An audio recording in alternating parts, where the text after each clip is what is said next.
Okay. Good morning, good afternoon, good evening, everyone. Welcome to the Micron stream. How's everyone doing? First of all, I want to say, I hope your, oops, sorry about this. Hope your wife has a speedy recovery, Bill Brothers. I saw the chatter. I forgot to pin my little lapel on. So hi, PF Dennis. Hi, Derek. Hi, Little Brat. Hi, Ram Online. Hi, Victor and Maurice and Bigger Fish and DJ Natty. How's everyone doing? PXN and Domentarian and Stefan. Hi, Barnyard and Justin and Steven and Doom. Hey, Obi-Wan Kenobi. Hello there. Hey, John. What is that? Black Lantern. Hello. And Kelvin and Danny. Hi, Luke and Johnny Boy Tech and Michael and Linus and Andrew. Hey, Tohos. Hey, Jordy. Hey, Wide Mac. How is everyone doing this fine day? What time does the Super Bowl start today? That's usually the one game a year I tend to kind of halfway watch. Hey, John. Hey, Chuck. Hey, William. Well, Charlie's doing his thing. 3:30 Pacific. Oh, we got plenty of time. Okay. Awesome. Hey, Mr. V8.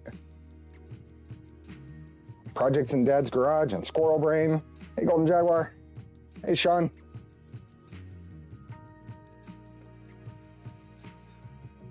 So what's going on this week? I got exciting stuff going on, actually. I've talked about, all last summer, I talked about wanting to do a mini split air conditioning system, and it's going to happen. It's not finalized, but I've got everything set. So we're doing a few things around here. I'm gonna put a sub panel in the other garage, which is gonna finally finish the power that I need in that garage for various projects. And we're doing a whole house air conditioning refresh. And fortunately, the place we're gonna select does mini splits as well. So I'm actually gonna have a mini split in each garage. It's gonna be awesome. Some level of climate control in both garages is gonna be game changer for me. So, Hey, Polar Ted. I wanted to ask about the mini split today. Watch the solid fork build again. Yes. So. Hey, Jordan. Thunder Keys. Yeah, I am so looking forward to having all that done. What else is going on? Oh, did you hear anything about the latest issue of Make magazine? Pretty exciting. I've known about this for a little bit, but I couldn't say anything. But they're doing an article on not focused specifically on Vorons, but on the latest crop of Voron-like printers and things that kind of the whole speed, trying to go a little faster and stuff. It's kind of neat. So you might their format here makes it difficult for me to display, but that might look a little familiar. That is originally the V0.1 that I showed on when we released V0.1. And it's also the printer that showed up at Murph that I took to Murph, and I've rebuilt it a couple of times now. So, and if we go through, they give you a little bit of a preview here. If you go to the table of oops, and then you got to click out of that. If you go to the table of contents page, there's the blue V2 that I built. So, hey, Dave English. So that was pretty exciting. That was really cool. Hey, Nathan. I got to go to an actual photo studio in San Francisco. Drove the printers there. I took a couple other printers, and these are the ones that they chose. And got to go through the whole like actual photographer studio product picture type setup. It was kind of cool. So, Bill Brothers, Gree is the brand that the AC place uses. They're large. They're not US based. but they speak pretty highly of them. And our neighbors right next door did the same thing, and they've been pretty happy with theirs. So, but yeah, I was pretty pleased with this. I mean, there's not a big focus on in the magazine, but it is, they did choose, they wanted Vorons to be featured. So the Makey robot there, I got to tell you, is a pain in the neck to print. This one's actually broken, but I printed a few of them for that specifically, and I cheated on this one because I just couldn't get things to look right. So I split it and put some pegs on it, so it's multiple parts.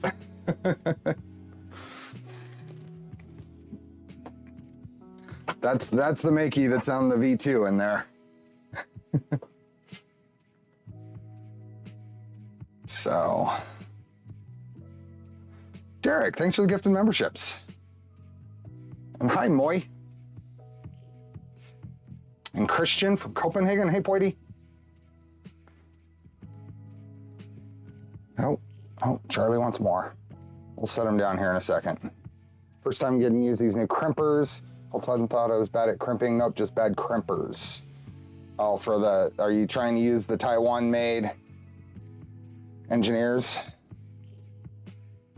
So, do they mention Voron? I haven't actually read the article yet. Here, let's set you over here. I haven't actually read the article yet. I ordered 3 physical copies. I wasn't gonna bother ordering the digital one. So, let's see. What's happening with the damaged LDO Trident beta? I need to get that out of the box. I'd like to work towards getting that rebuilt here soon. So, but I haven't yet. Why has a V0.2 picture yellow mini stealth burner in the magazine? So that, I think, is the result of, if you notice here, it's back to the gold filament I used. They wanted to blur the tool head for the cover. And I guess that's the result of what happened there. So it changed the color a bit. Hey, Christian. Very needy kitty. Well, he's grooming himself, and then I'll point the camera at him when he's done. Oh, I'm missing stuff. Eclipse. Wow. Thanks for the gifted memberships. And thanks for being a member for 4 months. Let's see. We're gonna get into this build.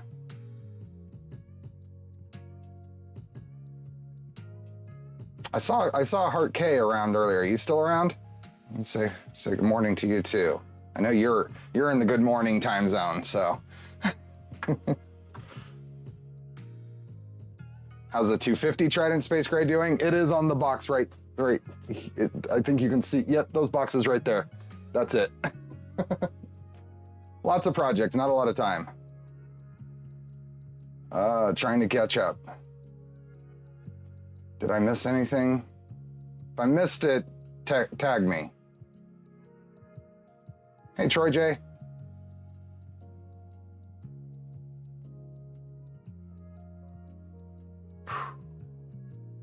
Okay, so where we left off is here.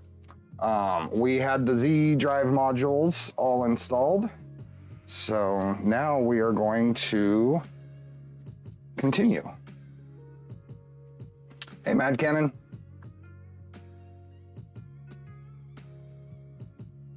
I printed one of those hex trays yesterday in Nissan ABS Blue. Can you guess what the accent color will be? Nice. I didn't print a new one for this. To be honest, my intent was to machine one out of wood to use for this build, but I've been getting caught up in trying to properly tram the CNC machine, and realizing that going with an extrusion-based table was probably not a good idea because it tends to conform to my floor, which twists the CNC. So I need to do something about that. Stiffen things up or build a torsion box or something for the CNC to sit on. So that has delayed my active use of that machine a little bit.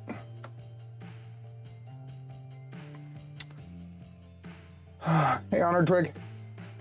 So we're gonna start here with the Micron, the Printers for Ants GitHub. And we're gonna go over here. Oh, and let me, before I forget, before Sean's wife yells at me, let me point there. There we go. Hey, Zombie Hedgehog. There's room drills hole in the feet of the table and add leveling casters to avoid the floor twist. It is on casters, so I could adjust the height, but as I move it, it's gonna change. So what I really need to do is stiffen it up. That way when I move it and it's not level, at least it'll rock and I'll know to level it. So. The Droanaut, welcome. Is this the same Heart K that made the Stealth Burner PCB? It is. It is. Heart K has been a prolific contributor and designer. I mean, one of the reasons he was invited to the team, right? Okay, so Printers for Ants. There is a general Printers for Ants GitHub, and they got a cool new logo, newish, and torsion cables. And there are several printers in this category, but we are focusing on the Micron today. So let's copy. I got a good idea of how to build a torsion box, Keith, but Ron Polk, I'll try to remember that name and check it out. Here, for those that want to follow along, there's the link for the GitHub. And the other thing I want to see is everybody able to, yep, we're getting responses on the giveaway. So giving away, LDO has been kind enough to provide motor kits. So Micron motor kits, which are the Z steppers, the AB steppers, and an extruder stepper for a Micron setup. So we're giving away one of those for every stream that this build takes, as well as the usual Polymaker filament. Now they've tweaked. They're trying to figure out the best way to do this. So they've tweaked the giveaway a little bit. For last stream was the first one that we did. If you're outside the US and Canada, then you'll get directed to a form to select a spool of filament to receive. If you're in the US or Canada, you'll get a coupon. And I think now you'll get 2 coupons. One of them is for the filament and one of them is for free shipping. So they had a hard time combining those into one, so you'll actually get 2. And I think Zombie Hedgehog can confirm. Am I correct on that? Have I kept up well enough? Oh. Hey, Salmon. Hey, Keith. Having some Hornet Bomb on tacos while I try out organic supports and print and watching Steve. I haven't tried the new Prusa Slicer. I need to try it on a different computer or something. I don't like to risk my main setups. Let's see. All of the giveaways here today are worldwide. So Polar Ted is never going to be able to go to lunch on a Sunday. $35 coupon plus free shipping. 3 months to use it. Thank you, Zombie. That's the. Let me change this. Let's go. I said coupon set. Let's go. $35 Polymaker.com coupon plus free shipping. Okay, that'll work.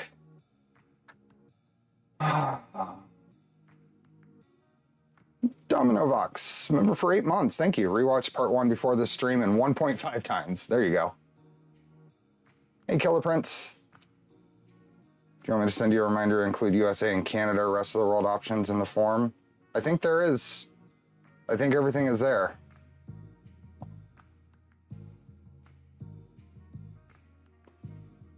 I better get off fence and pick my filament before my coupon expires. Yeah, you better. Hi, TT.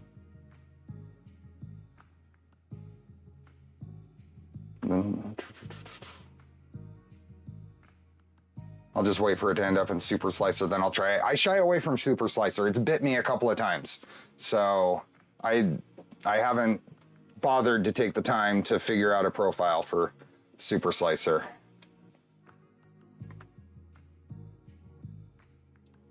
There's no option in the form for me. So there isn't, I didn't add a, yeah, don't worry about it. I'll ask the winner their general location, their region of the world, either not in the US or Canada or in the US or Canada. I forgot to add that, but it's too late now. I'll add it later.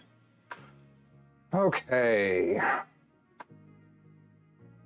Yes, so you do have to be here to win. I do it at the 3-hour mark, as folks have said. That's my compromise. I set a time when we're doing it, but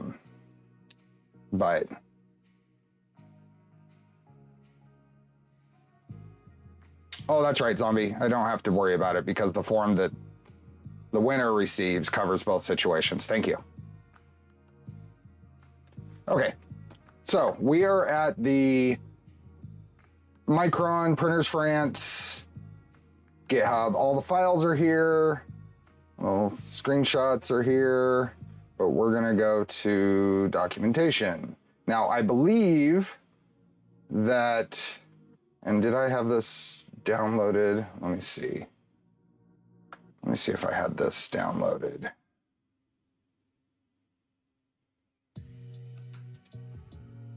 Yeah, so let's open this instead. So, hi, Axe Potato. Hey, Tony.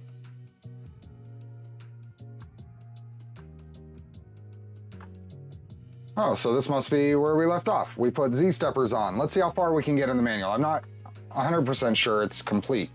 At some point, we'll have to switch over to winging it. So, hey, Major Gamer Geek.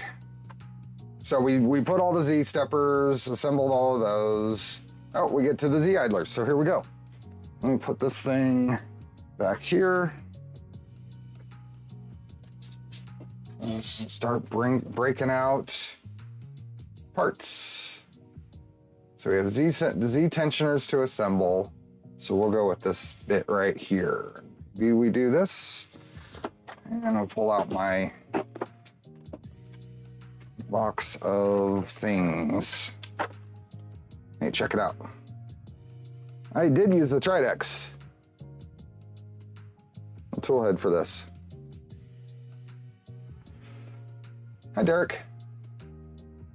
So that was after many tries because I'm having trouble. There's a few things. I'm having trouble with the Tridex resetting. Not sure why. I did try, and this is because this was too thin and I started fidgeting with it and breaking it.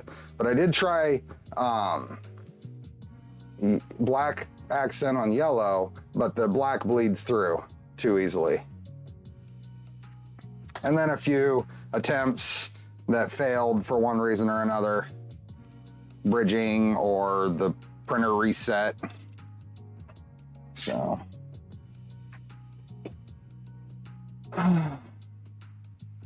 Hey, West30, welcome. Hey, Jokernut. But yeah, I'm getting, when it completes a print, and it hasn't been that big of a deal, but when it completes a print, I'm pretty pleased with the stuff that's coming off of it now.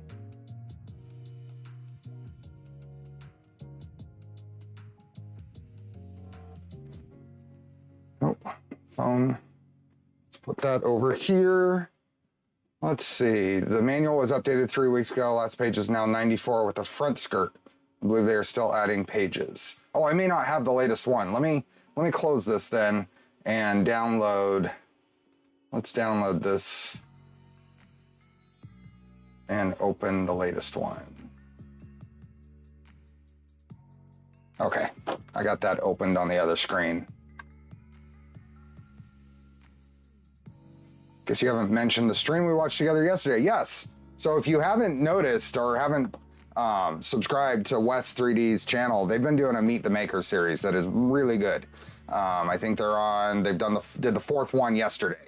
So I think it's a monthly thing. So I've thoroughly enjoyed those.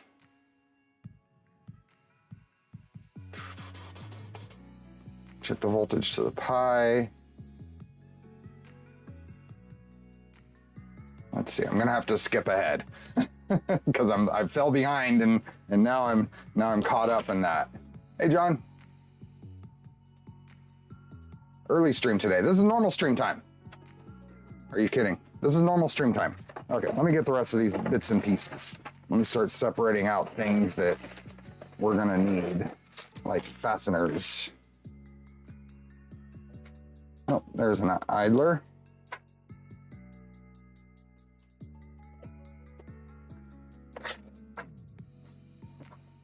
There's another one.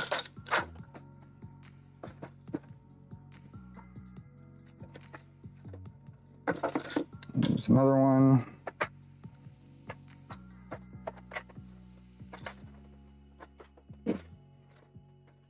Yeah. Rails. The rails that we greased up last time. Hey, don't knock it.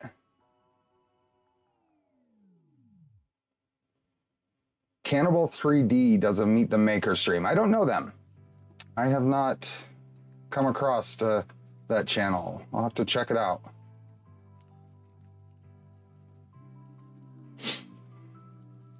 $10 a.m. Pacific is my normal start time on Sunday. Yep. These are officially idlers. See? They have eyebrows, so they are idlers.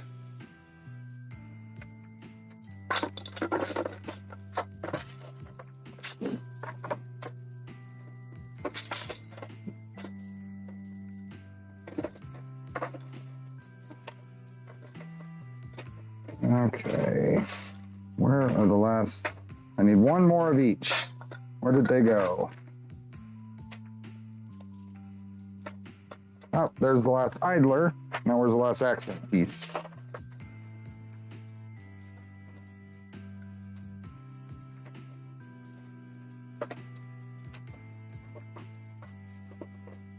And one more accent piece, right?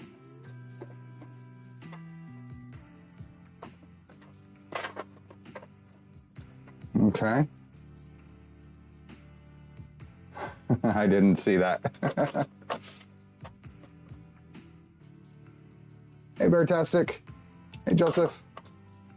By my mouse? Oh, hey, good call. Thanks, Bigger Fish. I was taking pictures, the thumbnail picture last night, and that's probably where that came from.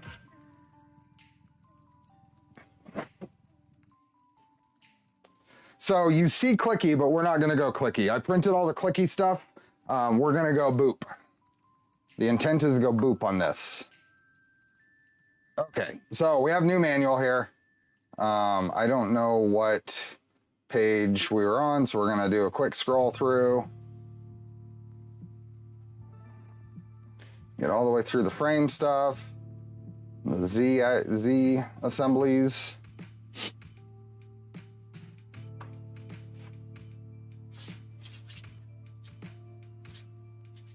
Hey, West 3D, chat bombs are fine, it's engagement, right? YouTube doesn't care if you're chatting to me or chatting to each other.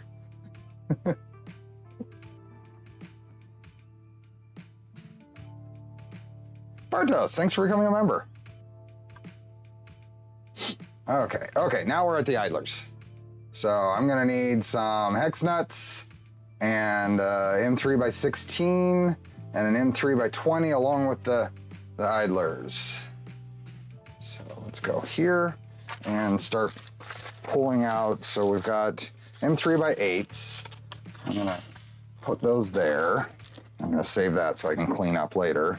M3x25s. got some self-tappers, some washers. Here's the hex nuts. Let's throw these up there. And 3x25, 3x40s. I need M3x16. It's M3x20, I need that. M3x16, okay. So we're gonna just kind of go through these as we need them, as it comes up. Hi, Johan.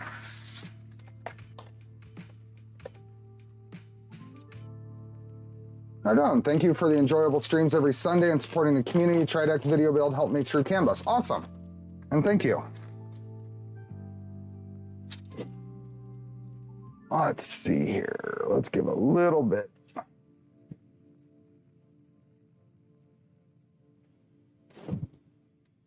Wow, that's weird. Things have shifted. Oh well. Imagine being someone who has to fill those baggies all day long.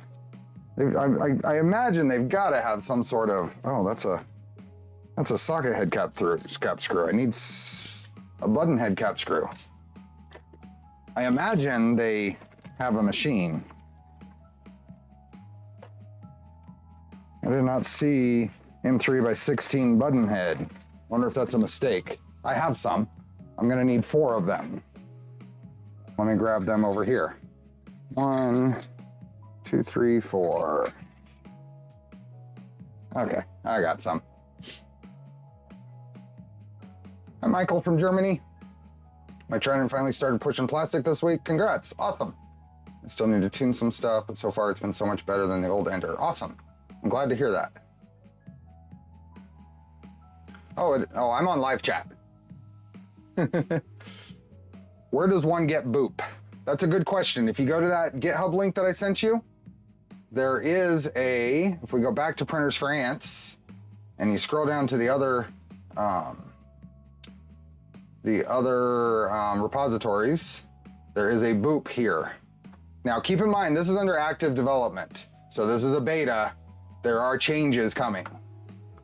So.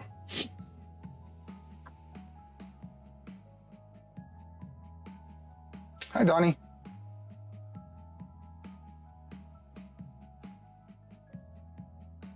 I had no idea what's going on NeuroStream.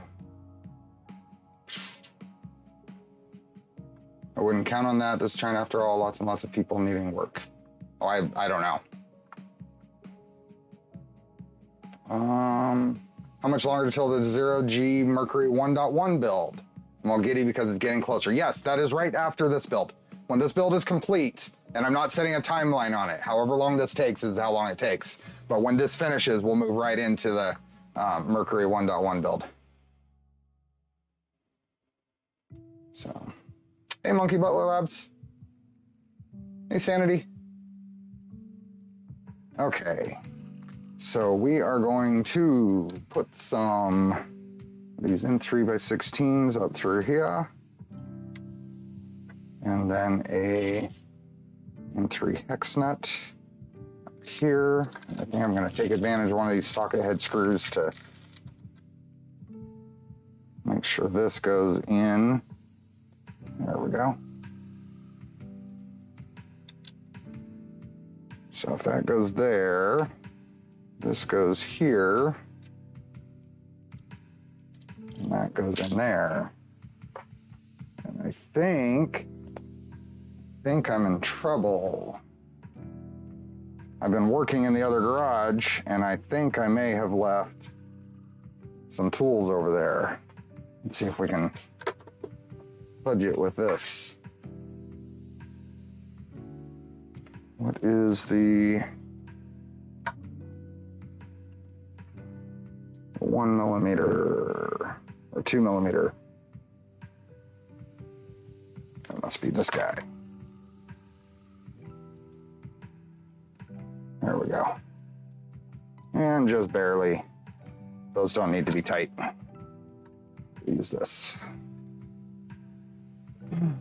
Okay. I fix it to the rescue, yep.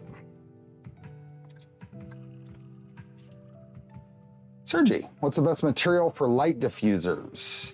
Thank you. So natural ABS works pretty decent actually if you want to do ABS. Otherwise, I've been using Clear PET G.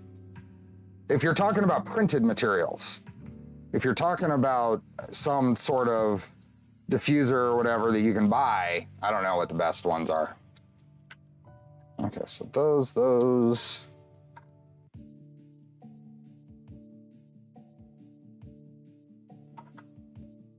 I've been using Clear PET G though. All of the LDO kits come with a pretty decent sample loop of Clear PET G. Probably lasts you for several small diffusers.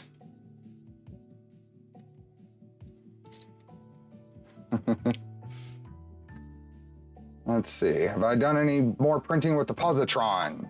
I have attempted prints with the positron. Let me show you. This is a brutal print. I'm sure you recognize it. I have been trying. I've not done trying, but I have been trying. So, Derek, thanks for being a member for 8 months. Does Charlie like boop? Charlie likes boops. Yes. Wow. He tolerates boops. Tony, thanks for the gift of memberships.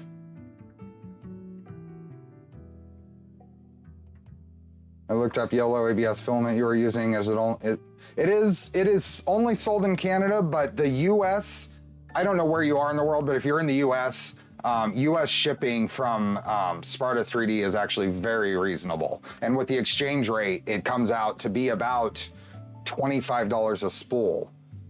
If you find that right combination of number of spools to shipping cost.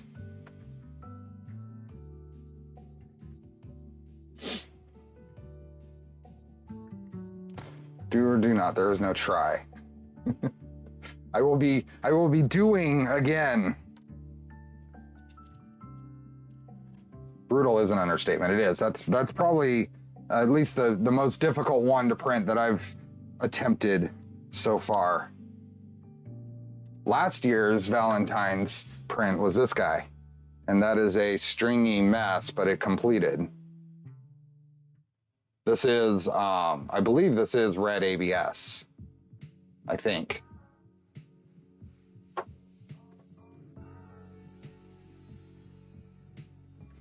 Okay, last one.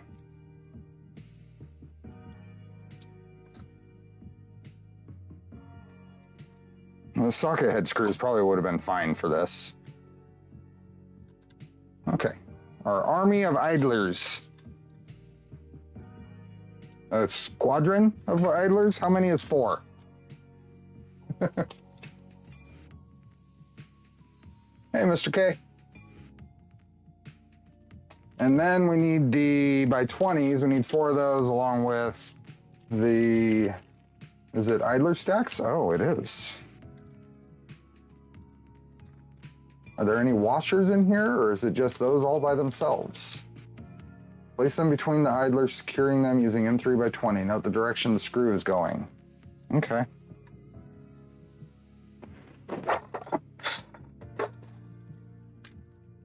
Need some of these.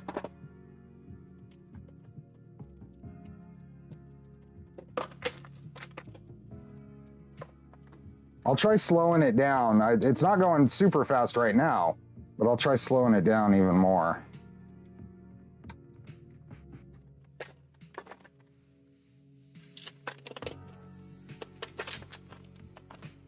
Hey, BBs. I'm doing well. My congestion from last time is less. Oh, there's little modeled in spots. There we go. Some modeled in spacers.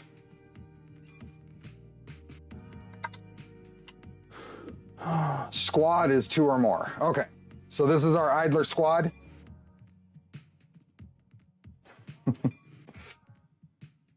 We're gonna fit these in here, and this goes from this side. And then these thread together only until it stops. This is basically 0 ugga-duggas. Now, I don't know if that's metric or imperial. I think they're equivalent when you're talking about ugga-duggas. I think it's a 1-to-1 ratio.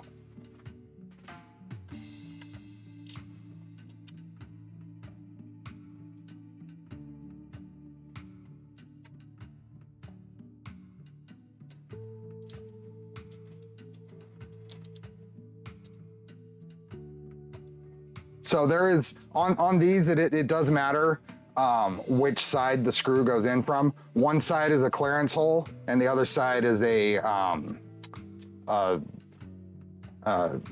tap into, to thread into plastic. What are the chances you could set up a Charlie Amazon wish list? Laura would like to send Charlie a gift. I have no idea what Charlie would actually use, but we can talk about it. I can look at something.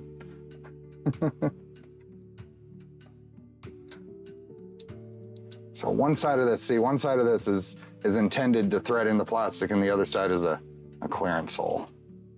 So.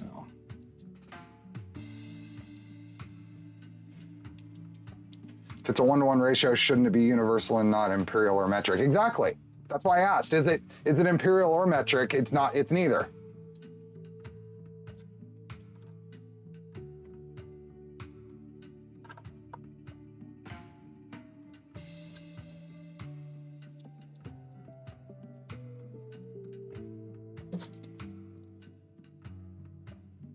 Are the idlers sponsored by Fendi? The luxury, I have no idea.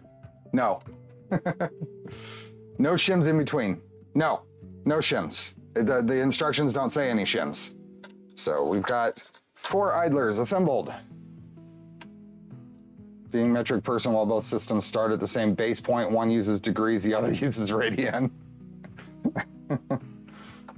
Funny. Okay, so just the screws. It has modeled in flanges or lips to keep the bearings from rubbing on the plastic. Hello. How would I say your YouTube name there? So, I mean, often I can try and look like an idiot sometimes, but I have no idea how I would phonetically pronounce that. Oh, okay. But hi. Now we're gonna mount these to the printer. Let's see, where are we? Do these idlers seriously have frowns on purpose? Yes, they do. See? There we are. And there's a story behind that. It predates my inclusion in the team, but someone said they looked like eyes. And so RCF modeled in on the original V2 ones, eyebrows.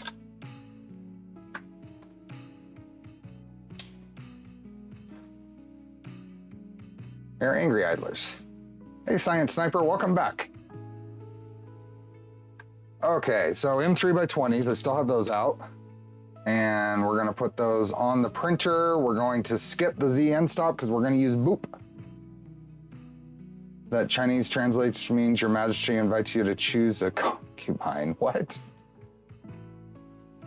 Yes, Nero was involved in the making of the idlers. Hey, Stuart. Whoa, what was that? Subtitles. Siri, I must have said something and Siri heard me and didn't. That kind of startled me. Okay, we are, oops, I was supposed to be over here. Okay, we are not doing a ZN stop, so we're gonna skip that. Oh, and then we're on to the bed heater and stuff. We can put the bed on. So this is a light printer. I may actually put this on in the order. It's not gonna make much of a difference in moving it around, but I very much agree with Nero's suggestion to save, no matter what it says, save the bed for later in the build on the larger printers.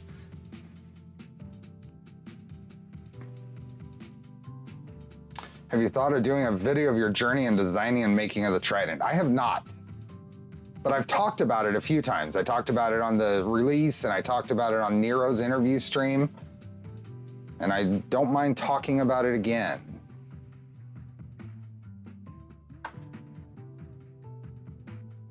Okay, where am I? I need to put these on the printer because I skipped that.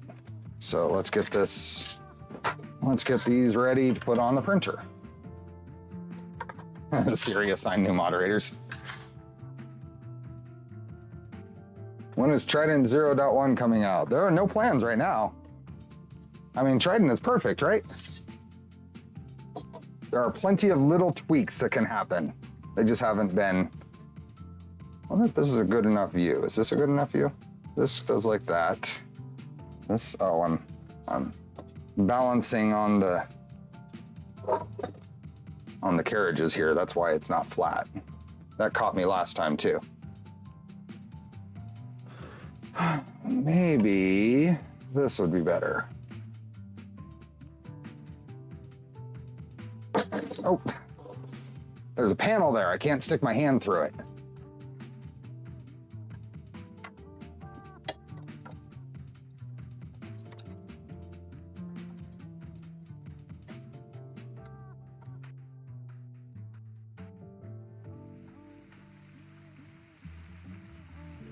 There.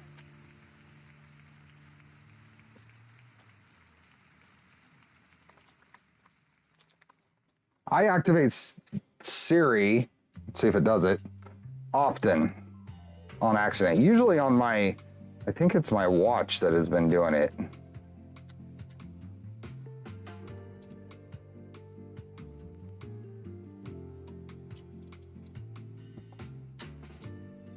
Hi, Collie.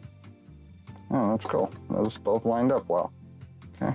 Push this back into the corner and snug it down. Yep, that still moves. Okay.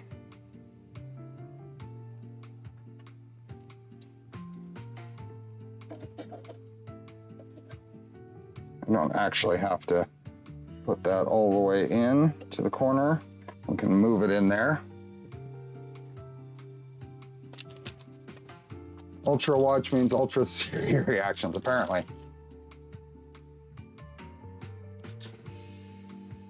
Is there a Voron build activity ring on the Apple Watch yet? No, it should. It should be an exercise, an official exercise. Hey, PF Dennis, thanks for gifting memberships. Welcome all the new members. So this month's member stream will likely be the last Saturday of the month.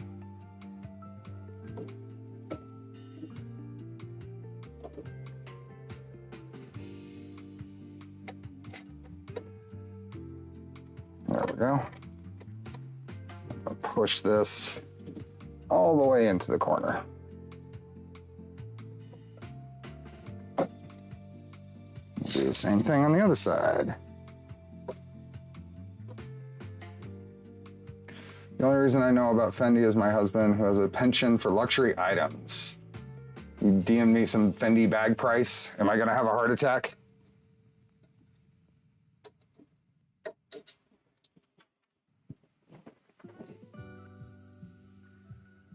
Hey, Earth. Hey, Jose.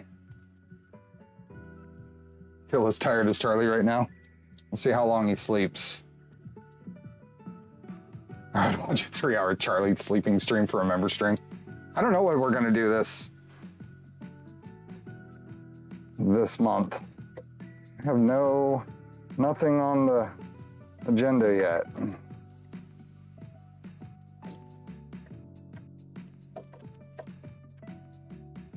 Micron is a smaller version of a 2.4, that's correct.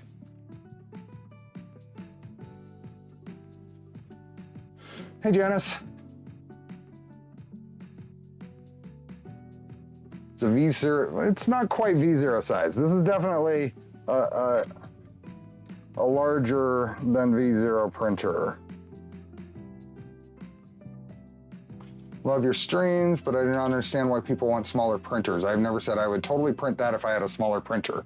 The nice thing about, I mean, these smaller printers make excellent secondary printers. So if you need to print, most of what I print will fit on even a V0.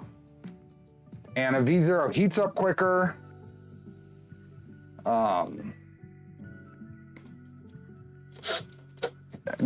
It's easy to tune for fairly quick print speeds. I like small printers. And I can fit more of them. Mini split testing stream. I'll just stand there in the 110-degree heat with my face pointing at the outlet.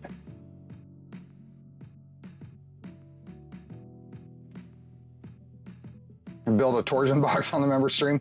Well, I need to figure out a better way to set up cameras in the other garage, because when I do that, it's totally disruptive to this setup.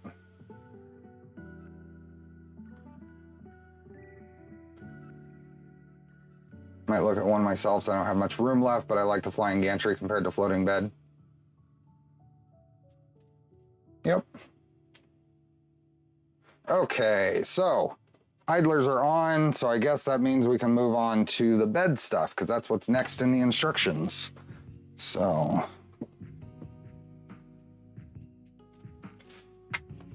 here is the heater. Let's go here. Let's pull this out to get rid of the glare. So you need more cameras. Tell your wife she's getting more equipment to do photo stuff. I couldn't justify having a dedicated set of cameras for each area. The cameras I have, I'm pleased with. They're nice cameras. That's one thing I definitely went for, is just once I started, I getting the various cameras set up I've been pleased. I want a small printer. My 5 Plus can do 350. I don't need to run those for most of what I print. Yeah. So most of what you print, to not have to wait for a heat soak on a larger printer, I think is worth it. Didn't catch it, but is this printer a future kit? Show my time. So LDO has a partial kit, and that's what I'm building. I'm building an LDO partial kit. There are other vendors out there that might have full kits if you do a search. But this is basically no electronics, no hot end, no electronics, no power supply, that kind of stuff. This is frame, rails, steppers, panels.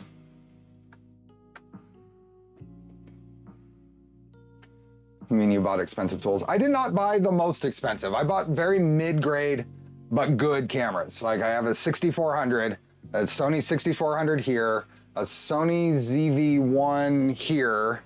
This one is a Sony ZV-1, and this is the Sony something 10. It's basically a 6400 with a cheaper body. It's the same lens and sensor, but it's the cheaper body. I don't remember what model it is. It's hidden by the little small rig thing I have on it.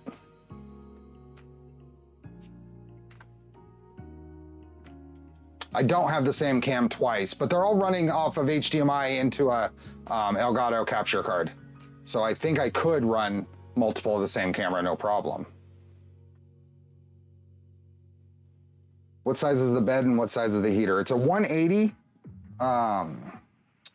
about 180. The heater here is, let's see. The heater here is 150. Most USB cameras don't stack it, that's right. Yeah. Hi, Nappin. John, camera fun, thank you. Is that required to be used in the GoPro shop? Thank you, Andrew. Hey, Monjen. Small army as idlers, they look so cute, yes. Oh yes, this does, I believe, come with the bed stuff as well, and heater. Get your son to be a second camera setup man. Not using a red camera. It's your funeral. Okay. Let me grab the... So here is a very nice aluminum bed. So it even has bed locating tabs in the back, which is really good. I trust you to have good taste in cameras. Which would make more sense? Build a V0 and convert to F0 or start straight on a Micron? I have no experience with the F0. On my future, maybe who knows when, plan is to build one of the V0 based printers for ants. I just haven't selected which one and when that might happen. This bed is, LDO made this. So we are going to kind of figure out where this is gonna go on here. Pretty centered. And probably lay down some tape or something to help me line it up. And yeah.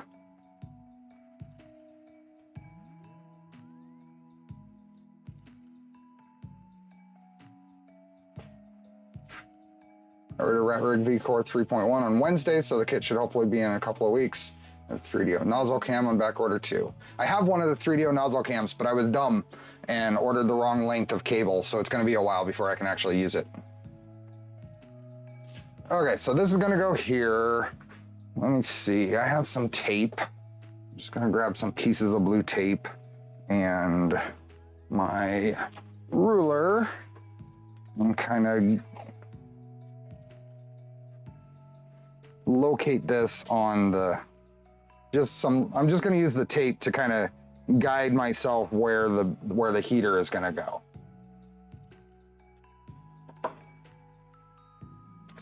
And I think that'll be enough.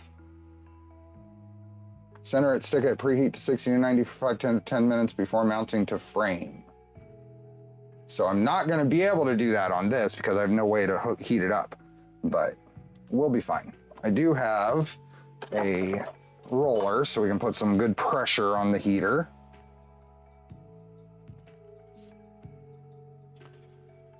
Anyone know where I could find a sensor for tap? There's other sensors that are being tested that might help that selection. The Poor Boy channel. There's an Omron one that's working well. I don't remember the exact model number though. Have you ever installed an Evermore on a Trident? I have not. But Maple Leaf Makers has a video, their latest video. Check it out. Search for Maple Leaf Makers, and they mounted it on the bed frame underneath the heat bed. Dutch Dude, welcome. I'm surprised you don't have a benchtop power supply. Sort of, I do, but not really. Okay, let's clean this off first.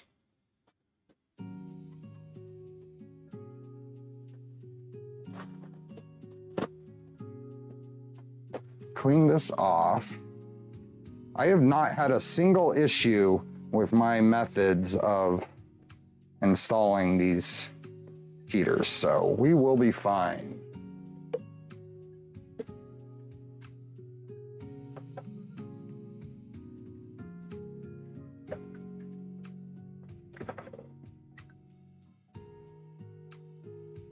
Get any fingerprints off of here. I'll clean it again right before we apply the, but that came clean. Make sure we are on the correct side, so the countersink side should be up. So, and then these tabs are at the rear. So this is gonna go on here like this.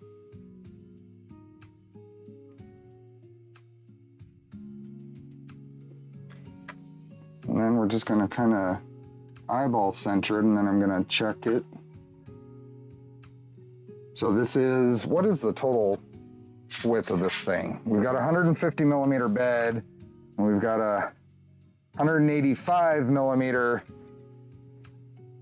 We got a 150 millimeter heater, 185 millimeter bed. So what do we got? 17, about 17 millimeters, 17 and a half millimeters on each side. So that should be about centered there. Yep. And then should be about the same here.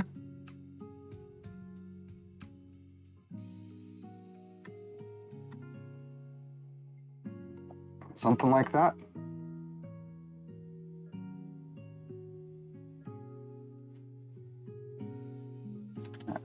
So then I'm just gonna place some tape here, only as a guide for myself. And forgive the view of the top of my head.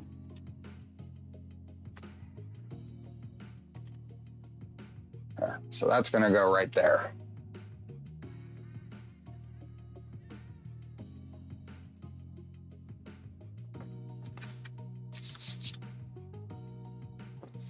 Okay. Do another, make sure I didn't touch it while I was measuring it.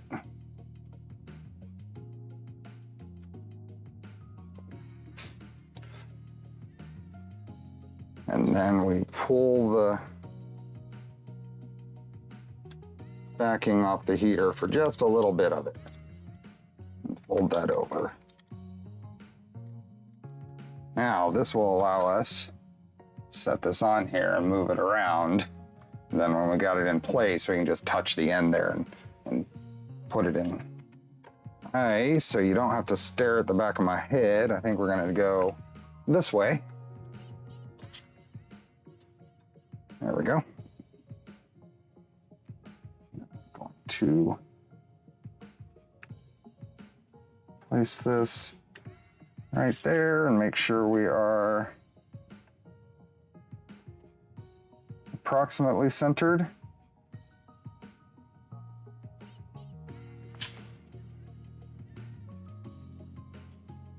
Right there. Now, you can sneak under here, and you might have to use, to keep your fingers away, might have to use tweezers or something. You can sneak under here and get this started.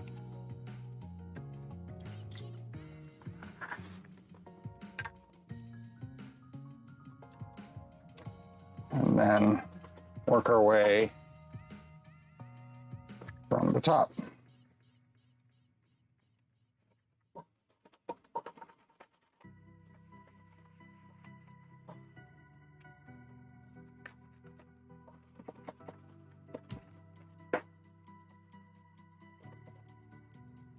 Now just get some, these can go, some pressure on here.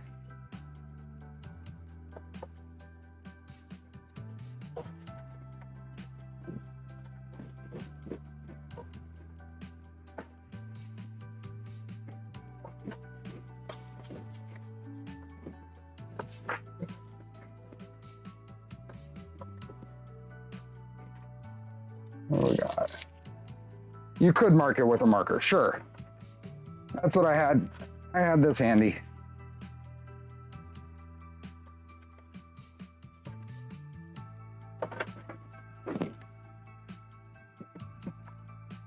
Okay. Now, if I was smart, I would have probably put the the magnet on first, but that's okay. We'll figure it out. I generally just use the 3M to hold it. You could put RTV around it though. I won't be doing that on this build. Hey, Delvin. Hey, Sean.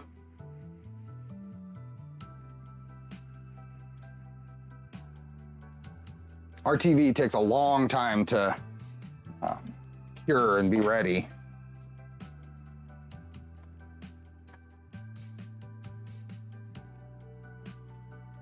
Hi, Exodus. Hi, Knights. I haven't used RTV on any of my builds that didn't already come with it. So. Okay, magnet side. And this is why I should have done the magnet side first, because now it's going to be off. It's got a heater on the bottom. Here's what I can do.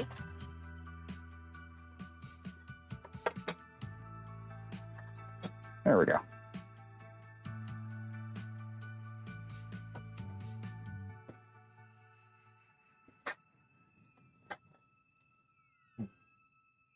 And you know,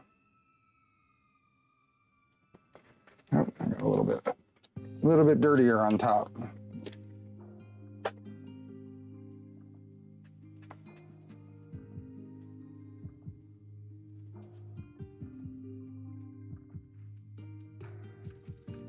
Yeah, quite.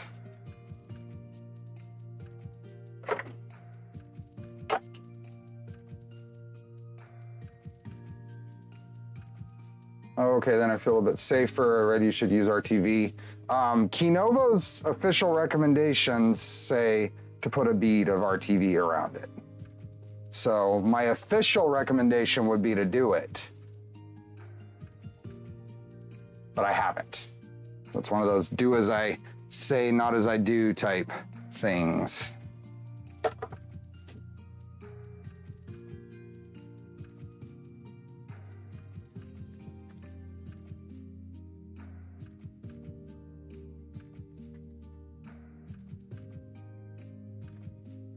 Now this heater appears to have a thermal fuse embedded in the heater, so there is some protection if it falls off. If the adhesive fails, it should trigger that internal integrated thermal switch.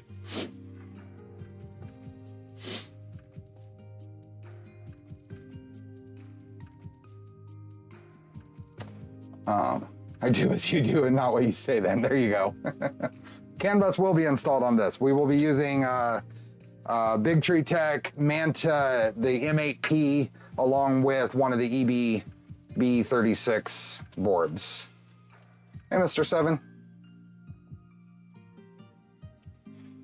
Any tips for removing crazy glue off the panels? Ooh, that's a good question. I would crazy glue, I'd go to acetone first, but I don't know how that'll react with the panels. You might just want to kind of maybe put some clear nail polish or something over it to mask it. Because if you have crazy glue on there, did it get all foggy? You might be able to mask it with something clear, but otherwise you might do more harm than good. Okay. Can't believe it, just got a mail from OSEC that they have sent your, oh, you actually got something from OSEC. That's encouraging. Hopefully they take care of their customers and stop ignoring them. This is a 180 build.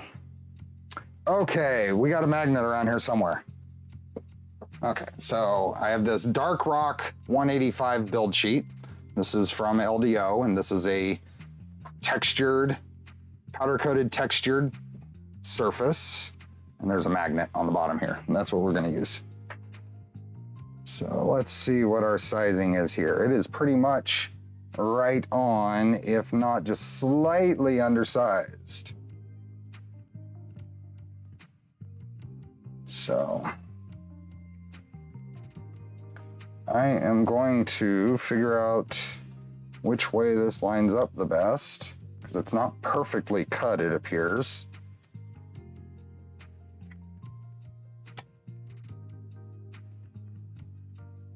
It's not going to be perfect no matter what I do. And I don't want to trim it to make it so I'm just going to put it down. Hey Bruno. Acetone on the acrylic panels will ruin the surface, yeah. Cracking may make it matte white. Yeah, I wouldn't go with acetone on the acrylic for sure. Oh, Frank got an OSEC tracking too? Good.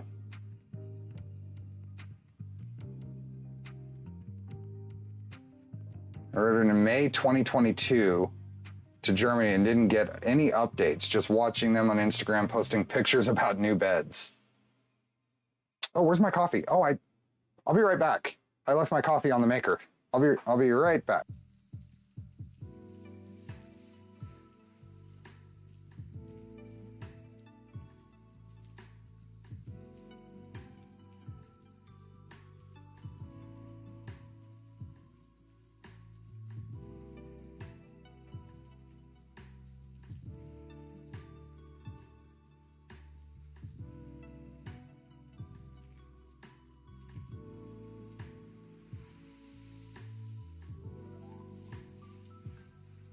There we go.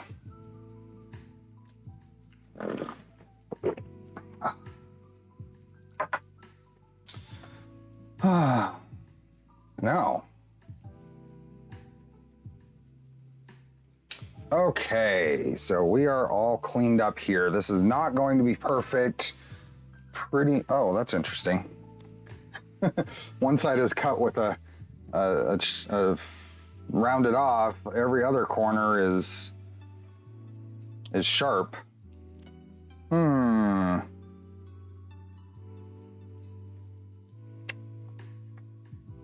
I'm gonna put that to the back because I'm not gonna be able to duplicate that exactly, but I'll get close. I think I'm gonna put it on right like that.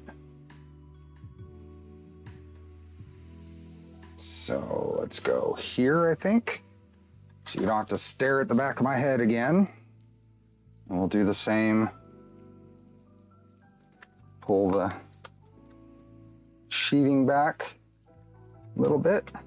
And then we can set it on here and move it around.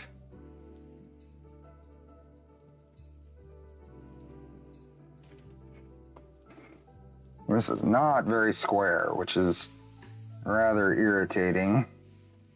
Let's see if it looks better this way.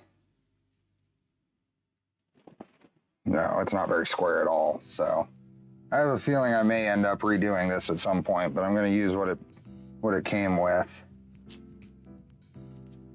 Let's go right there.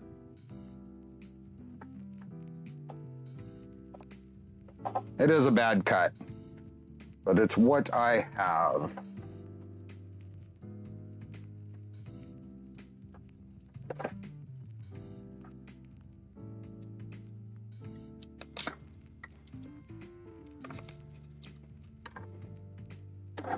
There we go.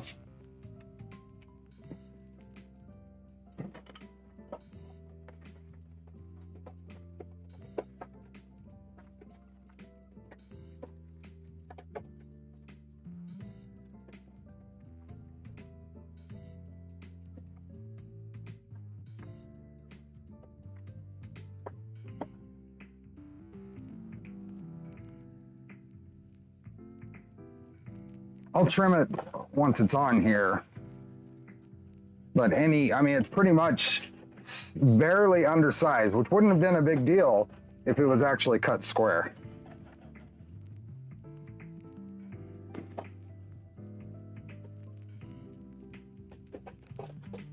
There we go.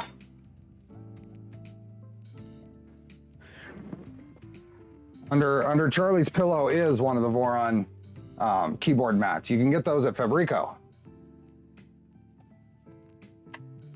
Get the front looking good. That's the idea.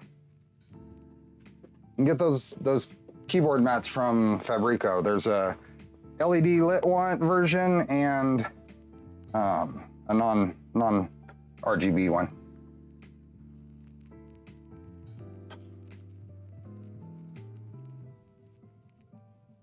Looks like a square piece from a bigger magnet side. Oh, it might be. It might have been a larger, like a 350 cut down. Oh, out of stock at Fabrico? Bummer. Okay, so now I'm gonna take my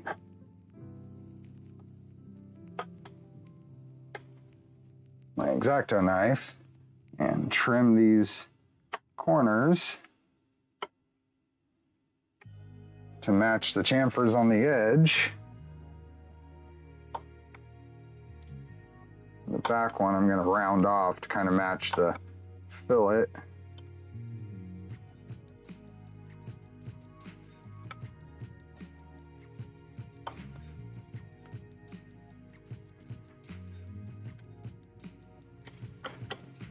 Okay, now I need to find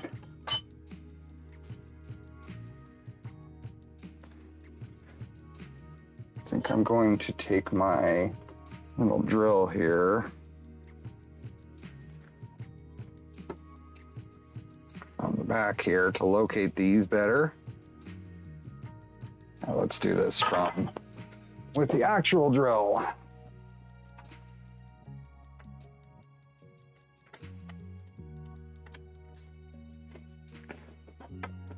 Just do a, just poke through.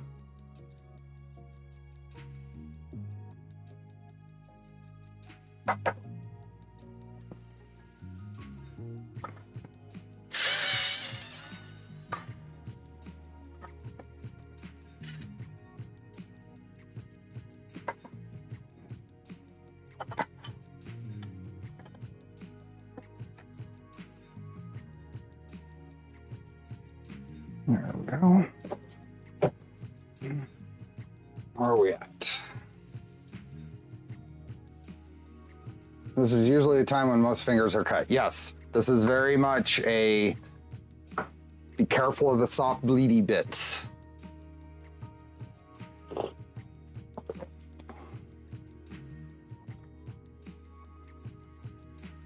Did you get that black smooth PEI plate though for the 2.4? I have a black, the P series from Fabrico for the 2.4. I use it mostly, I use one of those mostly on one of the V0s. I really like it. I've been doing textured plates on the larger printers though. We don't need soft bleedy bits. No, we actually need soft bleedy bits. We don't need to, we don't want to cut soft bleedy bits. So I am going to get a fresh blade for my knife here, because this one has been used quite a bit.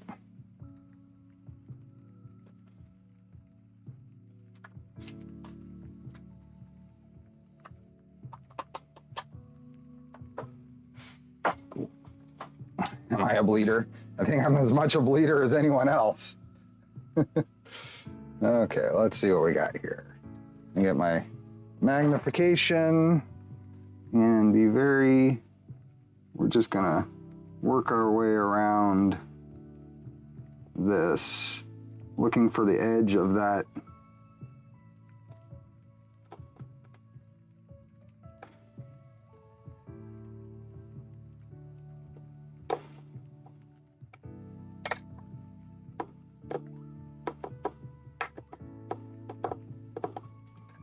Okay.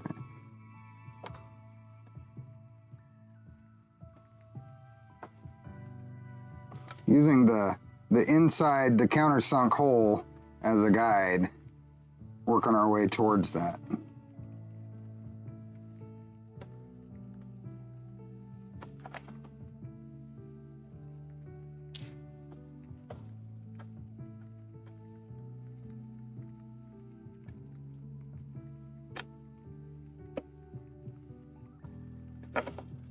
There we go.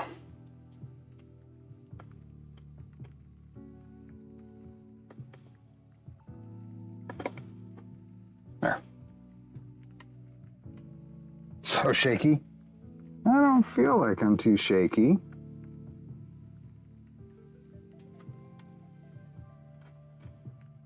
There we go. Can't you use a countersink drill? I'm sure I could, but I don't want to mess with the,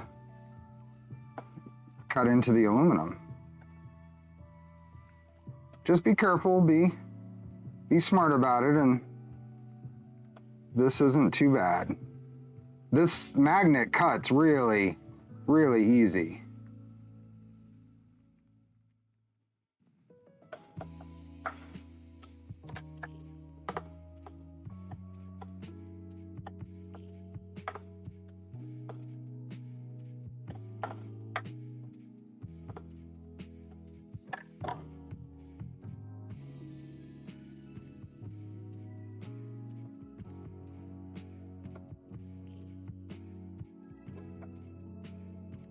Go. Yeah, this just, don't let your fingers get anywhere close. Go slow, it doesn't take a lot of pressure. Make sure your blade is down there. The aluminum will be your shield. There's that one.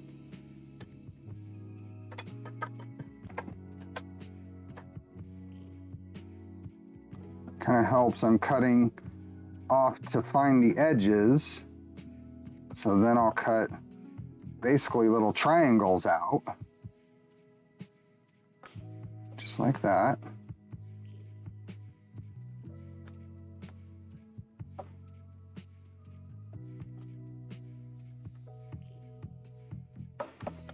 That'll come out.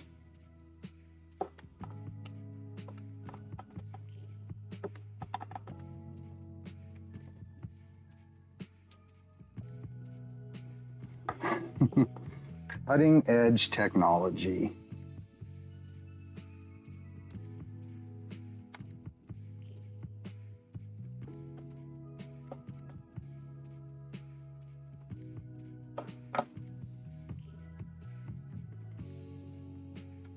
Don't try to cut it all at once. You see? Now work your way through.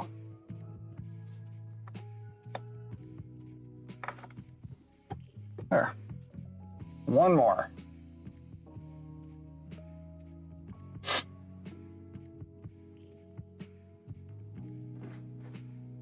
I don't want to end up with a big old chamfer in the magnet either.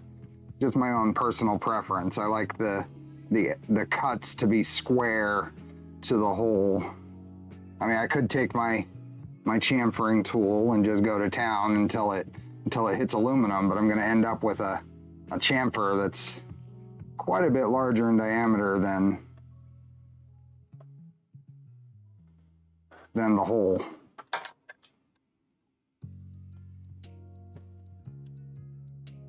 Yep.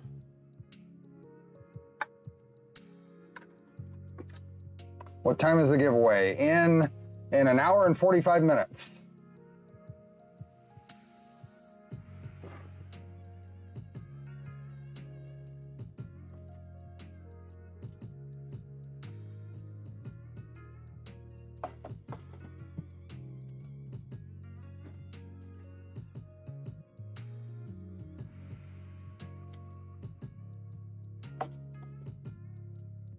Okay, and that is it.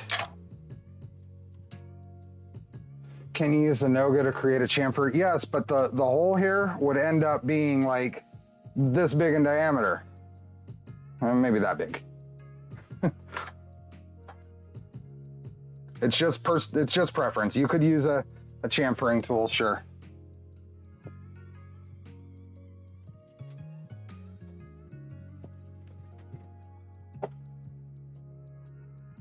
Oh, did I miss something here? John, thanks for the gifted memberships. Okay, so the bed is good here.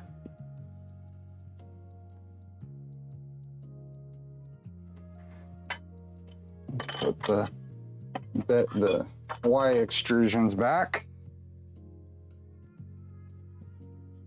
And then these pegs back here should take some length of screw. Is it 8 millimeter? Let's find out. No, it looks like 10s. I wonder if it comes with any 10s. I'm just gonna grab a couple of 10s.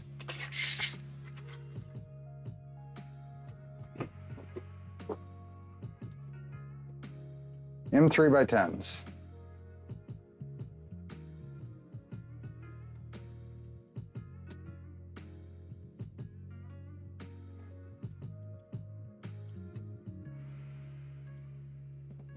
So links to are in the description for the drawings. Why is that one not wanting to thread in?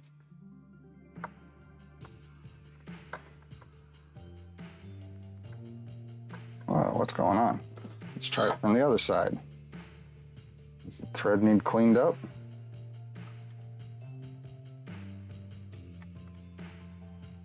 String is way more valuable than the filament. Yeah, the threads didn't go all the way through, or something goobered up the threads on that side, so maybe threading it in from that side will clean it up enough.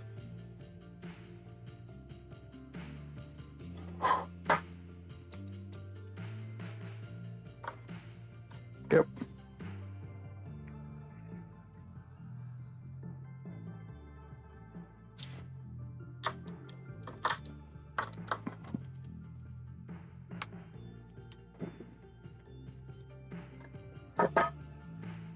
And that might even need to be 12s with maybe a washer. That might not be quite. Yeah, I might still end up putting 12s on there with a washer because those are slightly under. In fact, I think I'm gonna do that. I'm gonna put 12s on here.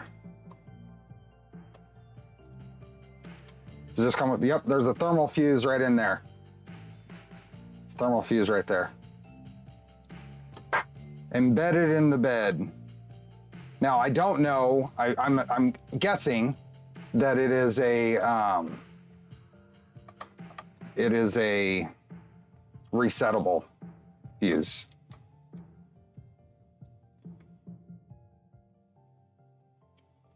So you don't use the head of the bolt to rest against the plate on the other side?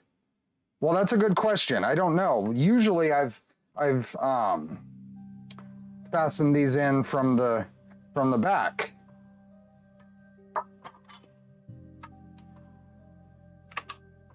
Maybe it does use the head of a bolt.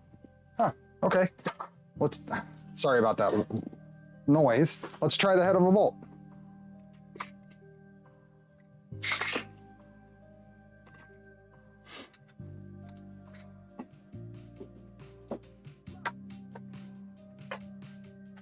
It might be.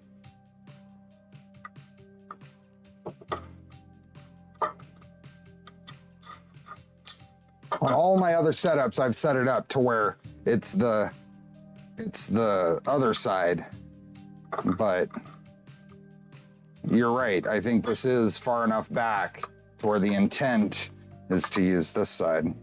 Yep, that's true. Good call. Because now it's flush on the front with a socket head screw instead of the button head. And then that sticks up above the bed, maybe a millimeter.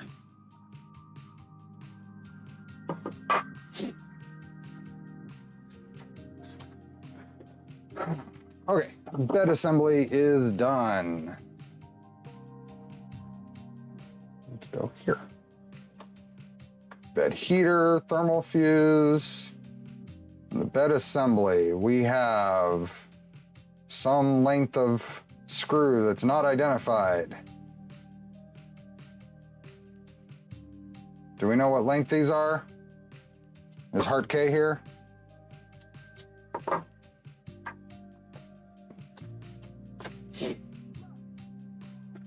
Magnetic beads didn't used to have backstops, but someone had a bright idea and just bolted some on. Magnetic bed. So the original Mark III, the Prusa Mark III used that backstops. And I think that's where all that came from. M3x16 it says on the image. Where did I see that? Oh, there it is. I was blind. Oops. I was blind. How does the Prusa Mini plate line up with the screw stops? Let's find out.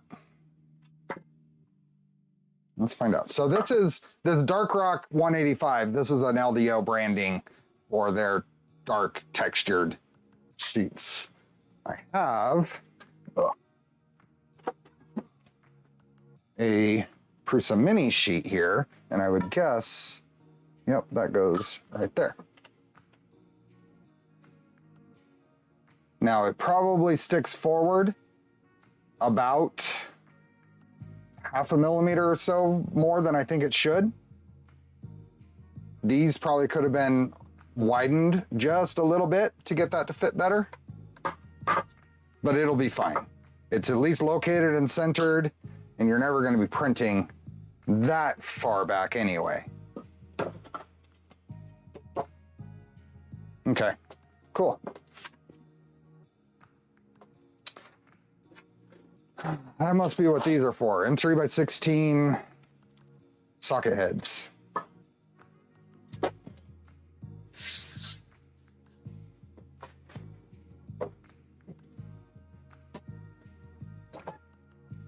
this on here.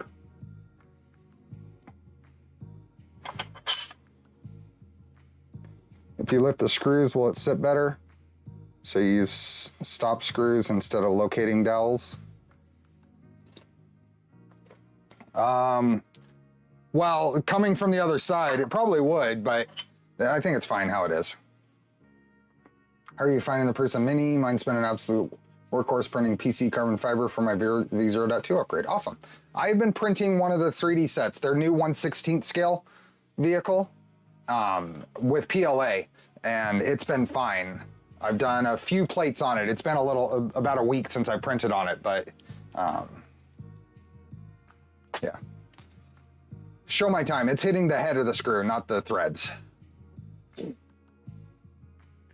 Okay, I have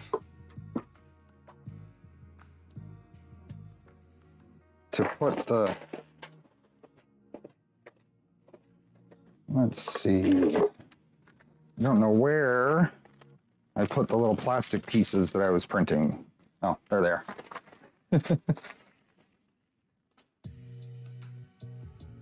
Try rotating the mini flex plate 189 degrees.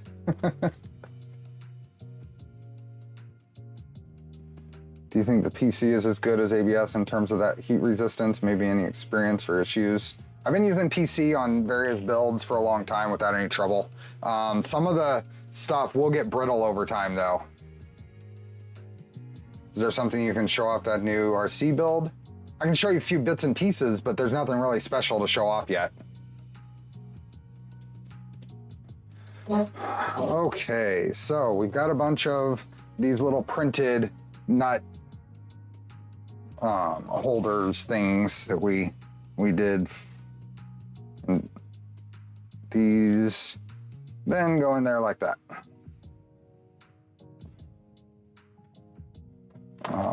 If it'll get past. Why isn't that getting past there? Let's try from the other side. There we go. That one got through. I don't know why this other one didn't.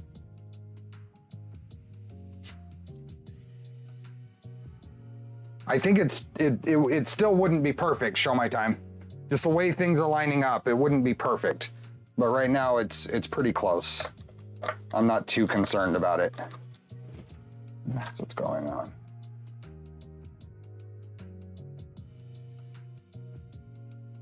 PC does not fare well with oils and stuff now.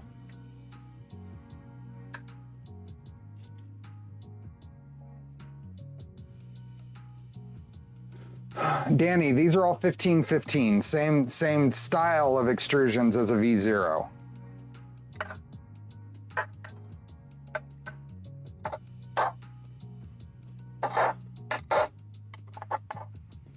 Okay.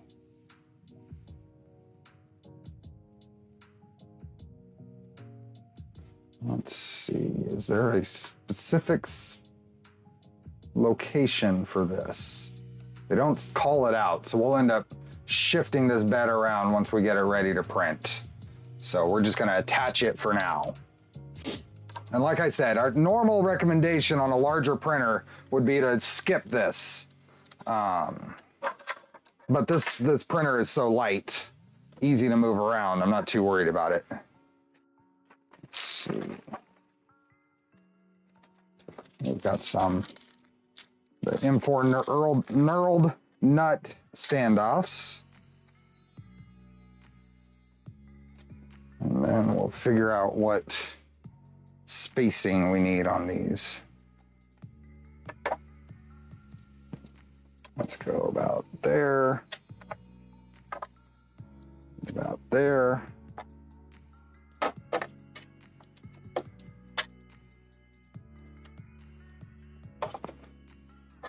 So something like that.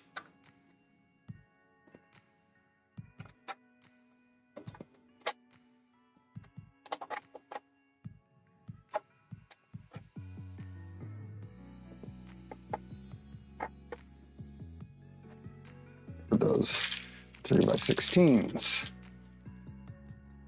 Hi, Kamaru.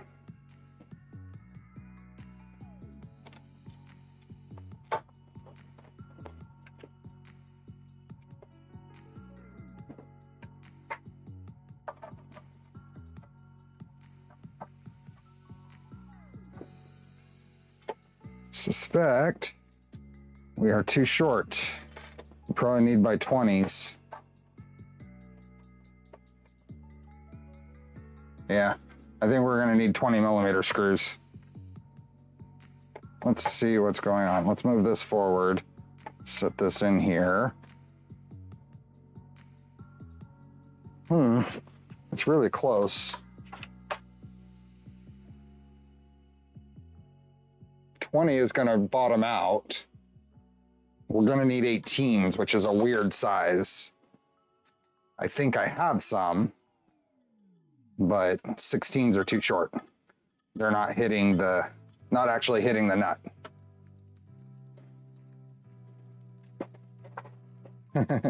Engage Yuri mode for the screws. Just not gonna work. Those are not gonna work. So I'm gonna see if I have some 18s, which is an odd size, but I do have some button head 18s.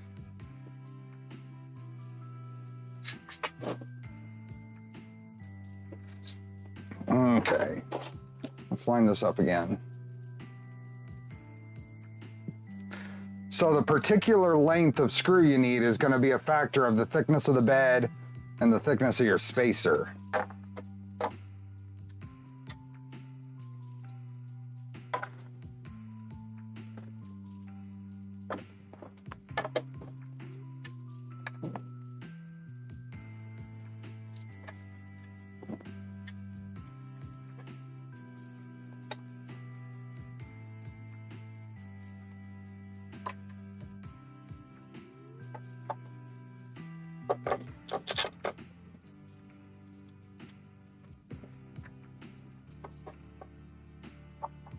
See, that one caught. You could add washers. You could go to a 20mm and add washers. That would be fine.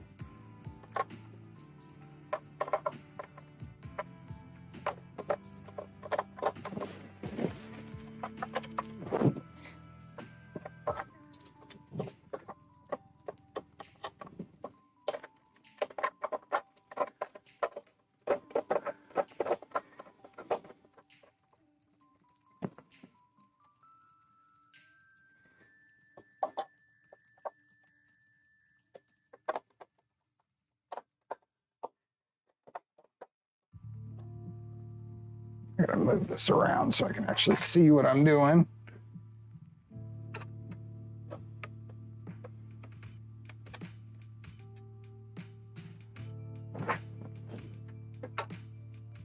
There we go.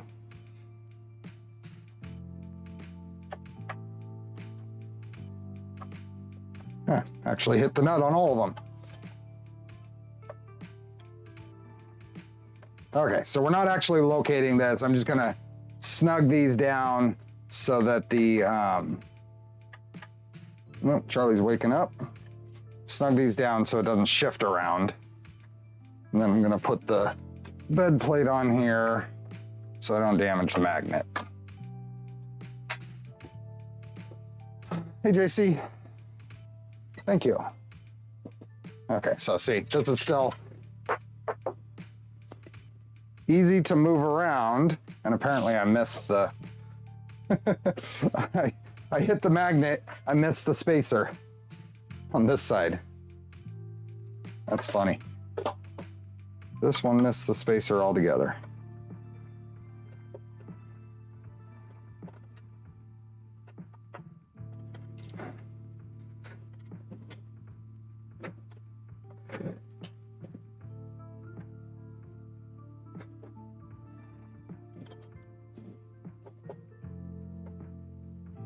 There we go.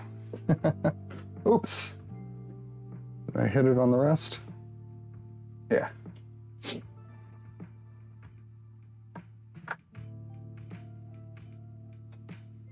We got it. We got them. And then I'm just going to tuck the wires underneath. For now.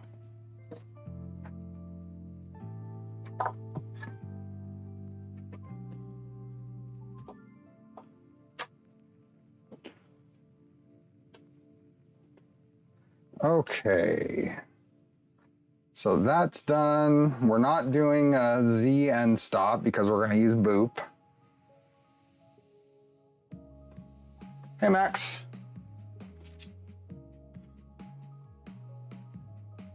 Okay. Gantry. Awesome. Okay. Let's put this over here. Charlie back, he's just going to chill.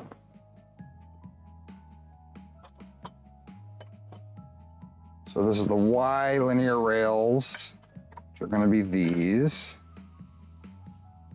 And we're going to put in, it's going to be a good month. Picard Season 3, Drive to Survive Season 5, and F1 starting this month. Fun. So we have these and some of the little nut holders, and I think that's it. So now we need the M2x6. Yep, M2x6 and the M2 nuts.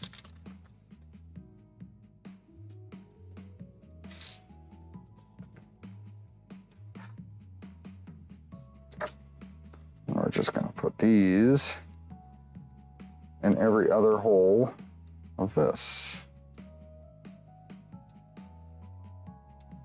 Is that how these went on the last one? Yeah.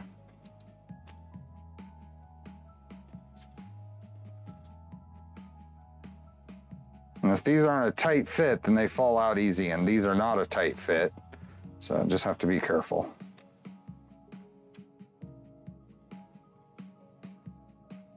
And slide that up in there. Then we repeat. Went for an afterburner tap plus stealth burner plus LGX, and then I'll set up can. So I've done a little bit of can stuff lately, and we'll do some more of it on stream, including this build.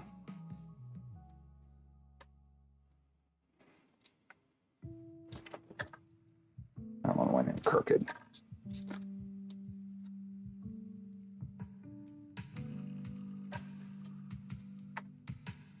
There we go.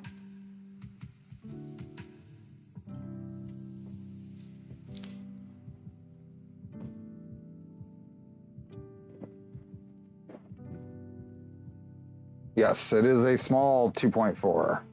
Small.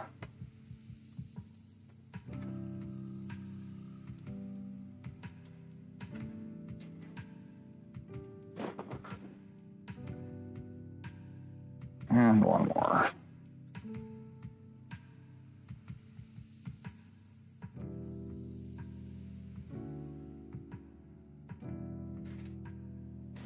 Okay. Now we already oiled all of the rails last stream, or the last stream that we worked on this. So they're just gonna go on there. Is there any specific, are there filaments that are antimicrobial? I don't know that there's anything antimicrobial in anything, any FDM filament is going to be tough for any environment where you'd care about that because of the layer lines and cavities that get that are there.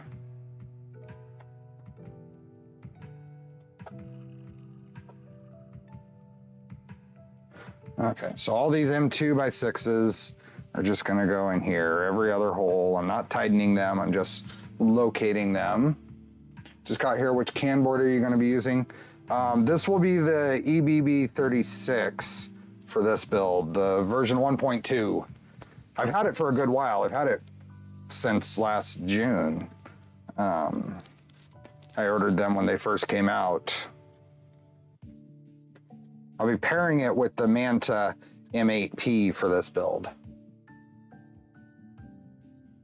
That is a myth disproven by a doctor who conducted tests. A myth that the layer lines will capture stuff.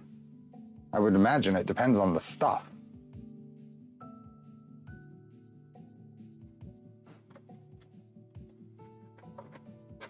Okay, So that one, all of those are there.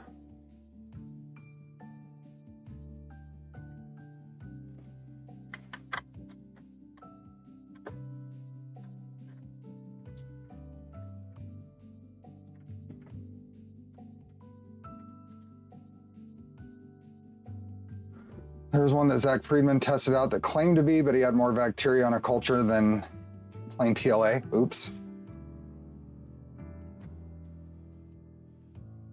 You check out Manta at some point, looks very interesting. I've done some bench setup on an M4P because I'm gonna put one of those in my Legacy, but I have not done the full setup on a Manta. One of the projects that I'm kind of working on the side is a test station so that I can just put different controllers and stuff through the paces and setup without committing it to a build.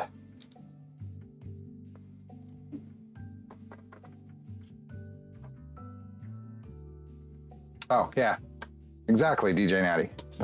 I had mentioned that before. I've made small progress on it, but not a lot.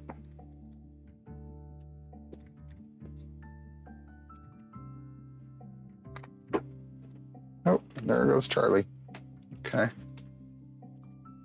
Am I going to use the CB1 with the Manta? I am. I will be using a CB1.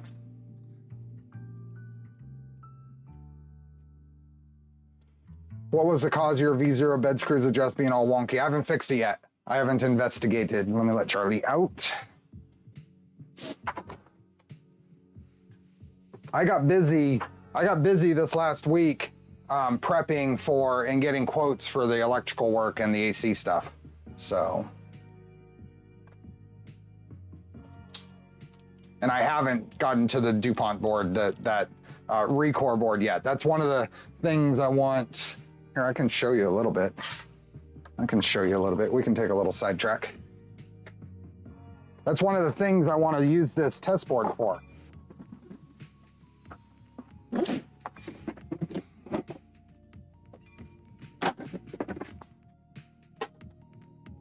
I've got a series of steppers that'll be mounted and a skirt.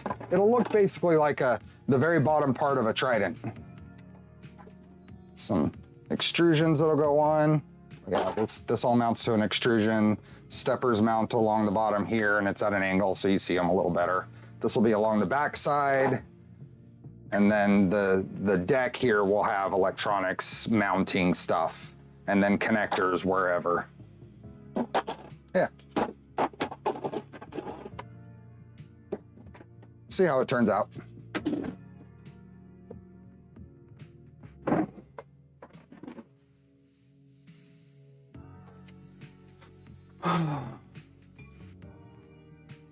Why not build a printer with all the motor connectors and stuff extra long into a test chamber? Could really put it, because that takes up space. That takes up space, and I want this to be something I can just set off to the side. Okay, so back to the instructions. Y-axis linear rails, the X-axis rail. Now this is slightly different because I'm doing boop. So the X-axis is going to be,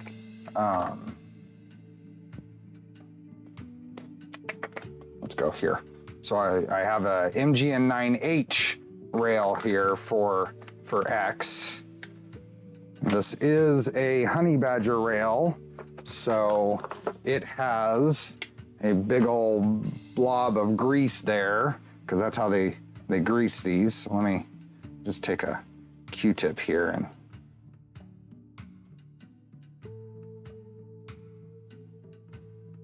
start cleaning that out. You need a mechanism to hit end stops after the motor's tuned a bit. Yeah, there's some plans for how to simulate stuff, but the intent is not to make it actually go through printing moves. It's more about just configuring and testing the setup for boards. Does anyone have a trick to depin a Molex microfit? It may be a little bit pricey, but the official tool works really well.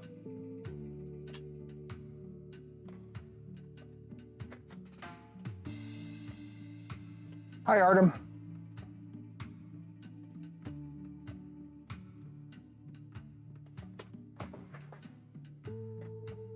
Okay, so that is cleaned up.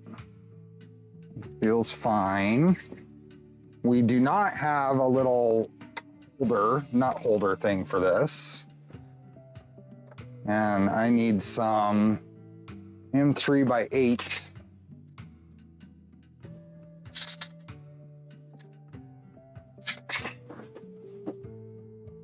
We could use these. I guess we'll use these.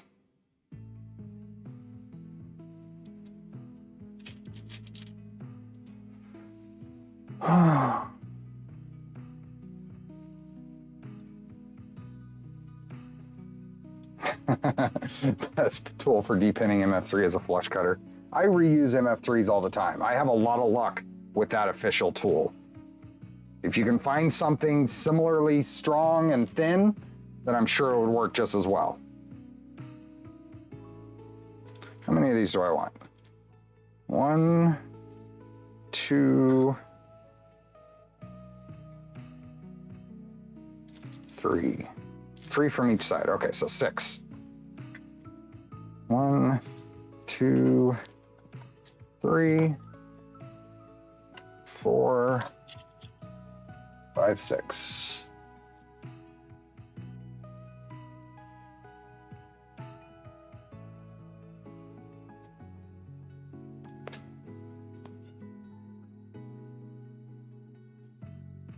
Cool stuff. You can prep a controller board before you install it in the printer. Yeah, that's the idea. Is I don't want to get caught in a situation where things aren't working, like on the salad fork. And honestly, this turned out to be my problem. My network wasn't happy with the Wi-Fi adapter that I used in the salad fork. I didn't know that at the time until I changed my whole network, and now it works fine. But to be able to kind of get past those kind of issues before an actual printer build would be nice.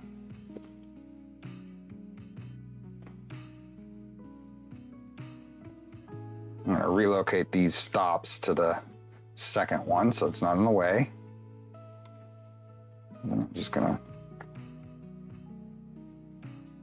locate these guys.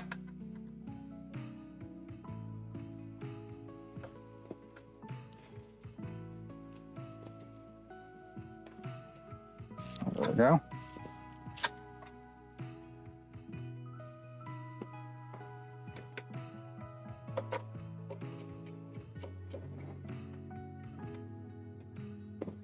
This is an MGN9, so it's a full-on M3 by 8 here.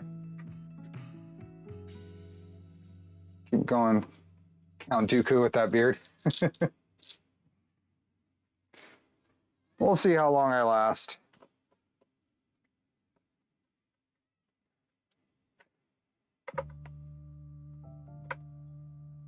Oh, these are not M3 by 8s. Oh, okay. So I need to redo this, and I'll explain why. I'm understanding why. Here's what's going on. Let me get these off. What's happening, and I'll explain this a little better. These little printed parts to hold the M3 nut that I put in there, you see they have a bottom to them, and I'm tightening against that, which is causing these to not tighten down.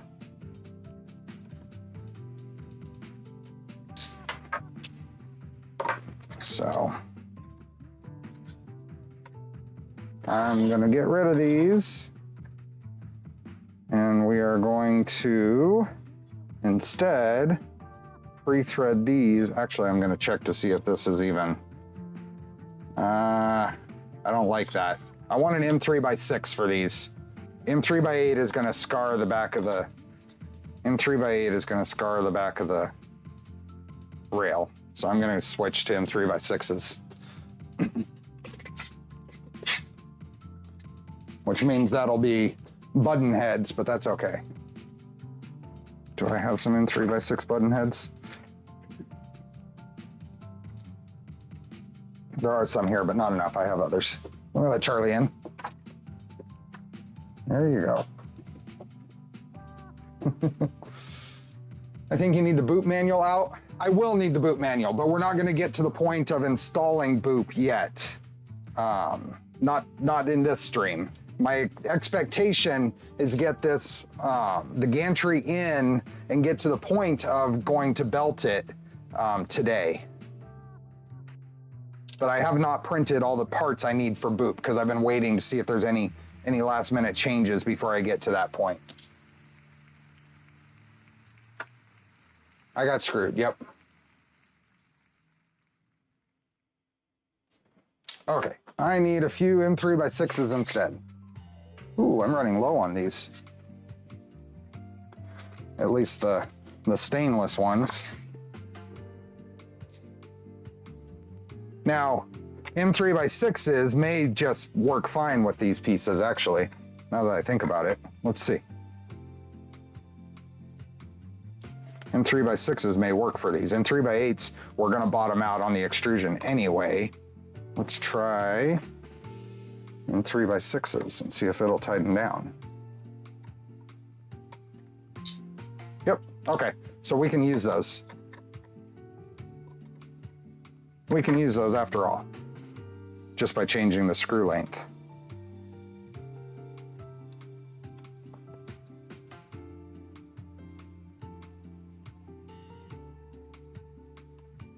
What do we got here?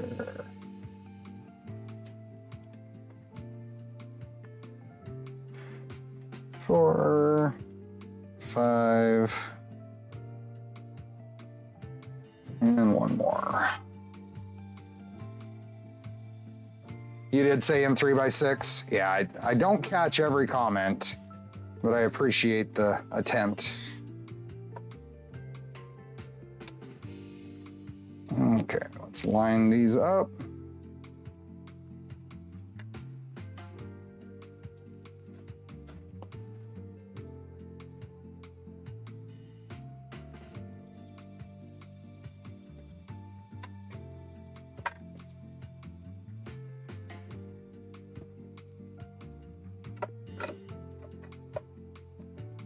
Leaving them loose. So I can move this around.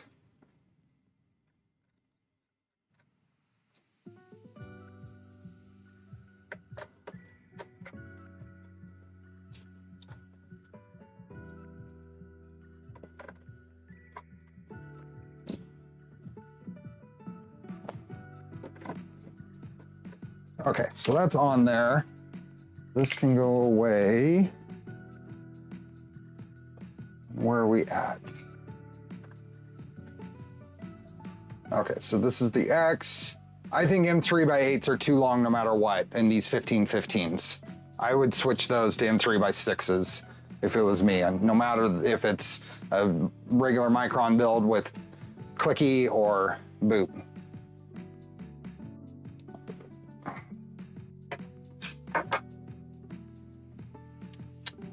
Okay. And then we're gonna set up the gantry frame. I think we're gonna set this up before we actually tighten all these down because we don't have a, okay. The measurement from the end, here. For the X linear rail, the measurement from the end of the rail to the end of the extrusion is 20 millimeters. Okay. Do we have a similar instruction for these? There are 2 linear rails mounted to the C extrusion. They both need to be exactly centered.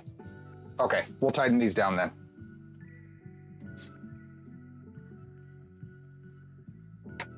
This is gonna be centered as well. All of these should be centered then.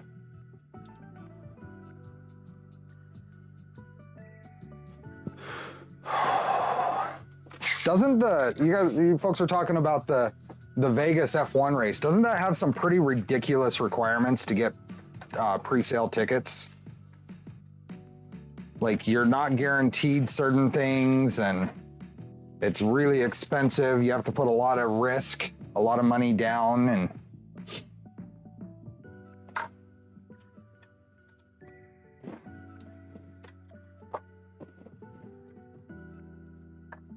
I was in Vegas for SEMA and they did some promotional, how long should this be? It says 20 millimeters. I don't get that because 20 millimeters does not center it. 15 millimeters centers it. What is going on? As with the Y linear rail, the X rail also needs to be perfectly centered on the D extrusion. The measurement from the end of the rail to the end of extrusion is 20 millimeters. That's not right. Is that an error in that measurement, or do I have a off-spec rail here? This rail is 220 millimeters. Shouldn't it be 220?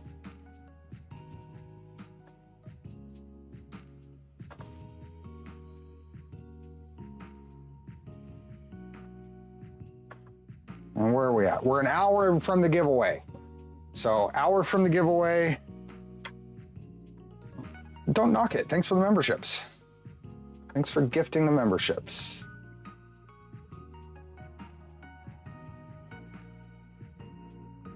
Tickets are expensive, yeah.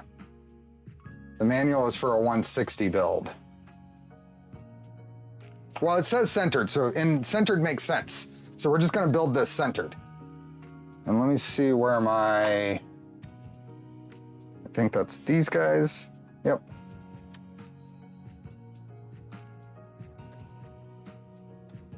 Oops, not that one. Is it this one? Yep, there we are. Okay, so we're gonna build this centered because that makes sense. And centered should be 15 millimeters from the end. So right there. So I'm just gonna barely snug that down just so I can make sure it's centered.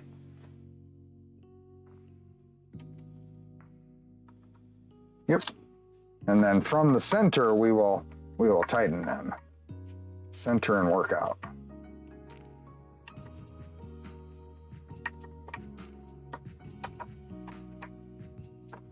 There we go. Now those can come off. That one is centered. This one looks like it's going to be about 25 millimeters. Maybe 22 and a half. Yeah, it's 22 and a half.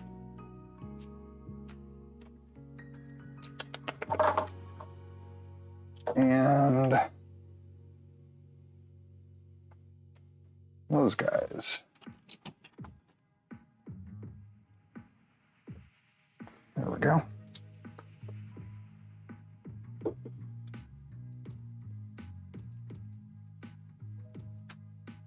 Right there.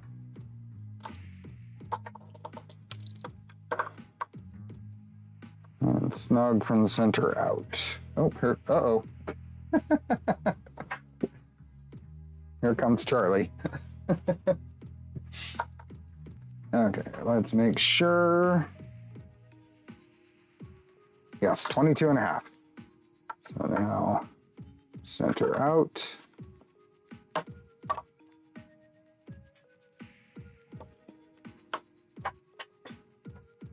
You trying to find a spot you can jump to, Charlie?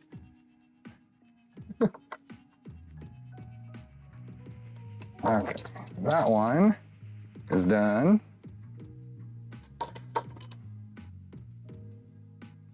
Now this one.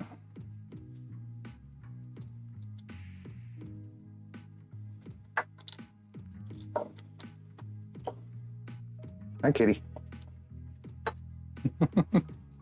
Right in my way.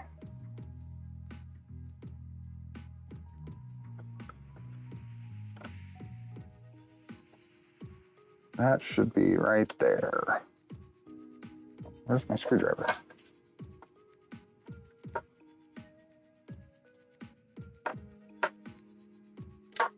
Confirm. Oops.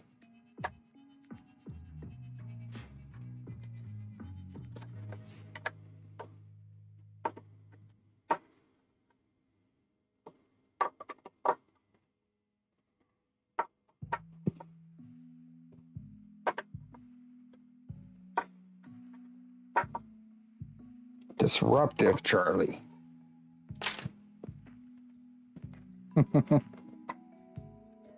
Let's get the pets.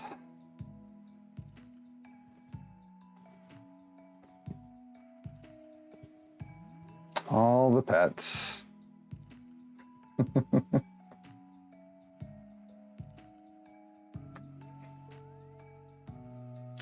Can we get the likes up to 200? Yes, I see a 1. Like I said, when I look at my screen, and I know this is kind of janky, but you see there, I only see the first digit. I only see the first digit because of the way my windows are sized.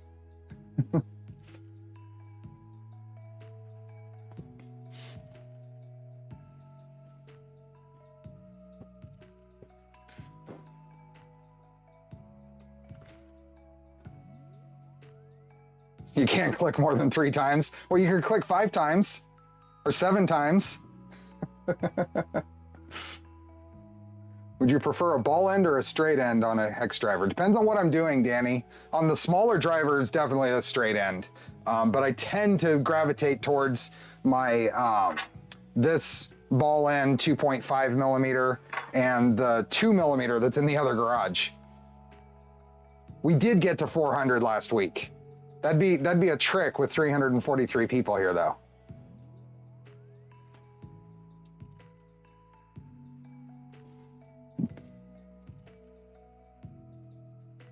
What do you think, Charlie?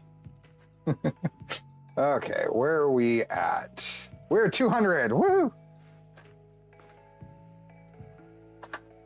Okay, so I centered all of those. If we can get to 300 before the giveaway, that's another hour. That's plenty of time. We have 340 people here. That should be doable. Okay, so we have the gantry frame overview, and we're going to start with the AB idlers, it looks like.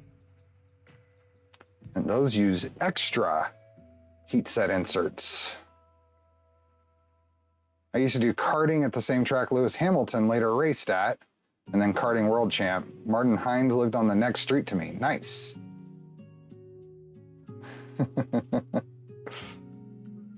Well, if you like, it could make your chances of winning much better. I won't say that.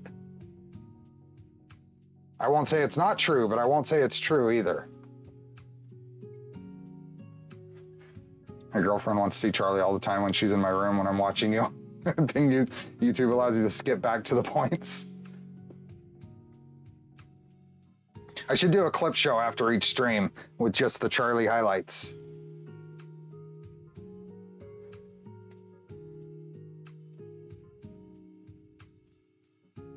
It happens on some of the streams in the giveaway forums. The entries are like double of the watching. Well, the number of people watching is in time right now. What we want to see is somewhat close to those numbers at the actual giveaway time. Because the number of people that come and go is much greater than the number that are watching right now. So.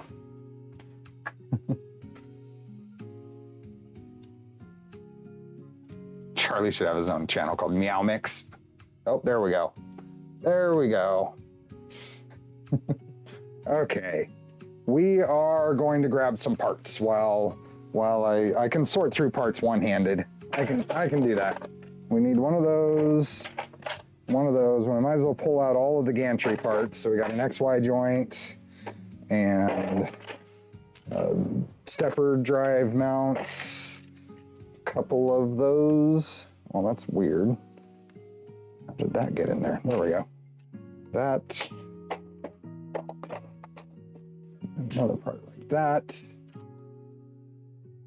Steve builds, it could be Charlie Cats.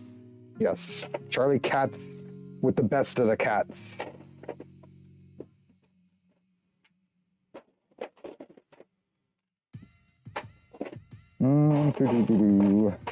What other pieces? There's one. More pieces. Oh, there's a front idler piece.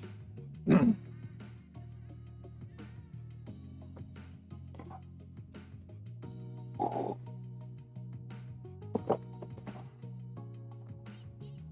be okay with just one person here for the drop or me. Be a long, boring stream of waiting for you to re-roll, though. Oh, yeah.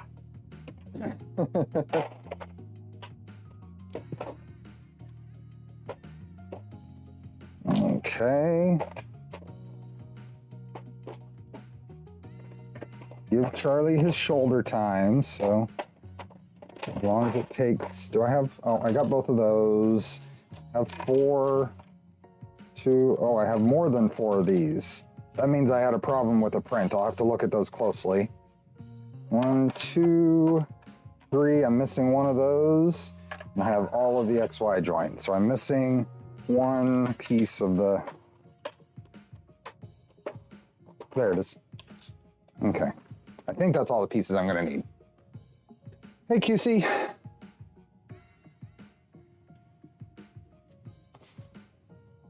See? Chill, Charlie. It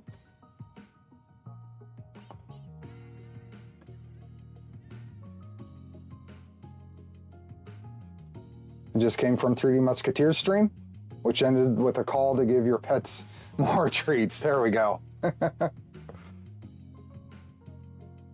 You always have a really nice quality. Your parts may ask what speed you are running at. Most of these end up getting printed about, I think it's around 60 or 80 on the outer perimeters, and then 100 to 160 depending on the feature on the inside. I could speed things up and keep the quality pretty decent. I just haven't taken the time to go through and see where I can speed it up.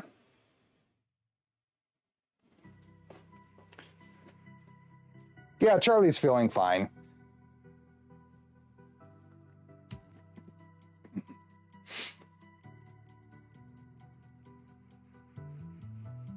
Most people have probably gone to bed when it's time to turn the wheel.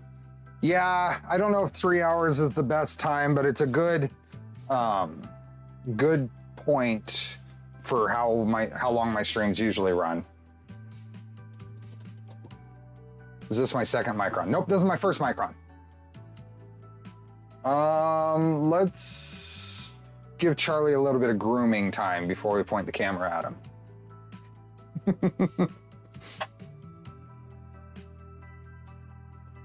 Let's give him a little bit of self-grooming time.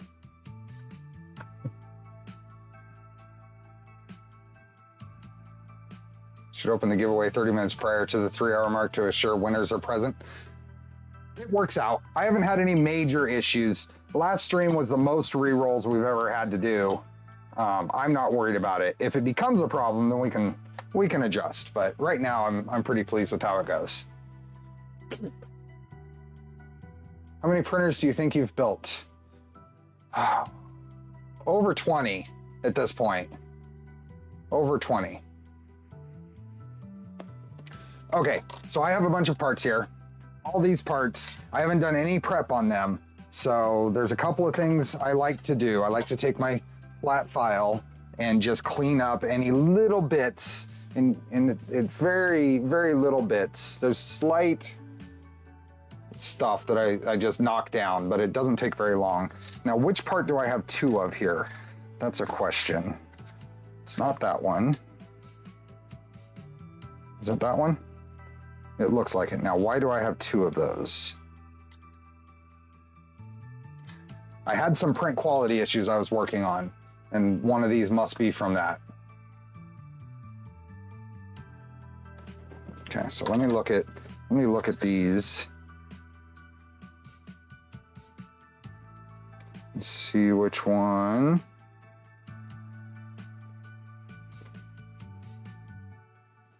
These are not, neither of them are perfect. There are some spots in the models that are a little thin, and that's in the model. I'm gonna take this one, see how it compares to these. I think that'll be fine. Okay. And then I just go through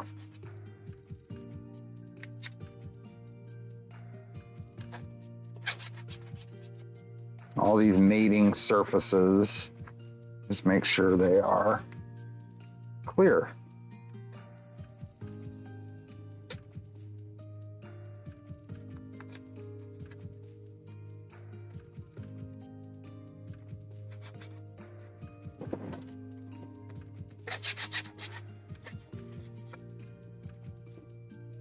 Looking at these, my pressure advance is a little aggressive.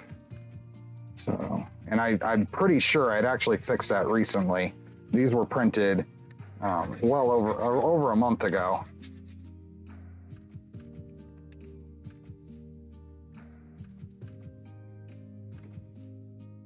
I'll show you a close-up. If you look at, let me see if you can see. If you look at this corner here, you see the gaps in the corner. Oops. Come on. You see that gap in the corner. That means that I think would indicate that the PA is a little aggressive.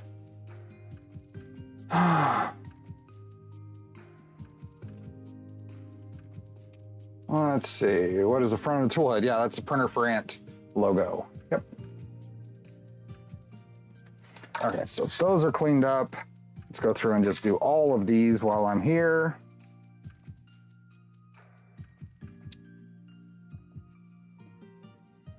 And same thing, my PA is a little aggressive.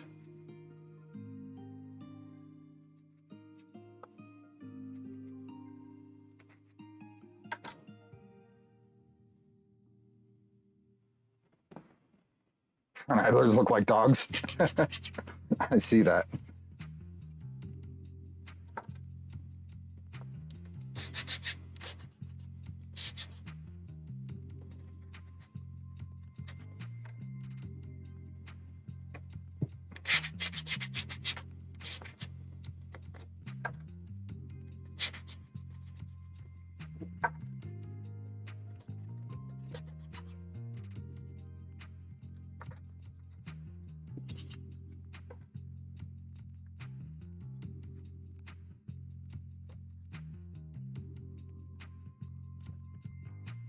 Okay.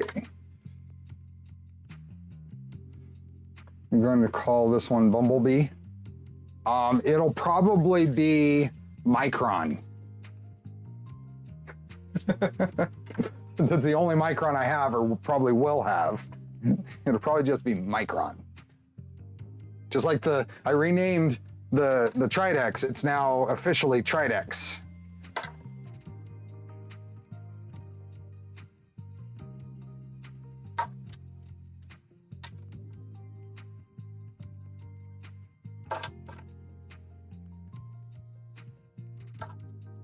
Micron. Exciting naming scheme, yep. Okay, where are we at? We need to put some heat sets in here. So let's get to it. A bag of heat sets. There we go. Let's go here. Got the right bit in, right temperature. Go over here and where do you find files like those? I've only ever found the big honking bastard files. I don't know where I bought those. I either bought them at a home store, a set of them. It had several, like here's a little rounded side file. It had several in the kit. It's either a home store or Amazon.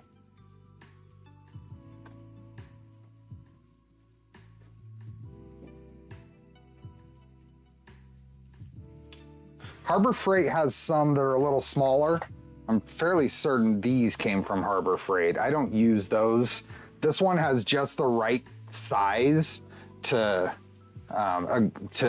grit or aggressive, whatever. It seems to be a good balance, this one here, for me.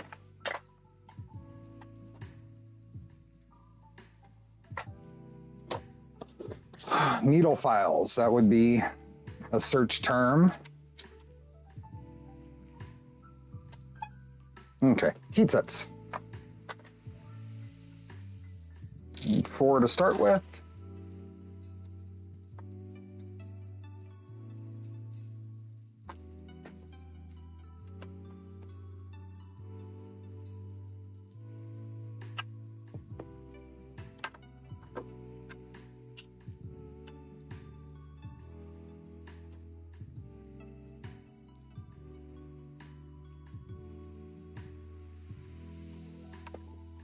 On the bottom.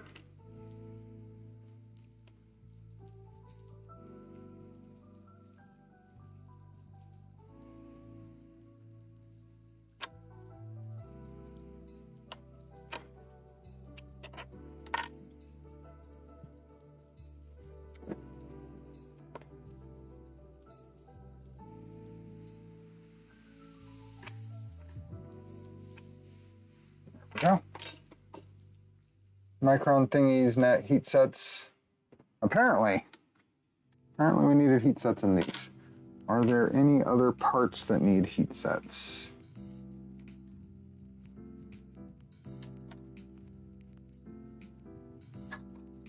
It does not appear so. Oh, there might be one there, or not. We'll find out. We will hold off. Using the Pico to do some incredible stuff, directly displaying on a VGA monitor. I just finished doing this on a new V2.4, got it belted with tap. Awesome. Okay. Then we're gonna build a couple of stacks. So we're gonna get an M3 by 30. What does it end up being? Is it an M3 by 30 in the end? Yes. And then an M3 by 35 with a washer for the adjuster. Then the steppers back there, okay. So we will build a normal bearing stack. Figure out what fasteners we need. So we need washers. Here's the M3 by 30.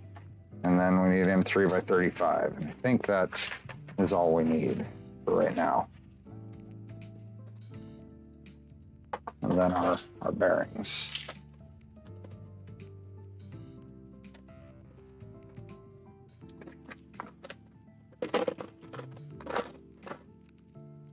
Hey, Juan Carlos. I think I only need 4 of these for right now. Got 45 minutes till the giveaways.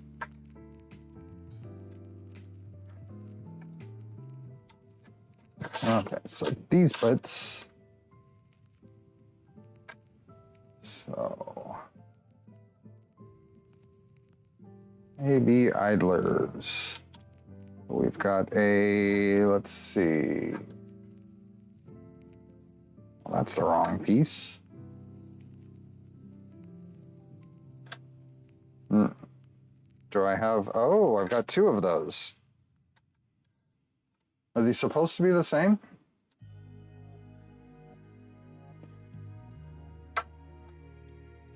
Are these the same per side? No. Did I print the wrong stuff? Oh, nope, those go there. Okay. Those go together, and those go together. Okay.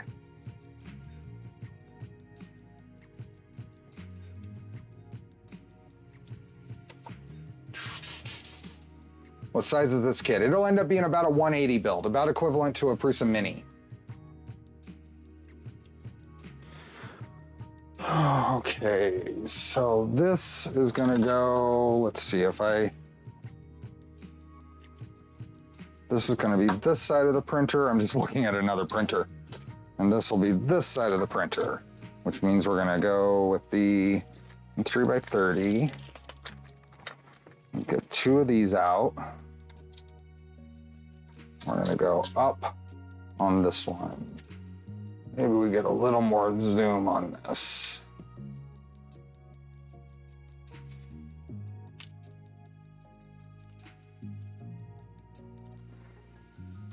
A few washers.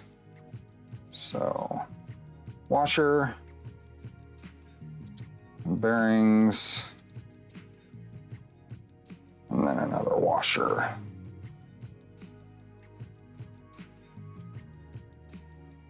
And the top is gonna go on here.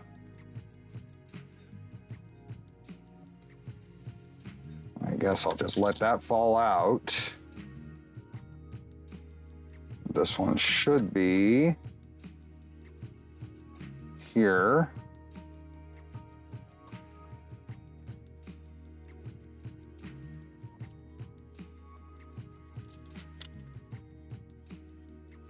think I screwed that up. I missed the second washer. Oh, nope. I think I got it. Let me make sure. Make sure I wiggled it in. Nope, I missed the washer. I missed the washer. Are these 30s? Let's see something here.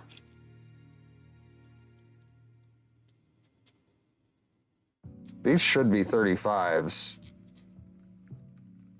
That gets about one thread in there. It says M3 by 30. We'll see. Okay, let's try this again. I screwed that up. Let's see if we can not screw it up this time.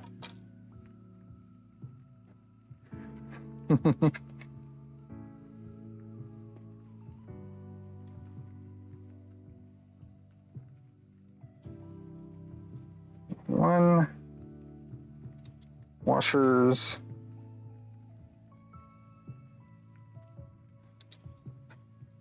Ah.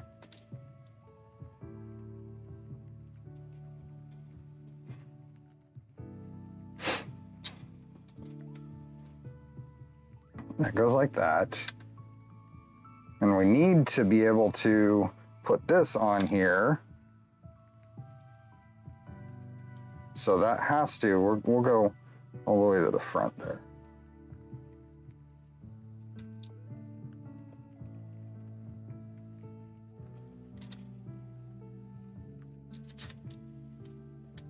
There we go. Now we got him.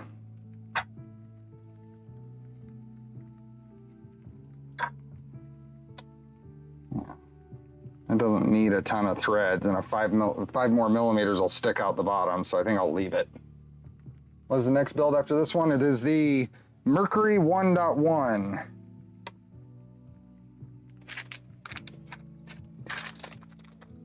A 35 millimeter with a shim / washer through the front, right? Yeah.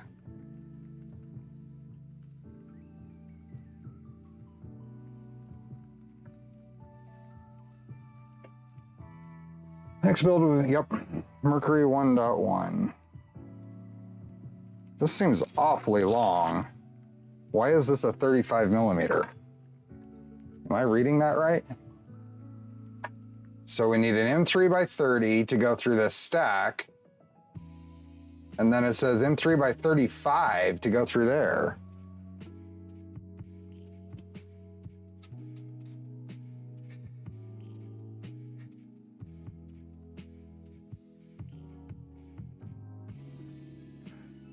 I guess it goes through there. Okay.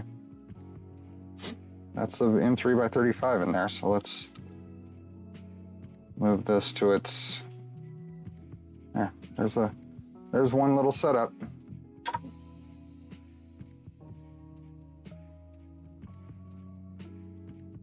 Okay, so that's that. And now we get to build another one. So this one ends up being opposite of that. So we'll have to go up through the short piece.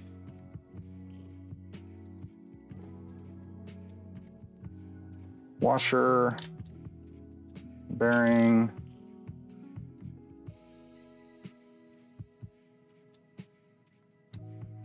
and then washer. And the stack.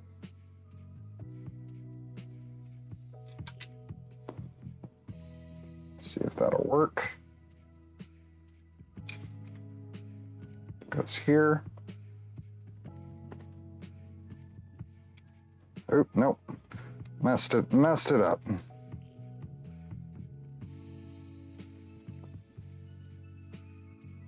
Yep, that. Lost it. This is fiddly. This is very fiddly.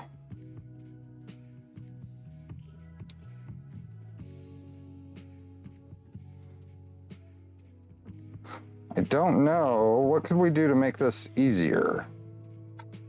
You have to be able to put this tensioner piece over there. You can't do it with a screw in place here. I don't know if it's easier to, yeah, that doesn't fall out straight, which causes a problem.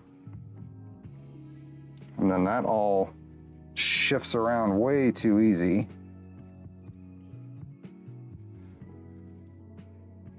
Yeah, I'm losing it every time. What do we think? Let's see if I happen to get it. I did, actually. Wow. That worked. It's together.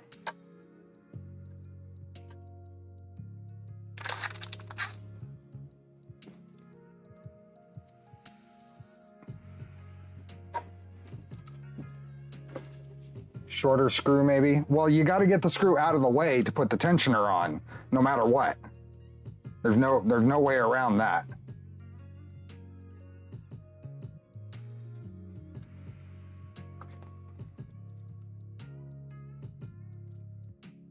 There we go. 2 of those are built. There's no way around it.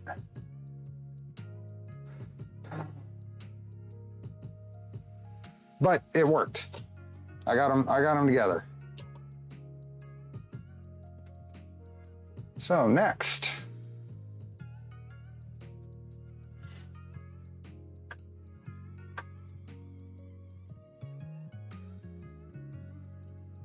A motor pulley. To attach the A drive stepper, orient the motor so the wiring is facing towards the middle of the printer. Using one M3x6 button head screw, secure the stepper to the lower half, and then install a pulley. Okay, so this is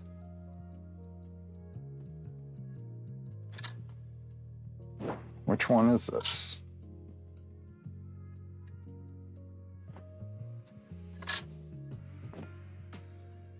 This is the A.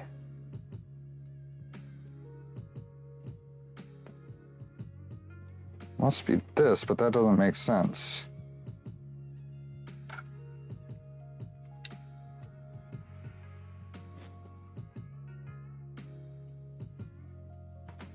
I'm gonna figure out which ones of these is the, oh crap.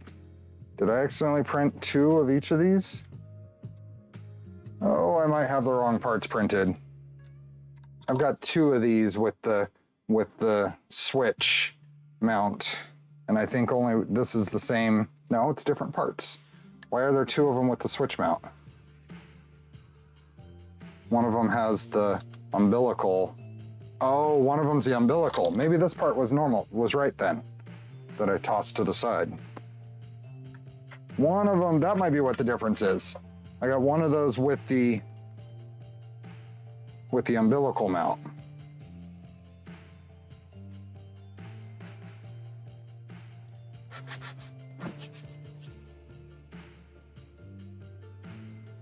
Is a Micron designer part of the Voron team? He is.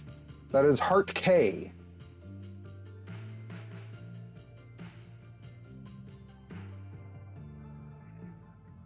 One can use a pin of the exact length to make the stack. You could. Okay, so there are 2 of these. I'm gonna use the gland mount, I think. I can always swap that out if I decide otherwise. That means that this one is the A, I think. Maybe it's this one. This one's the A. That means that on this side, this is the B. Okay, B and A. That means this one, where are my steppers?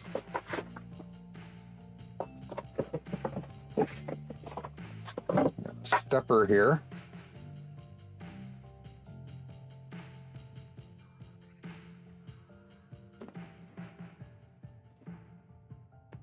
That means this one goes here and right like that. and then an M3x6, which I know was in the bag of parts.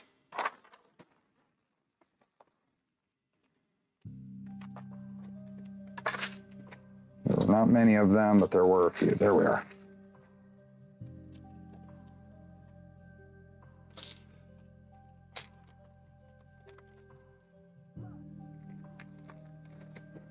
Okay, so this little M3x6 they're talking about goes here.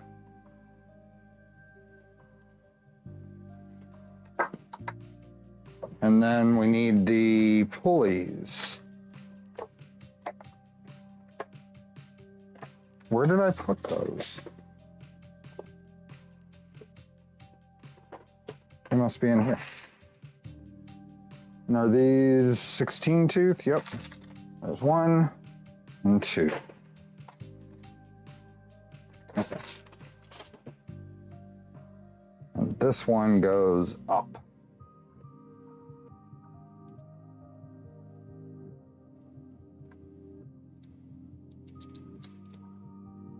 I don't think there is a little guide here, so we'll just align this when we belt it, which is not a big deal. That's easy enough.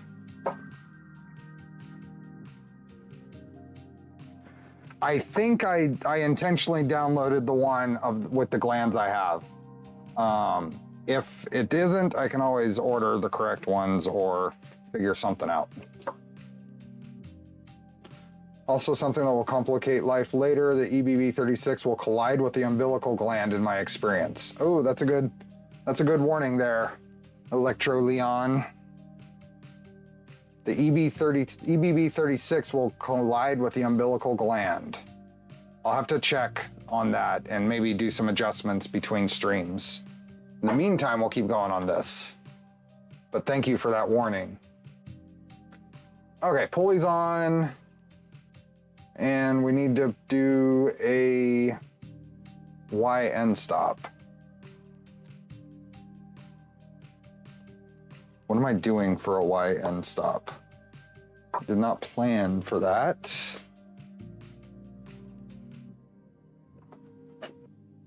Can I reach this? I can't really reach this very well after the fact. Oh, there's wires that go there. How long is this wire going to need to be? Oh, I could go sensorless. There's no reason not to go sensorless on this. I may go sensorless on this. Yeah. Thanks, Poity. I like that idea. Does anybody have any idea, any reasons why sensorless wouldn't work well on this machine? There's no end stop to target. So, since I'm using boop, I think I'll go sensorless. The only thing that might need then is a little bumper here. Okay, I'm gonna go sensorless, and I'm gonna leave that off for right now. So we'll ignore that. And we're gonna build some more bearing stacks.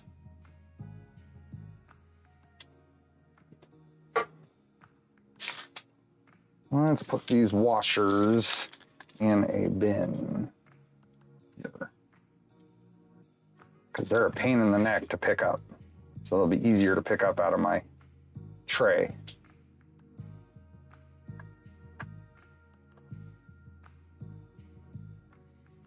Don't suppose you know where I can find details about the Sanjay Rep Rap Fest?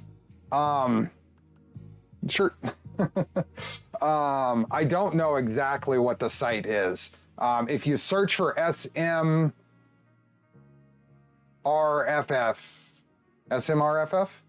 SMRRF, you should be able to find it.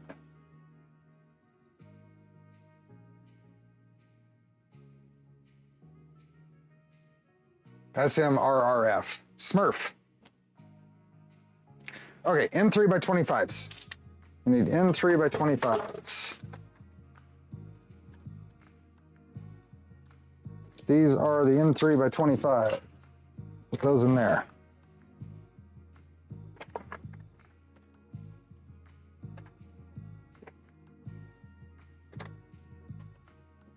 And we're going to take this piece and put 2 of these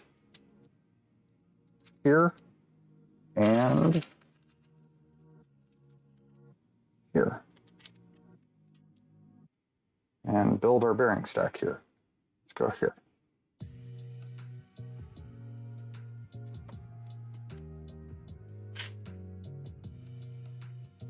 One.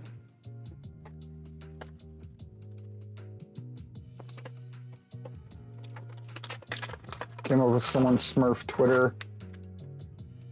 I'll join the E3D Discord. There you go. Okay, so one there.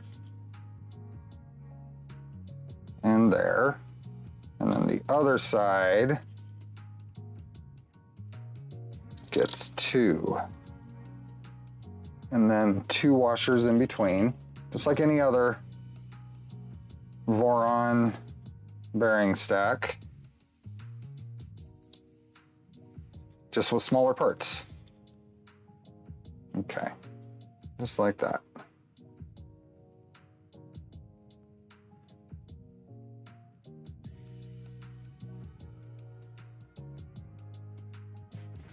And then I guess this will go in here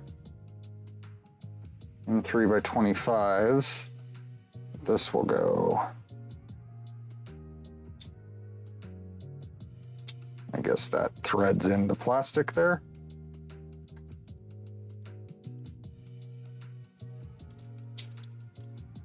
Just get those barely started so I don't lose those bearings, and then in 3x25 socket heads. Yeah, I got the one washer on top. I got all of them. Let me, because you're saying, and if I don't check, I'll be wrong. But I have. Oh, I was wrong. I do not see a washer there. Oh, how did I miss that? Well, I intended to put it there. We'll just sneak it on there. Thank you for catching that. How did I miss that? There we go.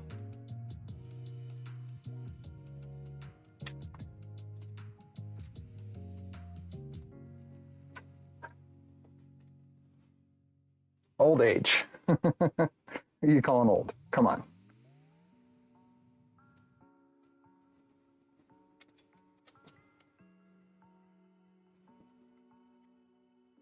There, and there, and there.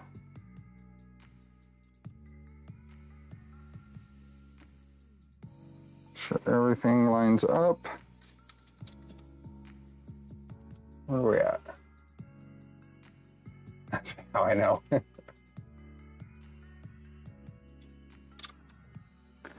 And then we can finish tightening these down.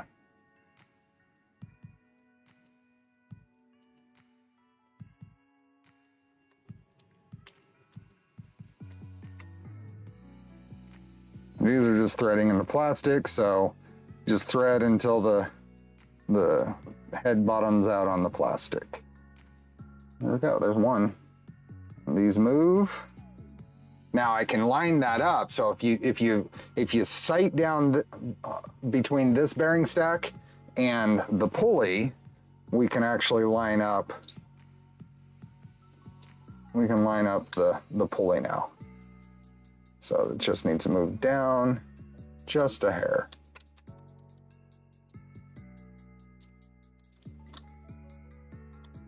Why is that not moving? I bet you I'm bottomed out on the flat spot on the. I don't like that. It's right on the edge of okay, but the flat spot in the stepper shaft is preventing me from moving this down really where it should be. But it's lined up almost exactly. The bottom lip of this bearing is lined up almost exactly with the bottom lip on the on the pulley. So I think I'm gonna go with it and keep an eye on it. But I wish that flat spot was machined a little further down. That's really close. I may change my mind later and try to fix that, but right now we're gonna leave it.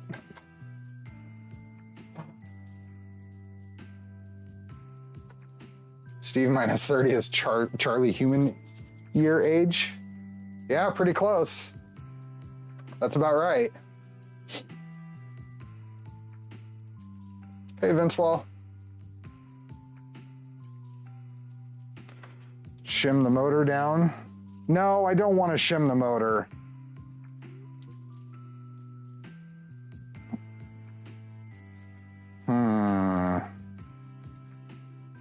You know what I'd probably rather do is just ignore the flat spot ignore the flat spot on the stepper and just rotate it 90 degrees.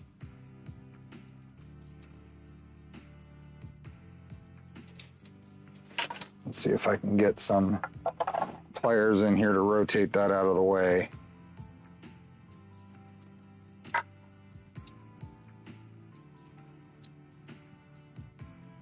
Then I can go to exact center there.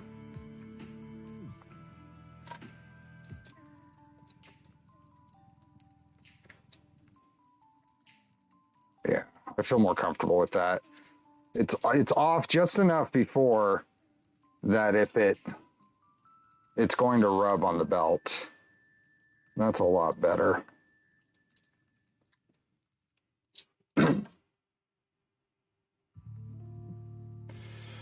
How's the getting 2 more cats trying out with Charlie going? When will it happen? It'll happen this summer. The trial will be this summer. It'll be Marco and what's the other cat's name? I'm drawing a blank. Oh, Charlie shouldn't be. Charlie isn't. There we go. Thanks for the reminder. Can't flip the pulley or it'll be on the wrong belt. Yes.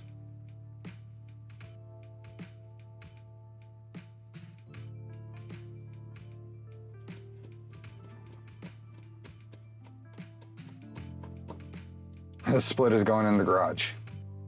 Yeah. I'm drawing a blank on the other cat's name. Anyway, let's keep moving.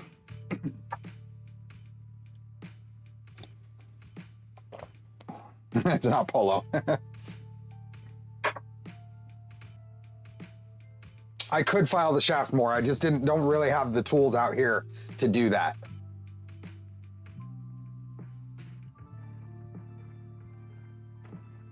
This is all about, I'm pretty sure this is all about here, I'll show you. This is all about where the flat part of the shaft ends. And it's right there where the grub screw is catching, so I couldn't move it down far enough. I've got a problem with this pulley though. This stepper.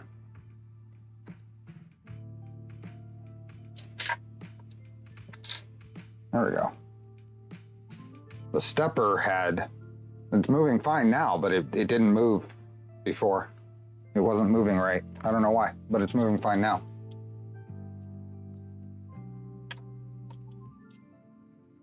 I mentioned what in the last Micron stream? The same thing? So this is gonna go the other way. So there won't be a problem with this one lighting it up.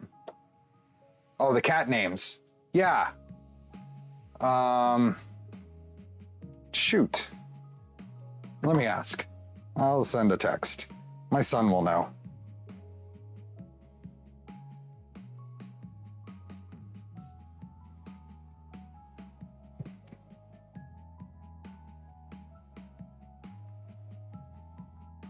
My niece and nephew occasionally watch this, but I think they always watch it after. We may be getting more kitties, Poity. My sister-in-law is moving and can't take them with her, so we will we will do a trial visit and see how that goes. But they're both good cats. They're nice, tolerant cats. So if they work out well, I'd be pleased. Okay. It's all about Charlie though. If Charlie doesn't get along with them, then they'll have to find another home, because we're not going to compromise Charlie's retirement, his late life comfort.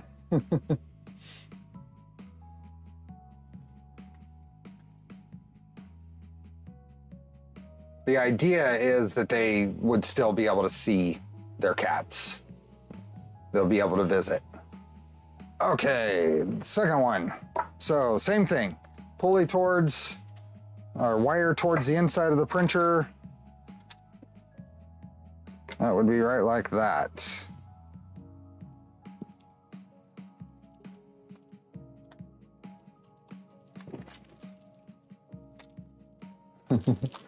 Charlie was not always an only cat, so he's had some experience in his life dealing with other cats, and we hope that makes it a little easier for him. Why did that not... That bottomed out and did not tighten. What in the world is that supposed to be? An M3x6, that's what this is. But that M3x6 bottomed out and did not. This is going to be dependent on, if this works, is going to be dependent on the particular stepper. And that does not look very deep. Did this one bottom out?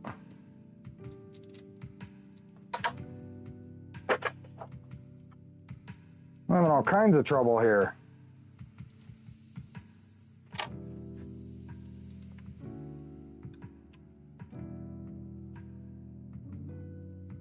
I think that one tightened.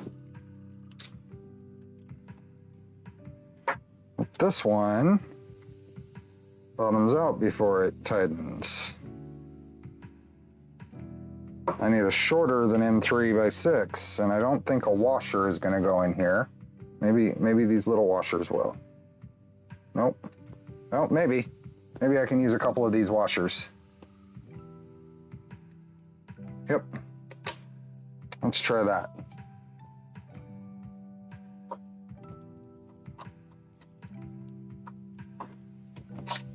There we go. That worked.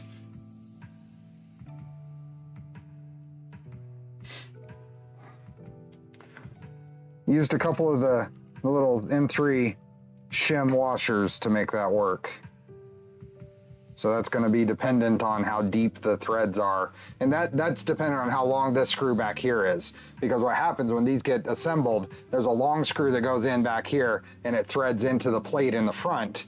And however many threads are left over for your mounting screws is what you have. I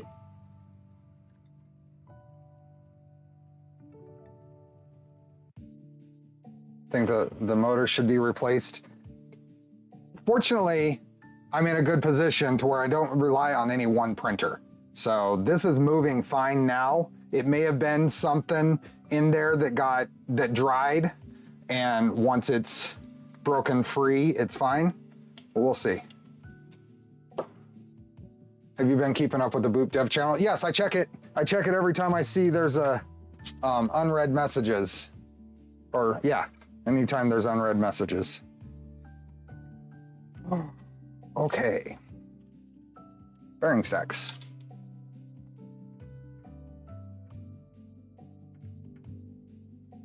You could put the washers on the bottom screw. The bottom screw. It needs to go there. Okay.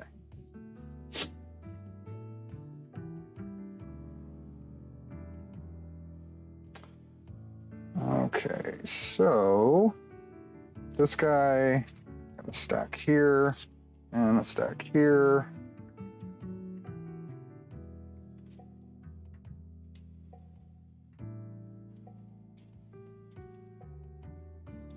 to give the top screw more threads. Oh, I see what you're talking about.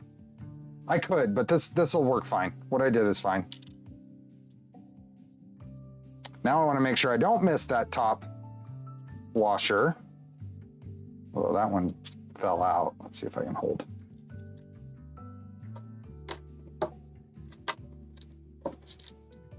See if I can hold both of these. There we go. Hey, Margin.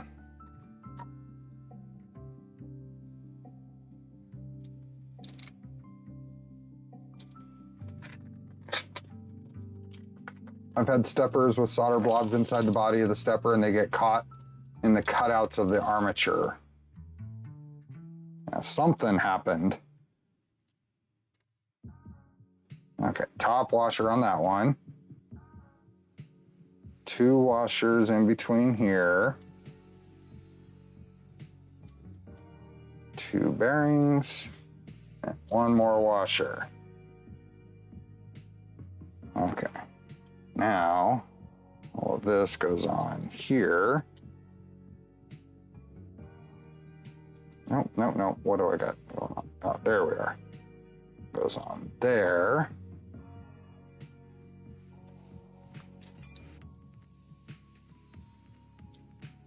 And just get those couple of threads in.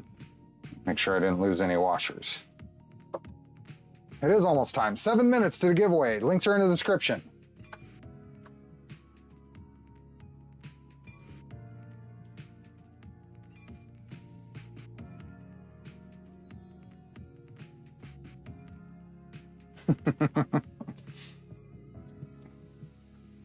Okay, and then some in 3 by, what are these?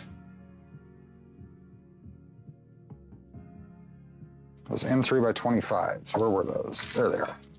And I need 3 of them.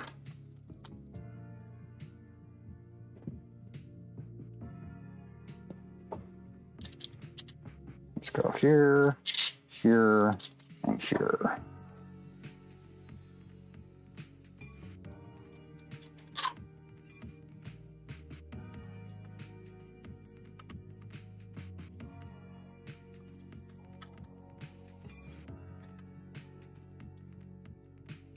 Lined up, and we can tighten these just to where they touch the printed part.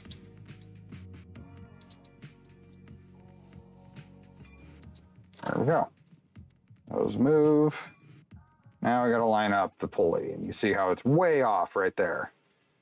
Hey, 3D HP.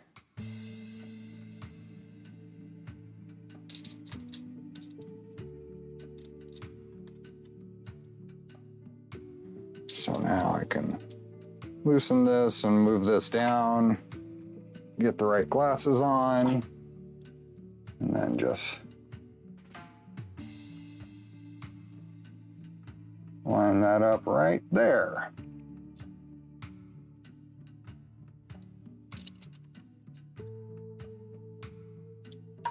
And that's what you're looking for there. You see how the bearing stack lines up with the pulley.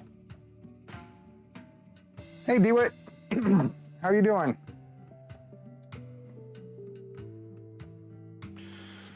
Hey, Yamaha. Where are we at? We are 5 minutes. 5 minutes till the giveaway. How many people do we have entered? So we're giving away a full set, 1 full set of these steppers. So the 4Z steppers, the AB, and the extruder stepper. And a roll of Polymaker filament. And we are good on responses. We should see our viewer count go up. We didn't hit that 3 yet. I'm still seeing a 2. Can you F360 the part a bit thicker at the stepper flange? You could, QC Kurt. Very well could. I'd probably make that as a suggestion for a tweak to this.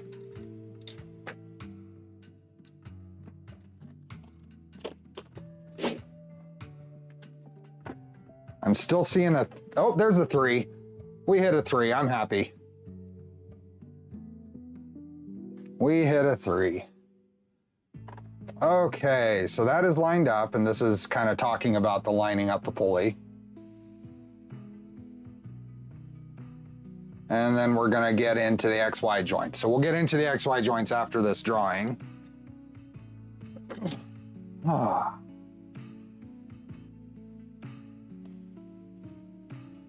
Nearly seeing a 4 on the viewers. It is Super Bowl Sunday, so I expected a few fewer than last week.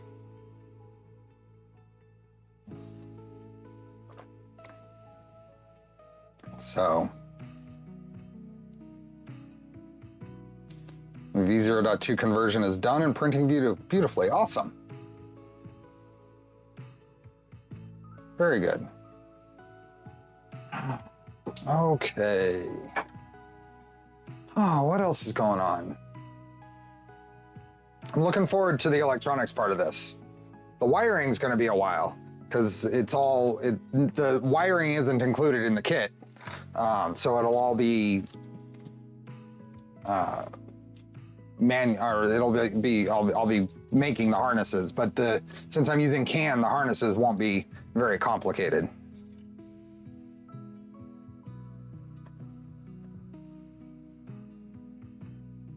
Since we're getting close to the toolhead assembly, do we want to give your audience a sneak peek at the new boop? I have not. Can you send me some pictures or something, Mastermind? I haven't. I would be very happy to give a sneak peek, but I haven't printed anything. If you message me on Discord, I will share whatever you want to share.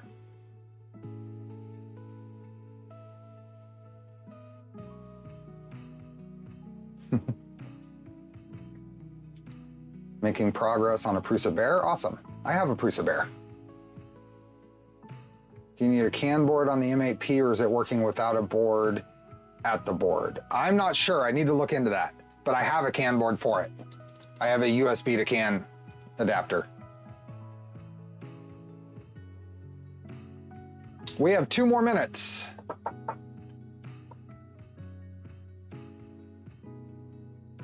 I'm doing CAN because I can, and it makes the wiring a little easier. And more experience with it is a good thing. Can I fit the Micron in a full-size 2.4? Maybe a 350. But it won't fit inside of a... Here. While we're waiting the 1 more minute, you're not going to get a good view of this, but I do have a 300 V2 here. Let's find out. Nope, it's probably about 20 millimeters too tall to slide in there. The Micron is about 20 millimeters too tall to slide into a 300 V2, so it should fit in a 350. There was a Patreon Bear update today. Uh-oh, there's a sad face. I'm gonna have to look at that. How's your Purple Trident running the CAN treatment after you had some time with it? It's working well. I had a stupid, my own fault problem with it. When you set a chamber temp thermistor and you set the max temp to 70, apparently occasionally it hits that and Clipper freaks out. And it took me way too long to realize that's what was causing it. I thought it was the toolhead PCB. Oh, it's 1 o'clock. So we'll give this 3 seconds without a response and I'm closing it. So the LDO Micron stepper motor kit, 3, 2, 1. No responses, so closed. And the Polymaker filament giveaway, 3 seconds without a response, 3, 2, 1, and closing it. Okay. You sent, okay, I'll check that out right after the giveaways, Mastermind, thank you. So it is sandwich time. So anybody who is really hungry, go get your sandwich now. Okay, so here we go. Give me a second. Let's go here. We'll just reuse this window. Wheel of names. I'll have to delete the old ones. Delete. Okay, we are going to give away the filament first because that's the window that's up.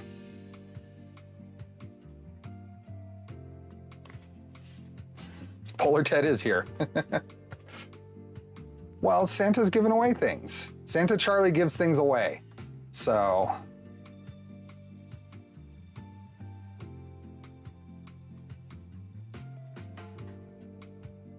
I haven't been inclined to change it. Okay, let's grab all these names.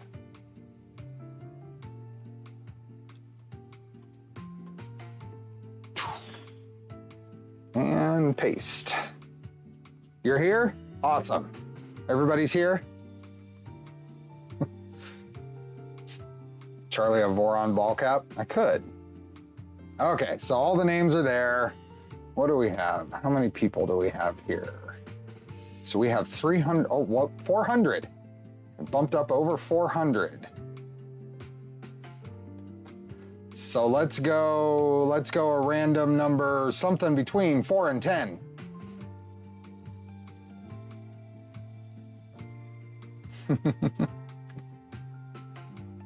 Was sanity on there? 4 and 10. We have 400, oh, down to 397. Who's leaving in the middle of a giveaway? We had 4 people leave. I see a lot of 7s. Let's go with 7, okay. Polymaker filament giveaway. 1, 2, 3, 4, 5, 6, 7, and spin. You told them to get a sandwich, I guess so.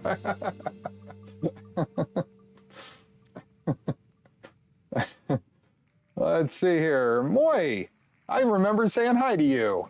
Are you here? Oh, let me start the timer. Oh boy, you get a little extra time. Moy, I remember saying hi, so you're around somewhere. Let's tag me or... Congratulations.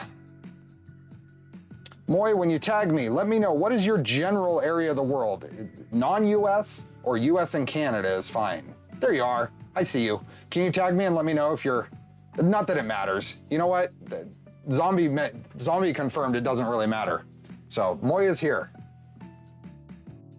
Moy is here. Zombie confirmed, that doesn't matter. So I guess I retract that question.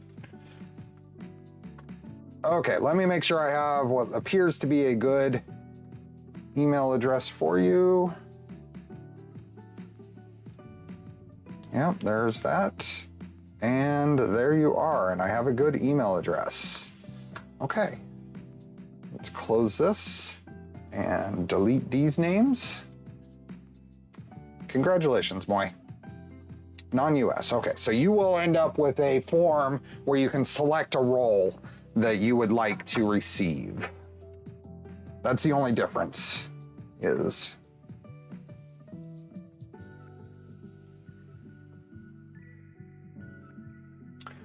Moa? Am I doing a poor job of pronouncing that? Okay. LDO Micron stepper motor kit. Let me create a new spreadsheet here.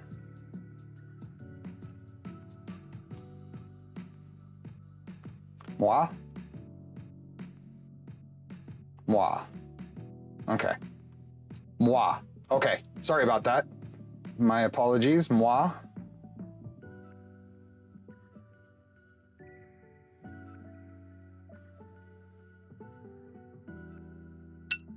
Oops, I forgot to cancel that. What should our range here be? Let me know what range we should ask for the shuffles. While I'm pasting this and we're waiting for this, what range should we be asking for?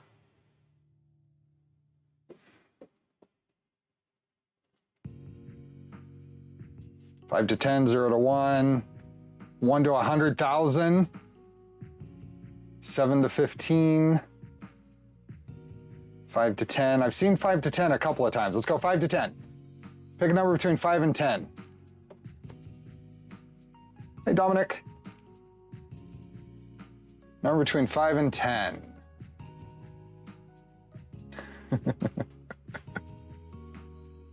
Whew. I'm seeing lots of 6s.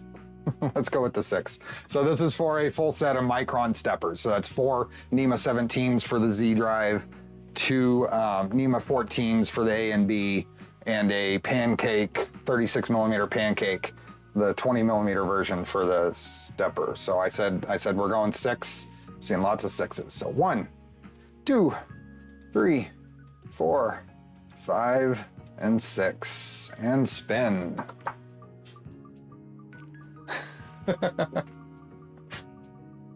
Sorry, Dominic. 3 hours in, about 1 p.m. my time every time. Marcus Felix, congratulations. I am setting a timer. Are you here? Marcus Felix. We will be doing a stepper motor for every one of these Micron, a stepper set for every Micron stream. So come back next week for another chance. But Marcus, tag me, Marcus Felix. I see you. I see ya. Awesome. Everyone's here this time. It's perfect. Yep. I do a fairly good job of catching chat. Okay, let's make sure I have what looks like a good email address. Yeah, looks good. Congratulations. Let me cancel that so it doesn't go off. Oh. We need more engagement. Everybody congratulate the winners again. The more you congratulate the winners this time, there's a chance you could have your chances improve next time.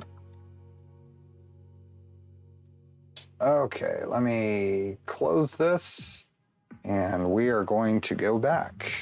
Now we're gonna take a little detour and talk about boop, it sounds like. Do the spikes, the spike in my chat graph. So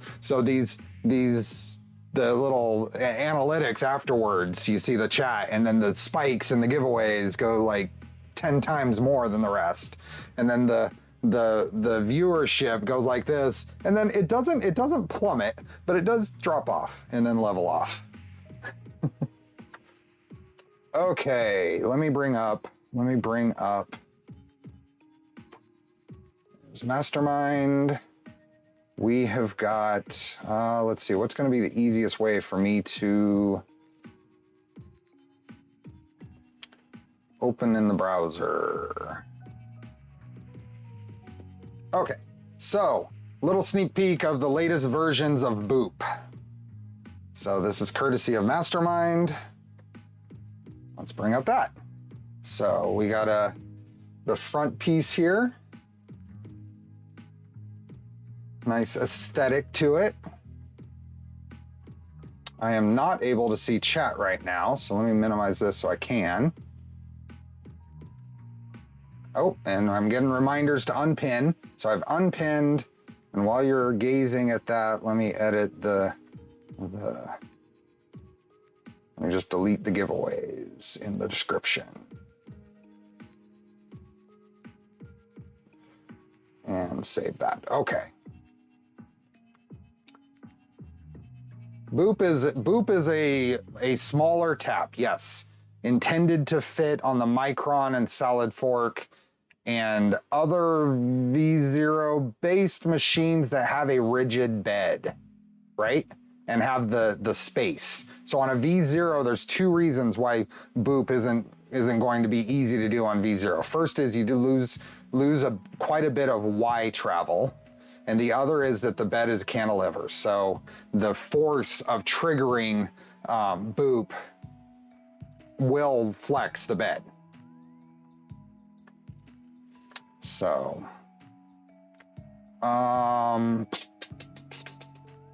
let me see. So that's that one. Let me see. There's a few other pictures here.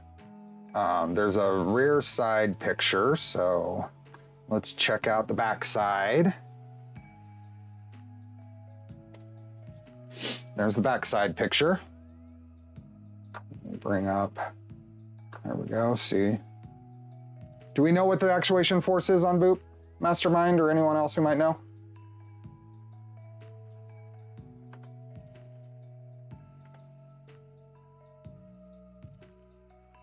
Matitas, YouTube has a bug where if you end what you're saying with an emoji, it will delete everything you said and just put the emoji. If you put a space after that emoji, it'll send it correctly.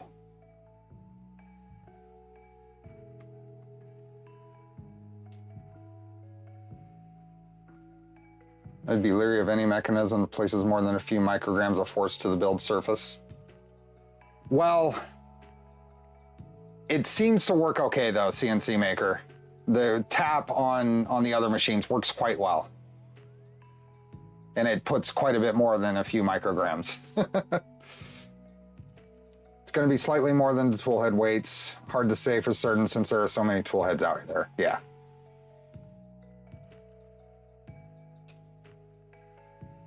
Let me see, is there any other, there's a few other pictures here. We've got a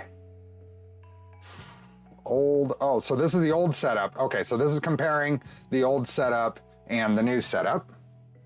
So let's bring this up.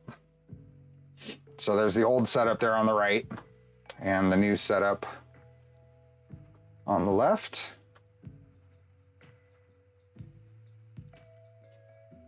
The people who have installed it are reporting damage to the build surfaces. Who is reporting that? Because I have used it even on the P series stuff from Fabrico and I'm not seeing any damage. So there are, along with tap, there are some macros, some setup that you want to do that ensures that you're not probing too hot. You're probing at that point where the filament will squish out of the way, but not damage your surface. So they're obviously, I'm sure there are people reporting that it's damaging it, but is that the full story? Have they paid attention to all the setup?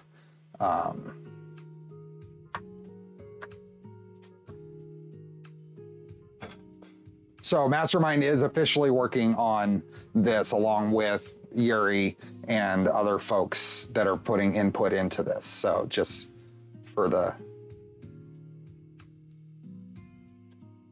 what else? Are there any other pictures here that are beyond that? We can look at here, let's go the back side of both, and then we'll move on with the build. So that's that, and then this is the back side, comparing the two. So now on the left is the old version of Boop, and on the right is the new version.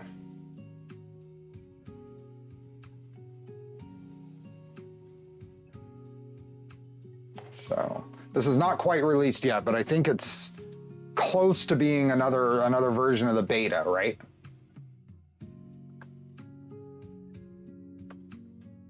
So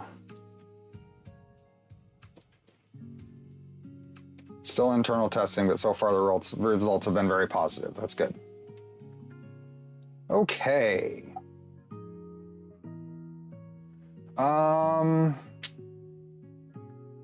It is the same. Well, the X carriage, that's why we're going with a MGN9H instead of the MGN9C.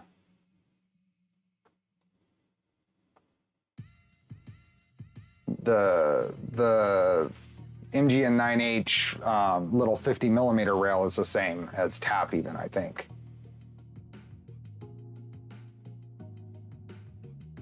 Wonder if Boop would work on the V0 with a Bowden setup. The other, but remember, John, the other factor there is you lose a lot of Y travel on a V0.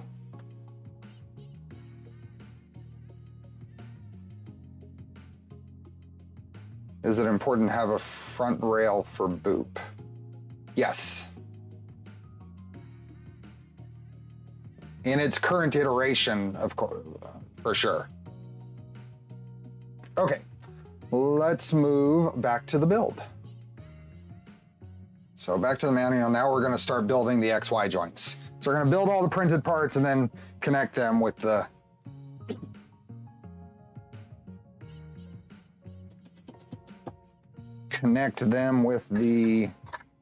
extrusions.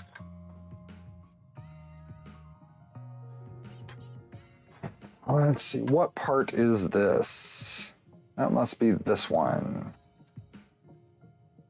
So we're gonna take this part and we're gonna take some M3 by 25s. Is that these guys? Yep.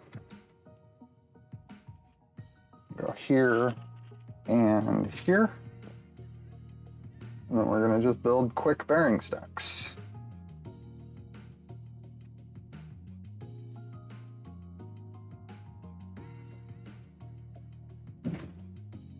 And where did my bearings go? Over here. Thanks for indulging me. Off to work now. See you, Mastermind. No problem. It's part of this build. We'll be doing something, whether that version or whatever's public, we'll be doing something for this build. So it was relevant. There we go.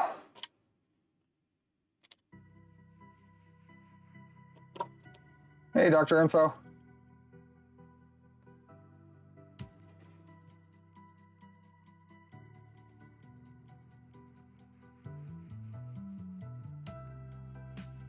Okay, so that's those. And then what is the equivalent? Is that this guy? Yeah.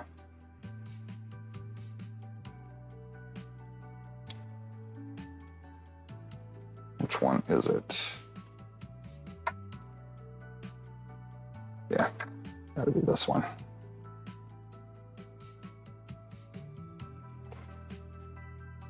There we go. There and there. So. Oh, lost a bearing. Oh, lost the whole thing. Lost it all. This would be nice. Here's a little suggestion. It would be nice if that hole there that we need to go in was a slip fit for at least the first little bit. That way this would be a lot easier to assemble. I'm gonna thread that in just a little bit, and then we're gonna build this other sparing stack again.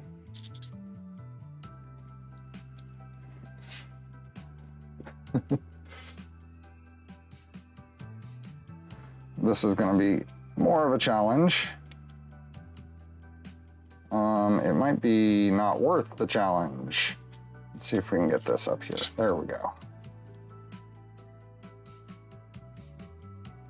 That should be a slip fit for a good bit. That would make that a lot easier to assemble.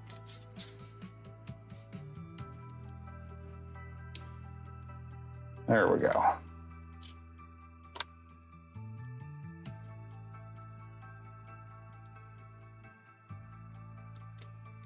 Now this goes right there.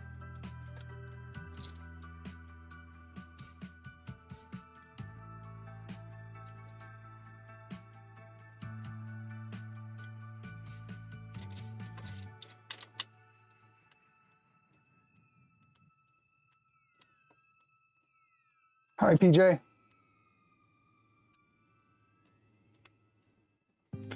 What is the preferred probe for a V0? Nothing. No probe. ZN stop. That's all you really need on a V0. There's no real need for a probe at all. Has LDO made the picobilical file available? They do have a picobilical config on their GitHub. Now, how it ties into a V0 build overall, I don't know that there's one out there yet. Okay, so those move. I got all the spacers. That one's done. Now we do the same thing.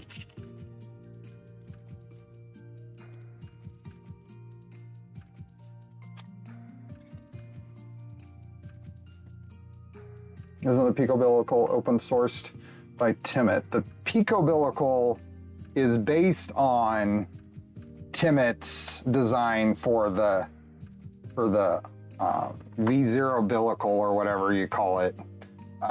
It's not Timmit's design. I don't think is doesn't have an MCU. Although I'm fairly certain LDO's design is open source still. It's just not the same.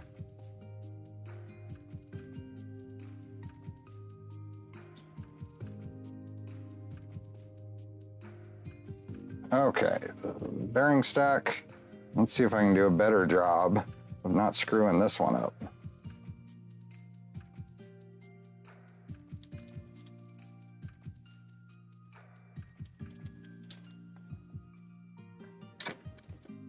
See that? Don't like that. That should have a slip fit there for a little bit. So it'll hold in there, hold together a little better while you get things lined up.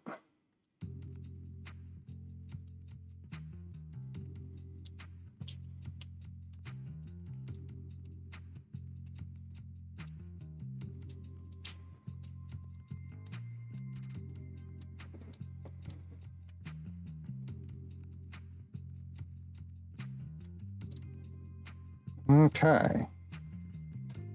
Those move.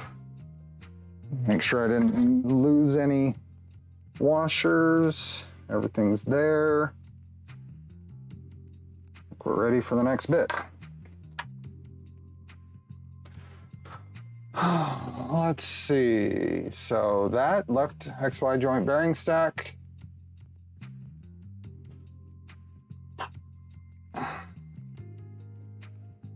Oh, and then we have some heat sets we should have put in. Okay, we can do that still. Heat sets.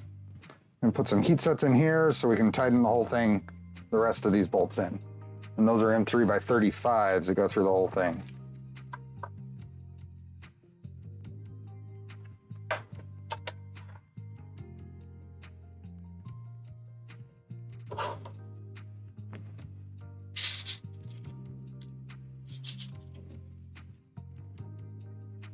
There we go. Charlie's snoring. Charlie is snoring.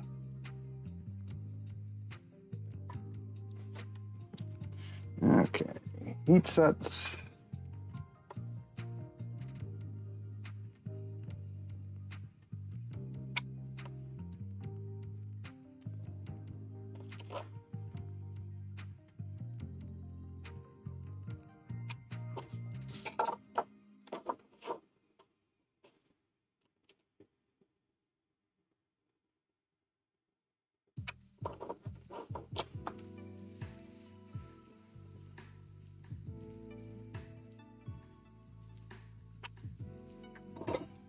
And in 3 by 35s. These guys go in here, here. Ooh, hot.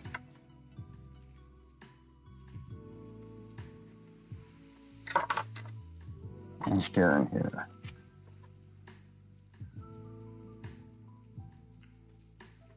Do you have plans for using your Big Dipper in a build soon-ish? No. Actually, I have plans to send that off to someone else. I have plans to let them use it in a build. So. Okay. Oh, that is these. Those get tightened. And what's next?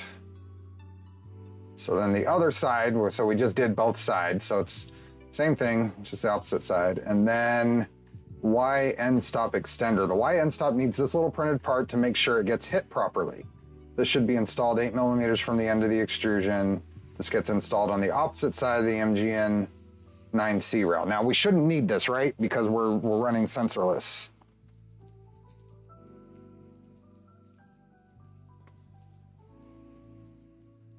I plan to use mine for one of my V2.4 with RepRap firmware. I have a V2.4 with RepRap firmware. I haven't figured out, it's all functional. I can print with it. I need to do some final setup with like my workflow on it. I'd like to get more familiar with RepRap firmware and show a setup on stream. Yes, the old 320 V2, yep. I also have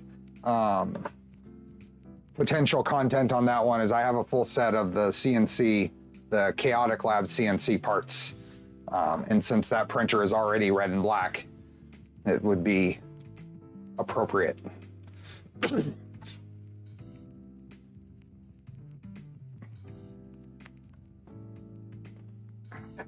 We'll see. Lots of projects. Okay, those are done. I don't think I need that. I don't think I need that end stop piece, since I'm running. I'll be running sensorless. I think I'd actually prefer that to make sure that it's hitting at the same time. So, oops. And I think this might cause it to hit the A drive spot first, but I'm not 100% sure on that. We'll see how it looks in the end. M3x20, so then this all bolts on to the X rail. Okay, so making sure that the text on the rail is the correct way. If we tried to install it this way, it wouldn't work as well. So we're gonna install it this way. And then we will need, I think, so we take this and we need some M3x8 button heads from the top. I think I'm gonna try to put,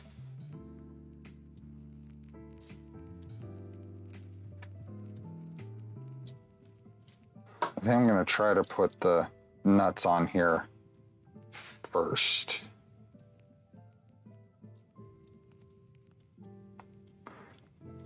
I don't know how fiddly this is gonna be.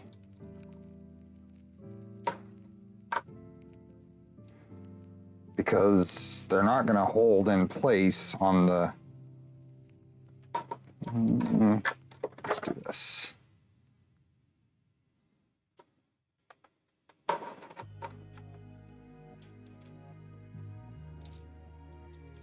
Let's do that. Get one of those on. Get this one on.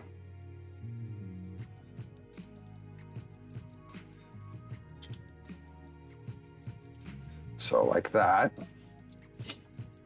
Who is this kit from? So LDO made the partial kit for this.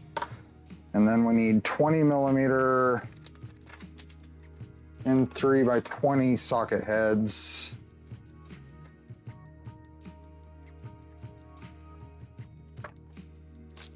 I don't know that I have M3x20s.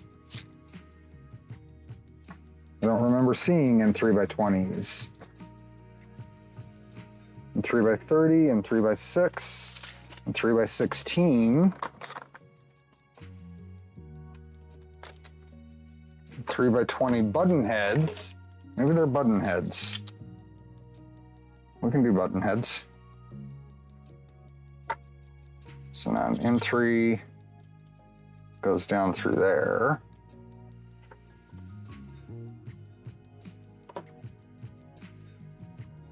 See you, Mr. K.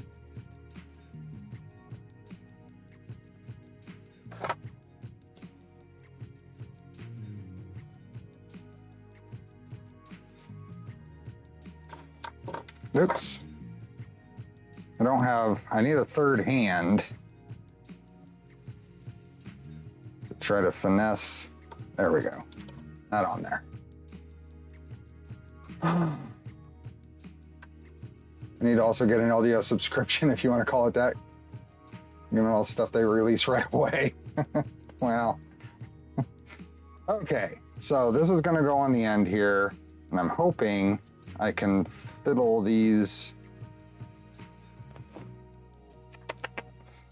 hex nuts to just slide into place, like that. And those can stay somewhat loose, although I'll just barely snug them down. We'll loosen it up so we can align everything later. There's one side on.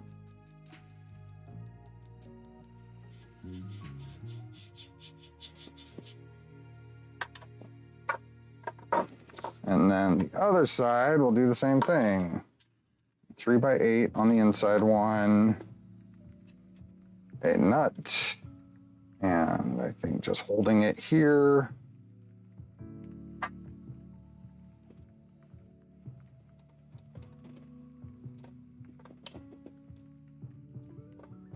Hold on. What? There we go. That on there. Same thing here. And then the 20 millimeter on the inside.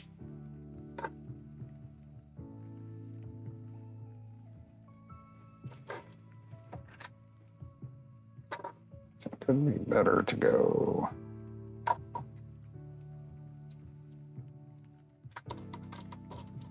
Like that. And then this goes on here. Oh, there we go. Sweet, that wasn't too bad. There's some Voron initiative to making a tool changer. Not specifically right now that I know of. Here.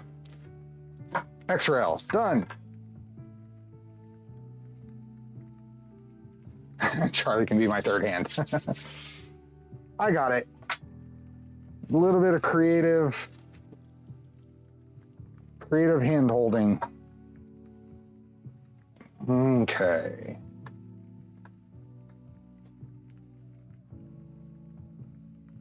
What about a nozzle changer?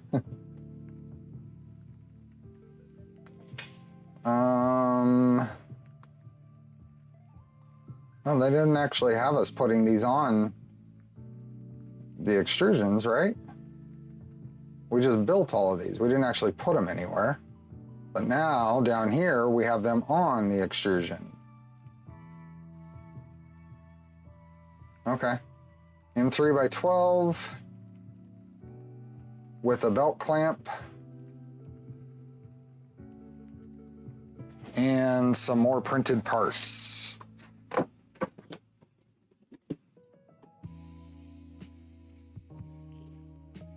First pot of coffee, good to go. Perfect. Okay, I have got to find bits and pieces in here.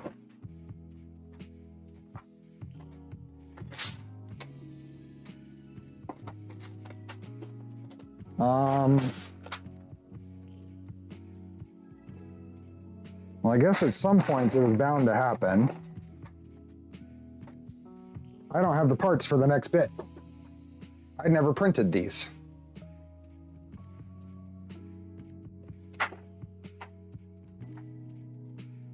I did not print these. What are these guys?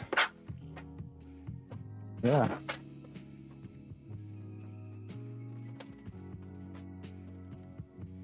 I did not print these.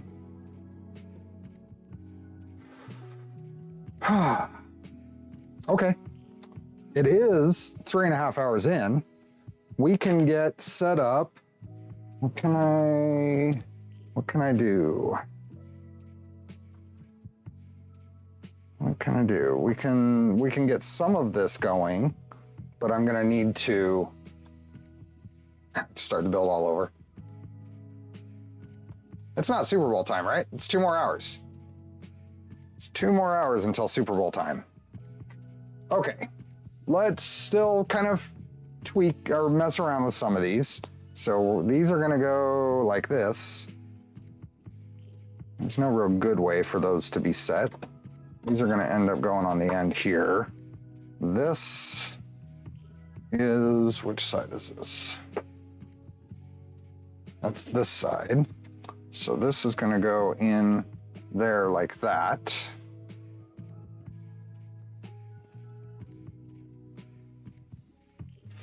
And then that will go on the end here, like that. That's one side of it, so we can get some of this. Even if I have to swap fasteners around, we can at least get things kind of going. Multiple V0 to the rescue. I could I could start a print while we mess around with this. It wouldn't take very long.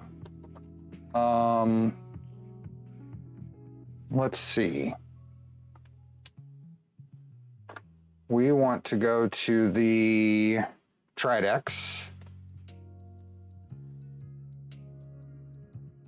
Come on. That's a better work. I am connected. So I've got a little quirk with my network. I may not be able to get to the printer from here. Hey, Hybrid Robotics. Yeah, I've got a quirk in my network. My network setup isn't complete yet. I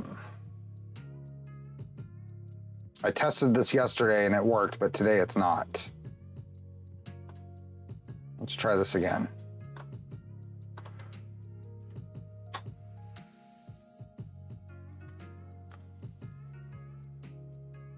This isn't about that. It's about I'm running a dual network right now. So what I've done, for anybody who might not be aware, I'm on a different ISP for streaming. I went out and got an AT&T Uverse connection just for streaming. And if you've noticed the last 3 streams, we haven't had a single hiccup. It's working great. But the rest of the house is still on my cable connection. So that's where the source of this problem comes from. And for some reason, because I use the wired connection from the laptop on AT&T, and the wireless connection should go out to my local network.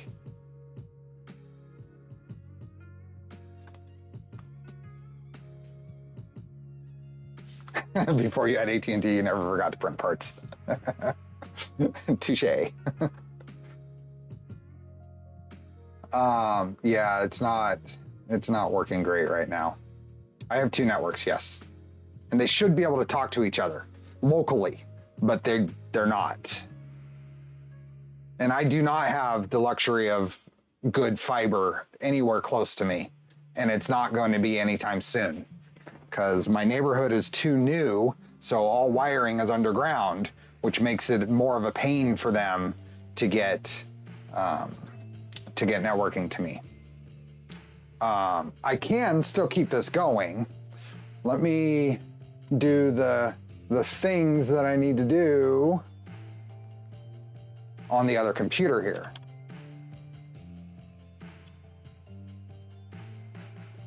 So I need to preheat the Tridex there so I can get the filament out of it that I need.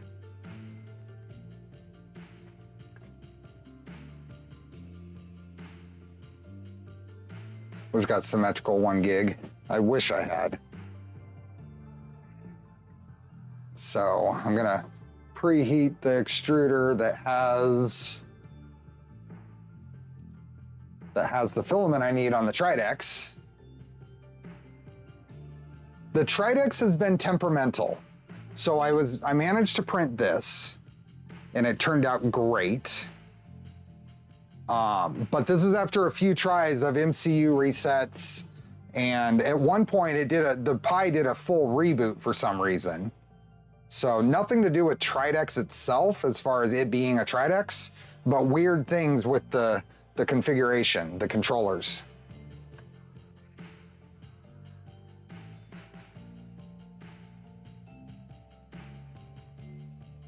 Derek, I'm just regurgitating what the tech said, the AT&T tech said, is that it's a pain in this area because of the way the wire is ran.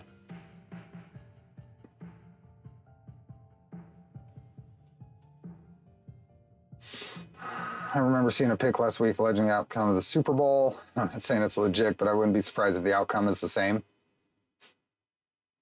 As long as you pick the right default gateways on the right gear and don't rely on DHCP to provide it, you're set having both routers on the same network.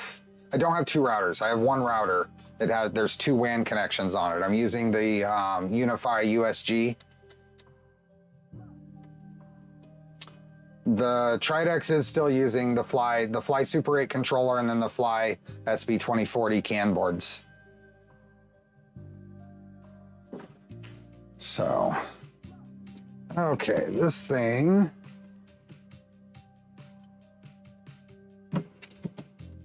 That's one. I need the yellow filament here.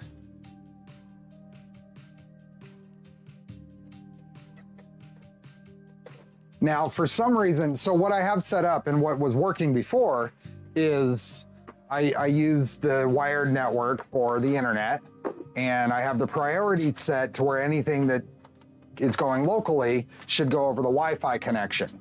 And that seems to be temperamental in that I need to do a full reboot for it to work sometimes. And right now that's not practical. So I'm gonna make room here, and we are going to grab one of the V0s.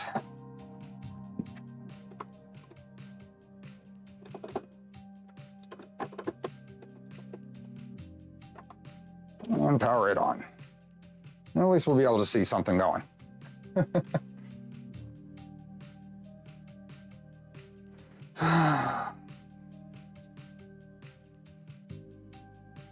So one of the WANs is set up as a failover. Yes.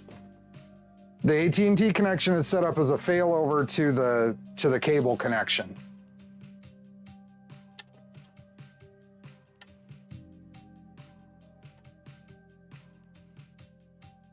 So we'll get some printing going here, and then we'll start assembling this. So we're not gonna get too far behind here. As soon as this thing powers up. Do you know if there are many Tridecs out there? I don't know how many are out there. Probably at least a dozen, maybe 20. I'm out of coffee. Switch over to water. Looks like Charlie's sleeping on top of the V0.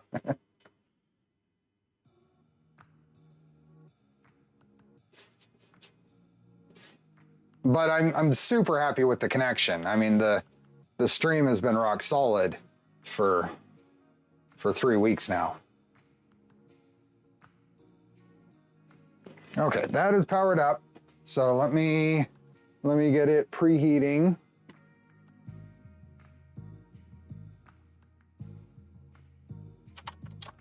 Get that preheating so we can pull that filament out and swap it over to this.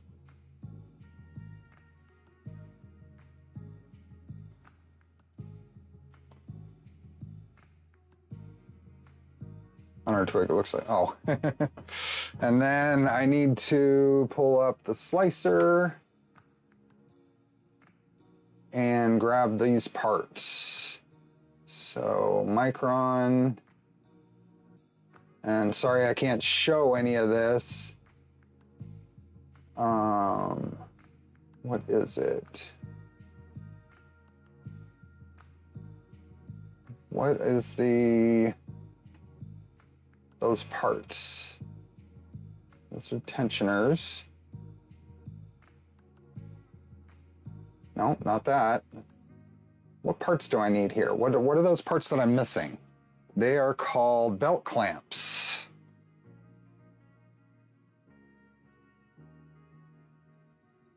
Where are those? Belt clamp. I need 8 of these.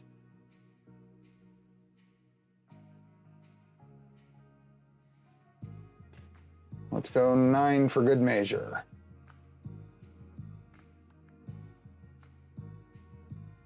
V0 gold.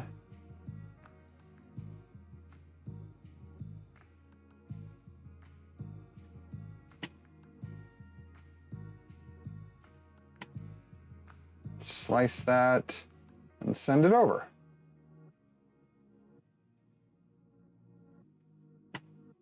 Now, unload filament. There's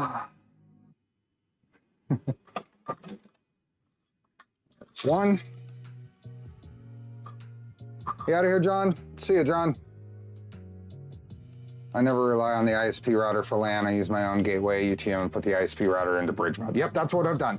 I'm not using any ISP routing equipment. All of my stuff is done through the Unify stuff.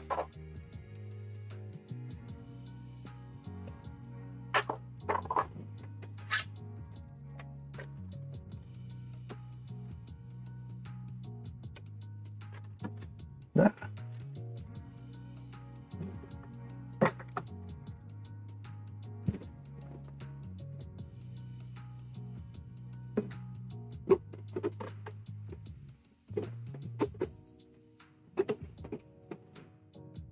There's that.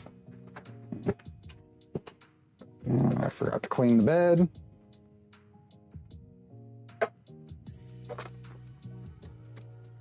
That'll be good enough.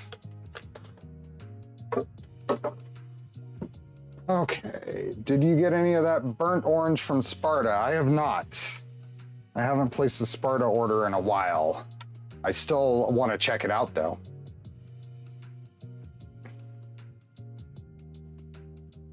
I may never get to the point where I'm confident enough to attempt building a Core XY printer, but I like to see how others do it just in case. It's not too bad, hybrid robotics. Just following the steps, step by step, day by day.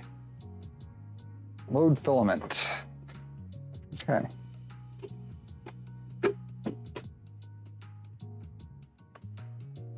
If you start with a trident, it's not bad. That's absolutely true.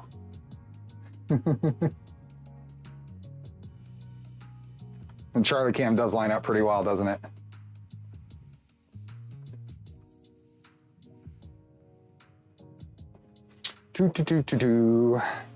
That is all there and ready. This is only, I mean, it'll be like a 25-minute print. By the time we get things lined up and start assembling things here, we'll be able to put the parts in. See you, Andrew. Headed out for a haircut. May not be back before you're done. I had to get a haircut this week. It was terrible. Unfortunately, I had to get 2 haircuts because the person who cut my hair the first time did not do a good job. I wasn't happy. So, show us what the V0 is great for. Exactly. Quick warm-ups. Let me purge this a little bit because it's still got black in there. So quick warm-ups, quick prints.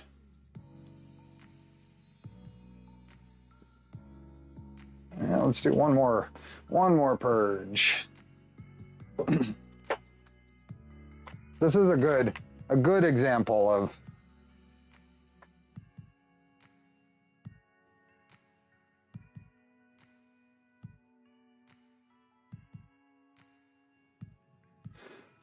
one haircut above the waistline, one haircut below. Can you print a custom Flowbee for cutting your hair? Sure.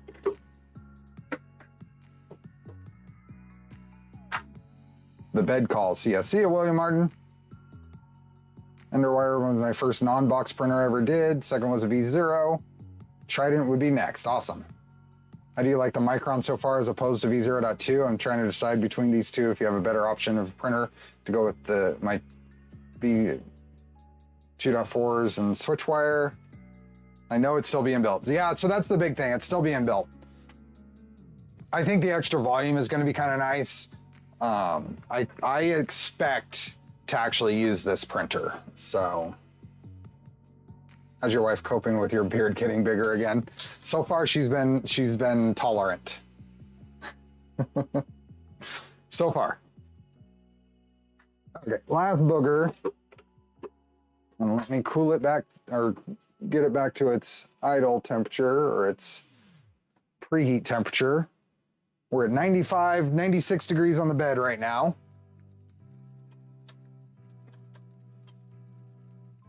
Are the FormBot 2.4 kits fine, or should you stick with the LDO kit? I don't have any direct experience with the other kits. I have heard that FormBot, I've heard that a lot of other kit makers have upped their games.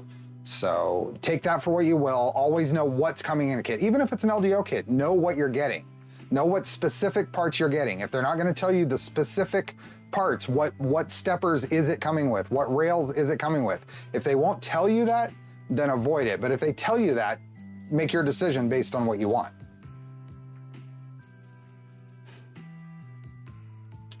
Is it possible to see your V0 slicer config file? Yes, it is. But it's probably easier for me to just post it on my GitHub. I need to do that. I started putting more things out there. Oh, Charlie's awake. At least he's facing away as he grooms himself. Okay, what is this at? It is at 105 degrees. As soon as that hits temperature, we're not gonna do any soaking, we're just gonna print. That's a Charlie Discord coming out. I meant to try to get to some configuring on it this week, but I didn't. I'm in the middle of building a Formbot 2.4 kit. So far it's been pleasant. Only very minor issues like the M3x20 button heads were actually M3x16s. Okay, always have spare fasteners. Not showing his butt straight to the cam yet. Yeah. I just built a Rook 180, but now I'm thinking I want to try building a 2.4. There you go. At some point, I'm sure I'm going to end up building a Rook.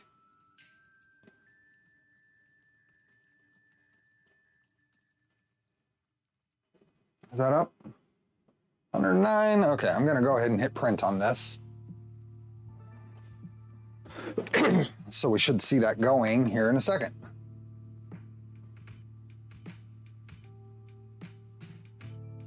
And there it goes. It's homing to Z max.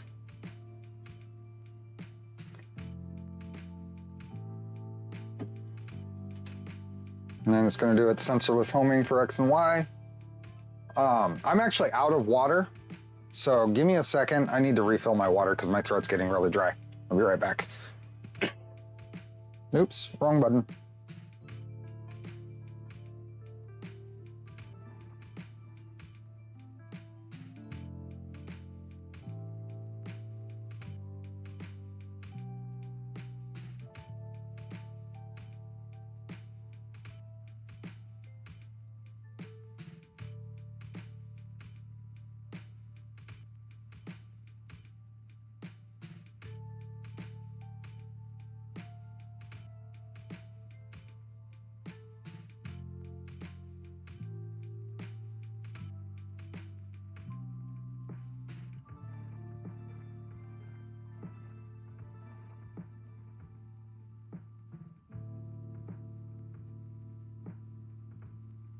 Okay, sorry about that.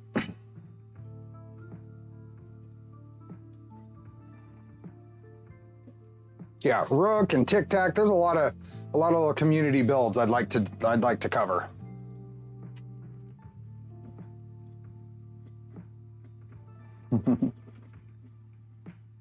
Why does the V0 home to Z max? I sure wish it would home to Z min. Homing to Z max is easier to set up. Is the short answer. It's a lot easier a lot easier and safer as far as crashing nozzle risk. I've got a persistent dry spot in my throat. How consistent are Z offsets with bed homing to max? I have not touched this in many prints. So consistent. I don't touch the screws. I don't touch the offset. I just hit print. Okay, Charlie's gonna want out, so let me let him out.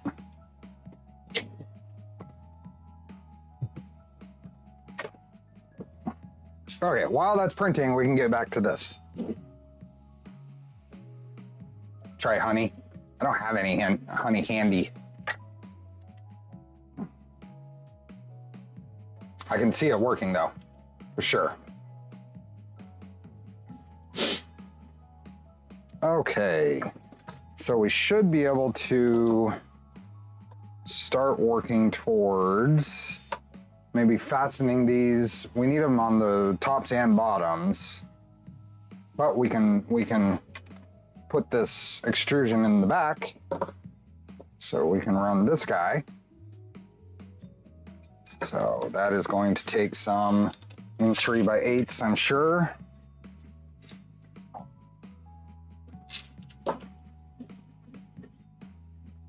Has my son responded on the cat's names? That's a good question.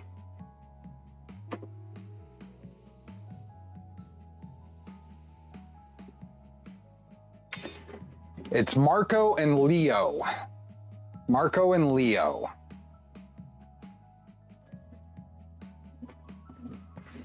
Okay, let's go here. And what we're gonna do is we're gonna do the same thing we did on the other, is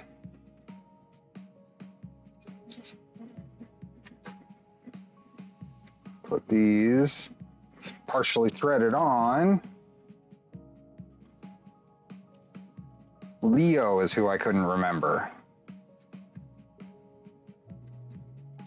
Oops. So we have potential new arrivals this summer. So we shall see how that goes. But yeah.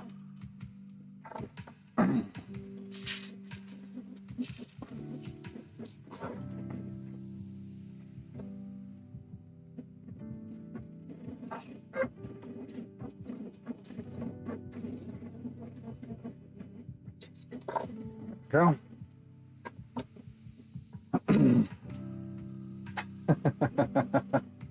You home to VMAX. Was this in the build stream or is this a mod? That's the build, that's the V0.2 way. That is the way for V0.2.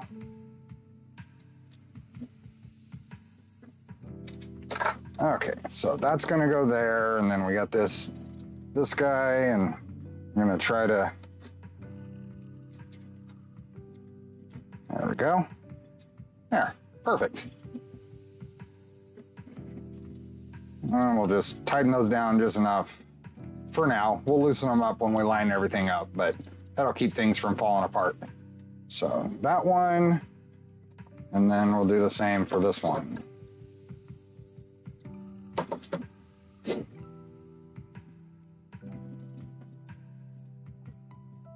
Can you actually hear it printing?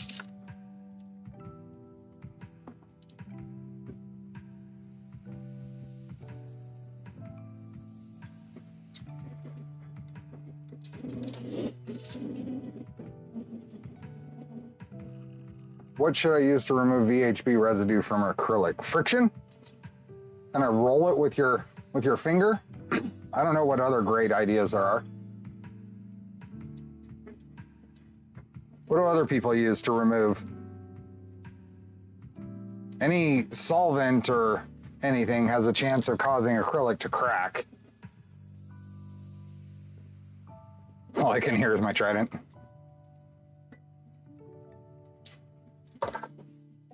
There we go.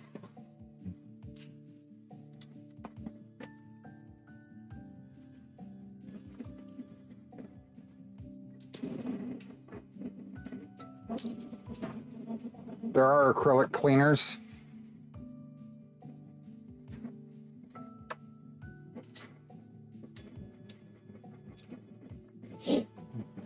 Windex cleaner, okay.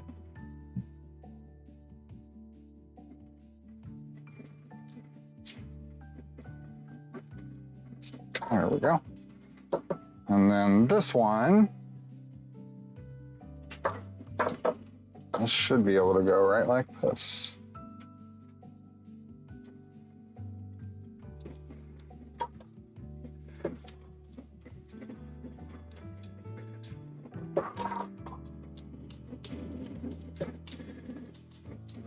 There we go. And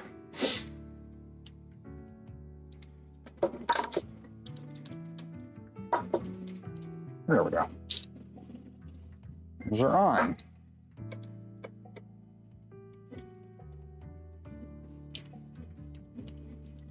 I heard that rubbing alcohol will cause acrylic to spider crack as well. The fine cracking. Okay, so that is there. That's gonna go there, and that's gonna go there. But we need the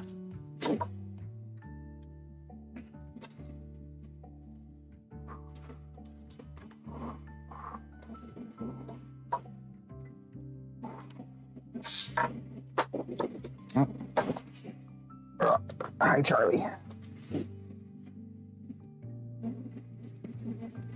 That's going to be the whole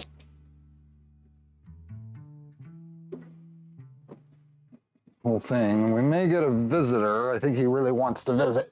So while we're waiting for the print, we might as well get a visit. That's a Warren Spider when you use IPA on acrylic. This is at 33%. I could do that for a little bit of extra entertainment.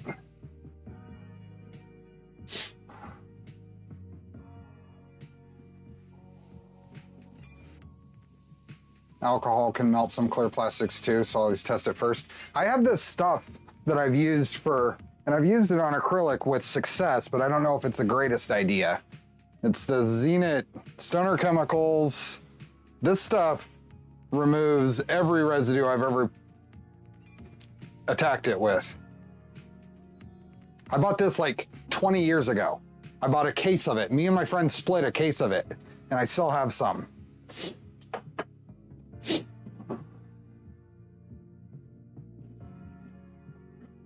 We are printing the pieces that I forgot to print, Danny. Oops, wrong one. This one. We are printing the little belt clamps that I forgot to print.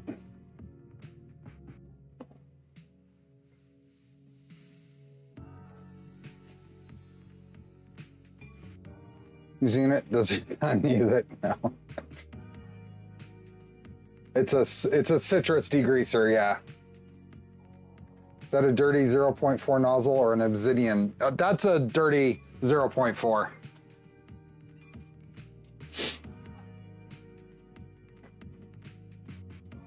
I wouldn't be surprised if that was not around anymore. It might not be. I have none of the suggested chemicals, but I ended up... Okay, Charlie. How fast did your following grow after you started the 3D printer build streams? I had nothing.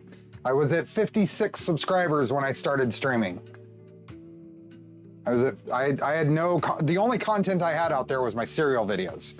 My V0 and my V2 serial videos when I started. How long are you planning on streaming today? We'll probably try to get the gantry assembled here, and then next week we'll put it in the printer and get it belted up. I'll have Boop printed by then too.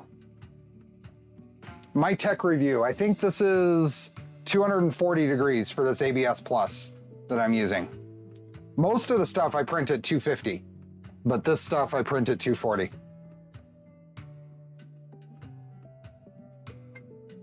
We're probably another half an hour, 45 minutes of streaming today. What accelerations are you printing on the V0? It's around 10K, yeah.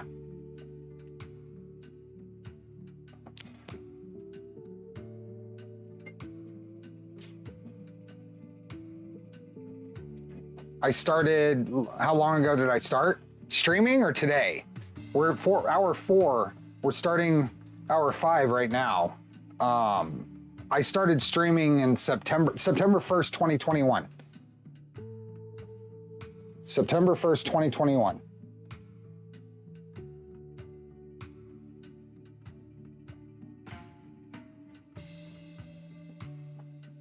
So I started streaming. I did a build on Discord, but that had no impact on YouTube. So, and that's never been published because there's only one side of the audio. I didn't capture both sides. Properly streaming was September 1st. Oh, and the first streams, you're right. The first streams, the Trident build, the first 2 or 3 streams were on Discord and then published to YouTube. I did a V0 stream a couple of months before that on Discord.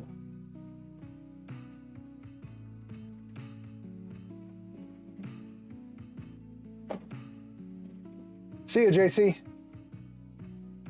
Need a little help. I rebooted and now I can't get mainsail, but my display comes up and I can home.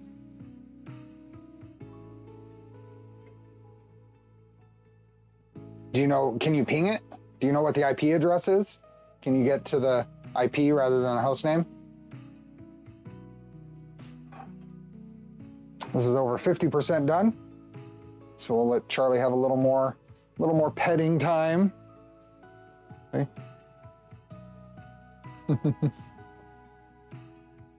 You can't ping it. Do you know if it... So the display comes up, what kind of display? Is it a touchscreen or is it one of the text displays?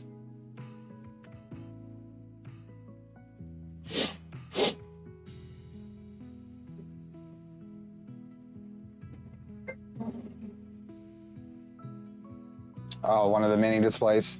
Yeah, I checked, see if it got a different IP from your router, if you can, or if it's even showing up there.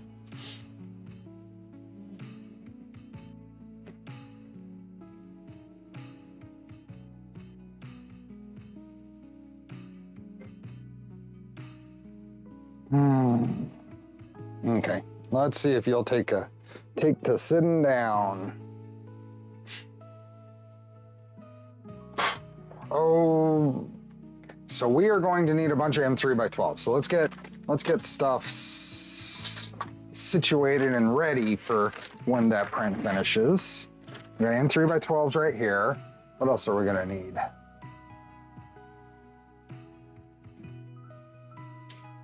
Now this says flush install, but when I've set this on here, it overhangs on both ends just a little bit, so I hope that's okay.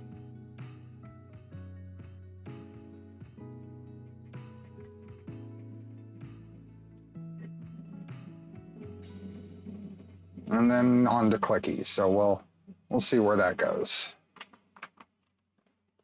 There's an add-on for Clipper to show the IP on mini display. I could actually, if somebody could point me to that, Jose, I could use that. I was asking about that on our Discord a bit ago, but I didn't get a clear answer. If you have that and could message it to me, I'll cover it on a stream, or at least as part of something else. 6mm belts all around, DJ.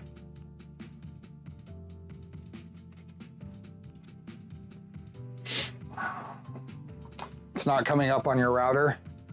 Is it possible with the reboot something's gotten corrupted?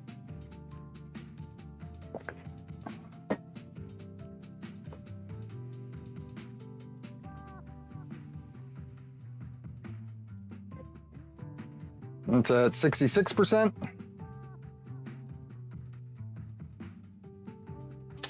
Let's see, what else? Where else are we going in the instructions? We're not doing clicky, so we can skip all of this. Did I print this piece? I'm not sure I printed that piece.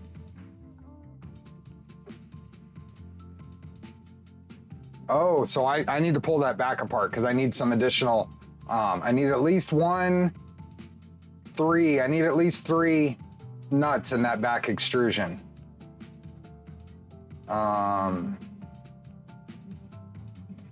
Yeah, I need at least 3 nuts in that back extrusion, so let's do that. I need to take one side off, or I can see if I can fit them. Let's see. Let's see how good I can be. So if I grab one here, can I get it down through? Oh, it's so close. Let's see if I got a different tweezers. Where's the other tweezers?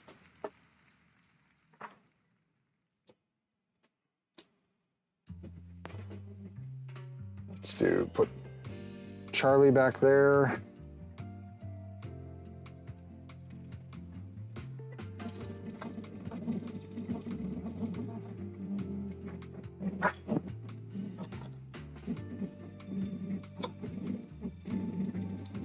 Ah, one. See ya, Andres. How much cooldown time do you give your ABS prints in the printer after a print is finished? Usually fully cooled down. Today we're gonna take it off and just set it on the table here and kind of force the issue.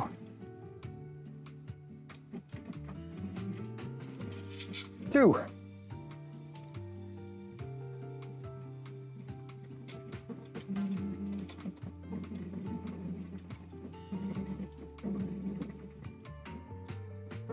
And 3. There we go. Now I gotta make sure I don't move that and they fall out. There's nothing really holding them in.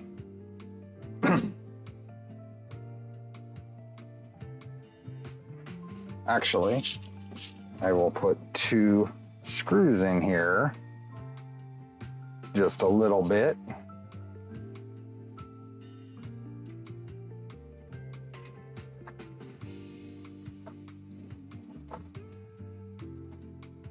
Just barely, not enough to mar the extrusion, but just enough to hold these in place. There we go. Now they won't go anywhere.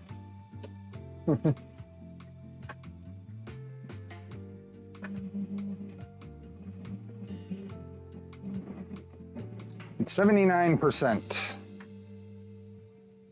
Do I have that piece?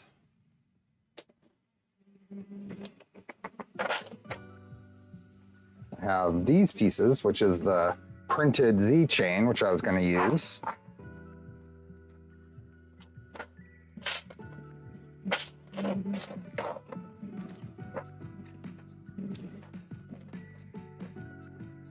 It doesn't look like I printed the belt, the little, I don't think I printed this piece here. This piece here, I don't think I printed. Where do you want me to post the ad on? Do you have my, Jose, do you have my, my Discord DMs?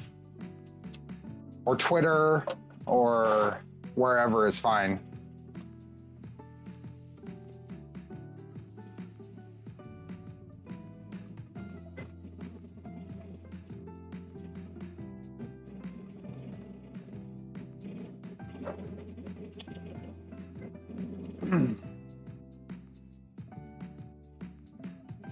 Let's see, Twitter would work, yeah. Thank you.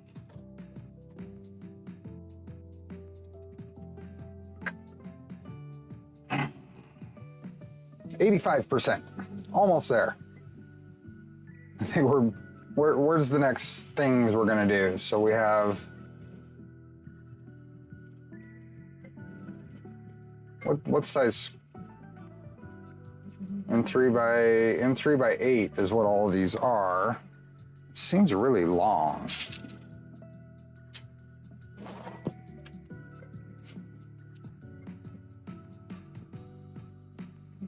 Yeah, I don't like. M3 by 6s need to be in many of these spots. Yeah, these called for M3 by 10s. No, those needed to be M3 by 8s. And 2 by 12s for those. And then we get into the carriage, which are going to skip most of this because we're going to do boop, which is a little different. And then it's belting. Okay. Go back up here. A lot of M3 by 12s. Almost done. Counting 5 screws that go into that extrusion? Meaning 5, oh, the clicky. So, Nick, I'm not running clicky. So I won't be installing this piece. That's what those other 2 are for. But I won't be installing this, that's why.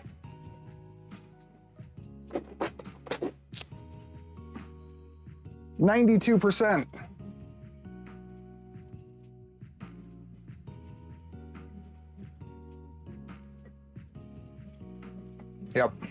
Yep, it's the little deviations from the standard build.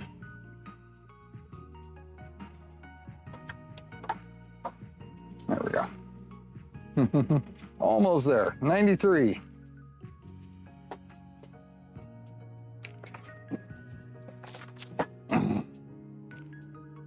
Booping instead of clicking, yep.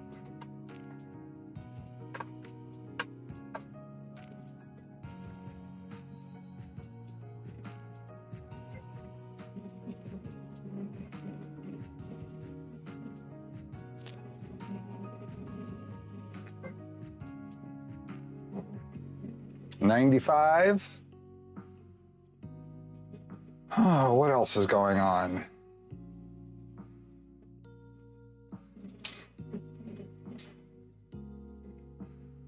What else? What else can we work on? Oh, I'll be using these for the electronics bay. I need to cut them down, but these are the Tensor 3D anodized DIN rails. I have some orange ones for Tridex, but they didn't get here in time. So we'll be doing the black ones for this build. Those will get installed probably next stream. And then what do I have here? This is,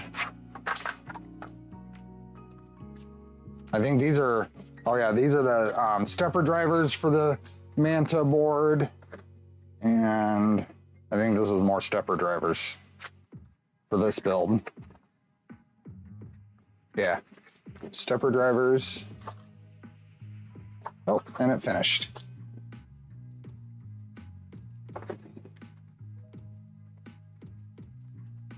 So what I am going to do is shift all of this up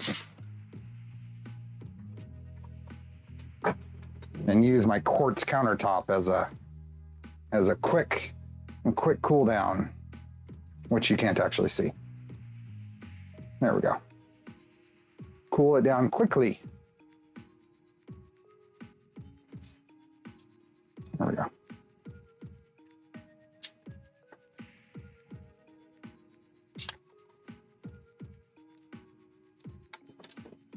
One, two.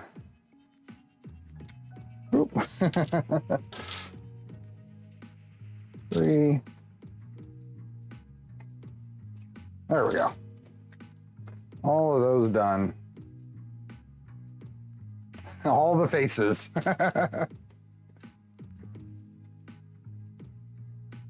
Put faces on everything. Now we can move on. So, let's start with this. Let's go back to here, and I think we'll start at the idlers. I think that's where we were supposed to start. And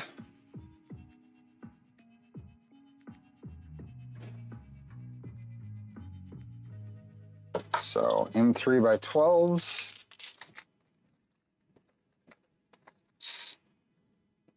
And what I'll do is do the same trick here with M3x12 through these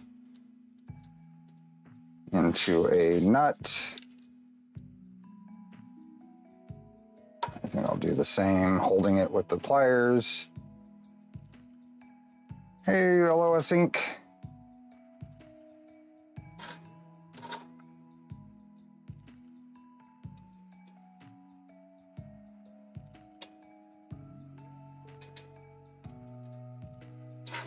Go.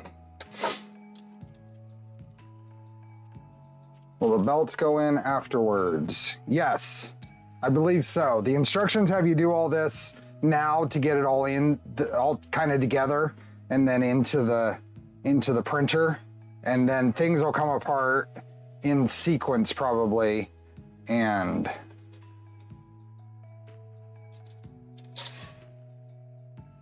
which will make the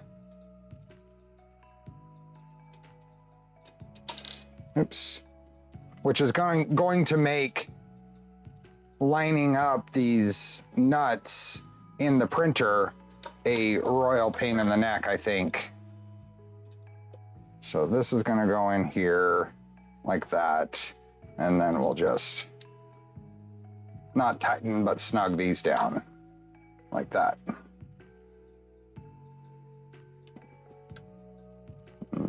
The faces.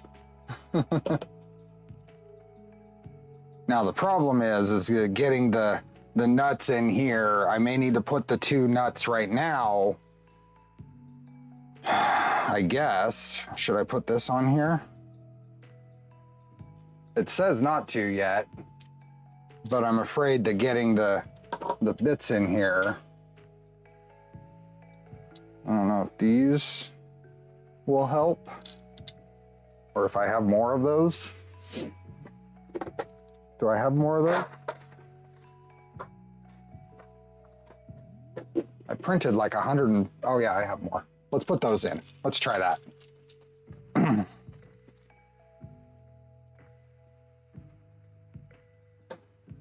So for the underside, we'll put these in. That might help us line them up a little easier. So we'll put these in here and make them to where they might not fall out quite as easy.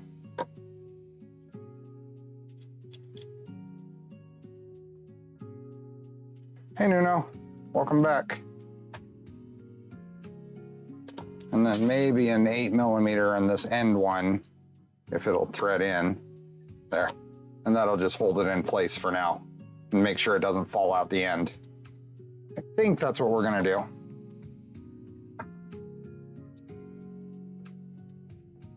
So same thing here.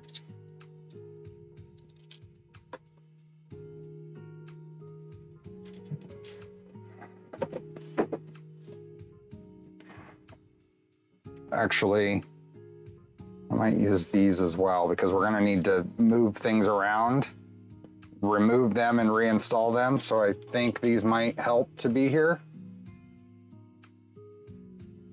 So let's do this instead of pre-installing those.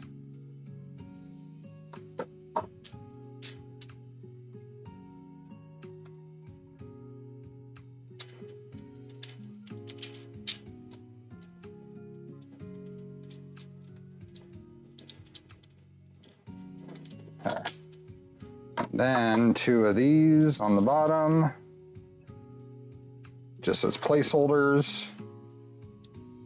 That one and this one. What are we at? 2. And then just a 8mm here,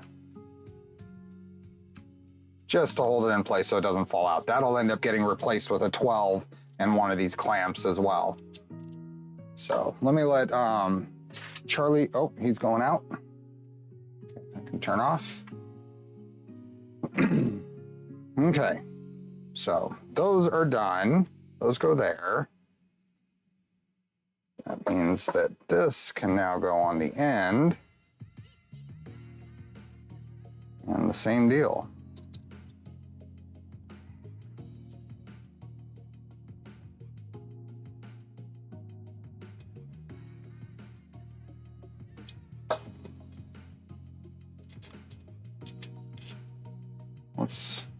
What do we got going on? We got computer problems.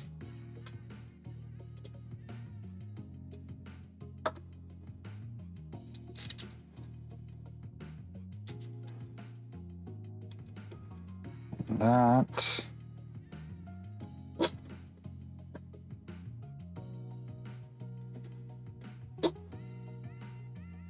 There. That's one side. We'll do this side.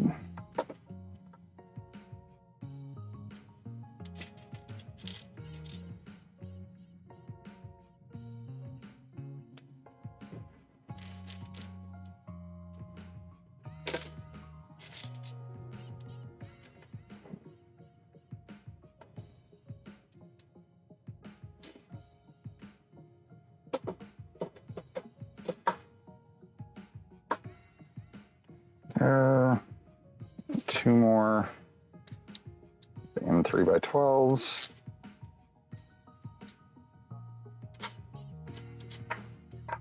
Good.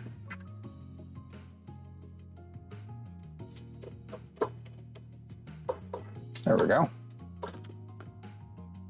Little gantry. Now on the back side, we'll do the same thing.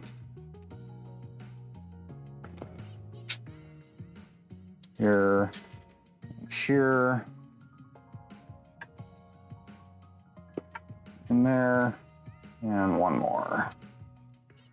I like the little faces on those plates. I know, I'm thoroughly entertained. Then an 8mm just as a placeholder. There we go. And last one.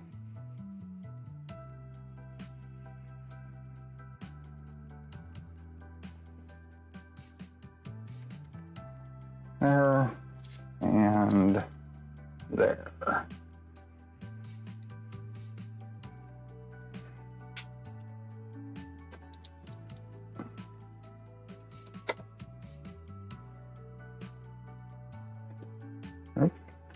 Miss this one.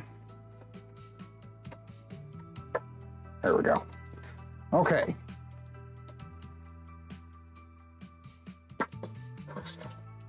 Now, where are the M2x6? We should have some M2x12 fasteners for this to this. That'll go right like that.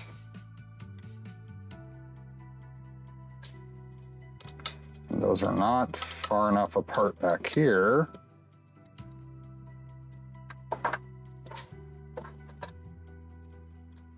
So this spacing between the B and A drives is important to be adjustable. So I just loosened those so when I put this on, we can spread the whole thing apart enough so that falls into place. You see? So that has to be able to go that full, like that. Now we can just kind of barely put those back. See you going? Are those faces facing the right side up? I think so. I think so. Okay, I am missing M3x12 or M2x12. I should have some M2x12s to it. Yeah, M2x12s. They might be in here.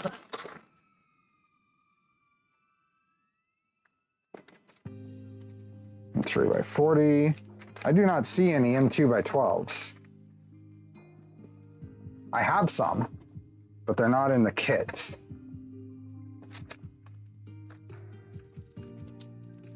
Nope, not in the kit. So M2 socket head, M2x12s. Is that these? These are 16s. That might be these. These are 12s. Okay. So M2x12s right here.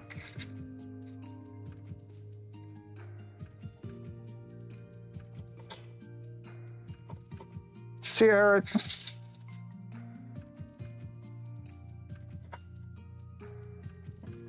And this, and none of this is getting tightened. This is all just getting assembled. And we're gonna wind down here anyway. We're at 4.5 hours. We made some really good progress today.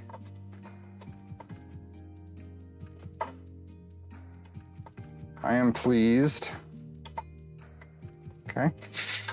And then 4 over here. And we'll look at the instructions and where we're at and what's next.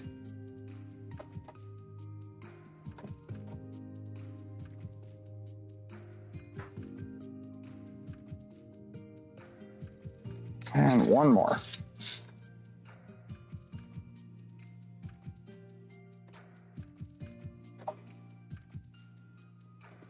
Okay.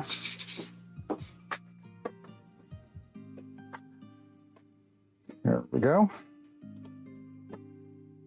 Here's our gantry.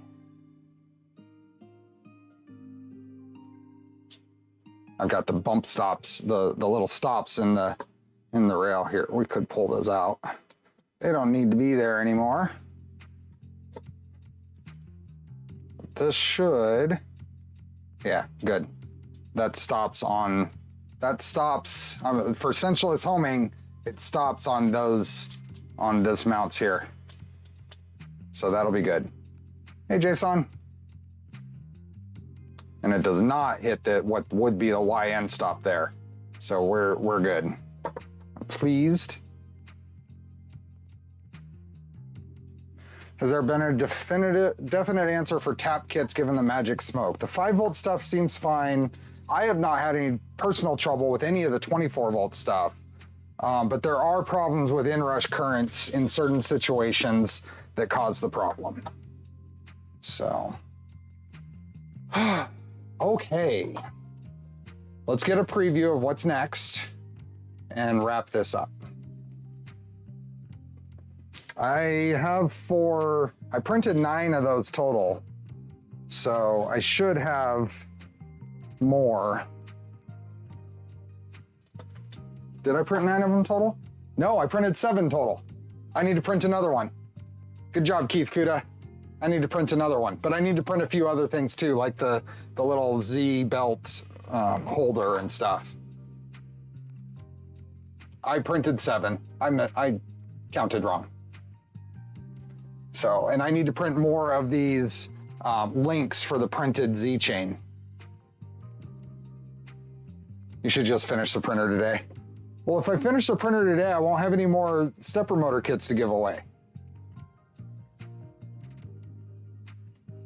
Okay, so we put the front idlers on. I was like, I think one is different for whatever reason. Yeah, I just missed. No, I just missed it. I printed one too few. We did this. What is next in here? So I can, we're not doing any of the clicky stuff. I do need to print this piece. This piece is already printed, but I need to print some more links because I don't think I printed enough.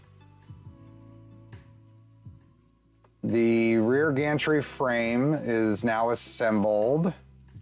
This is assembled. And then we get on to the X carriage. Now, how does this go? What I want to know is how this all goes into the printer. I'm going to belt it in printer. I'm not going to belt it before. Carriage mounting.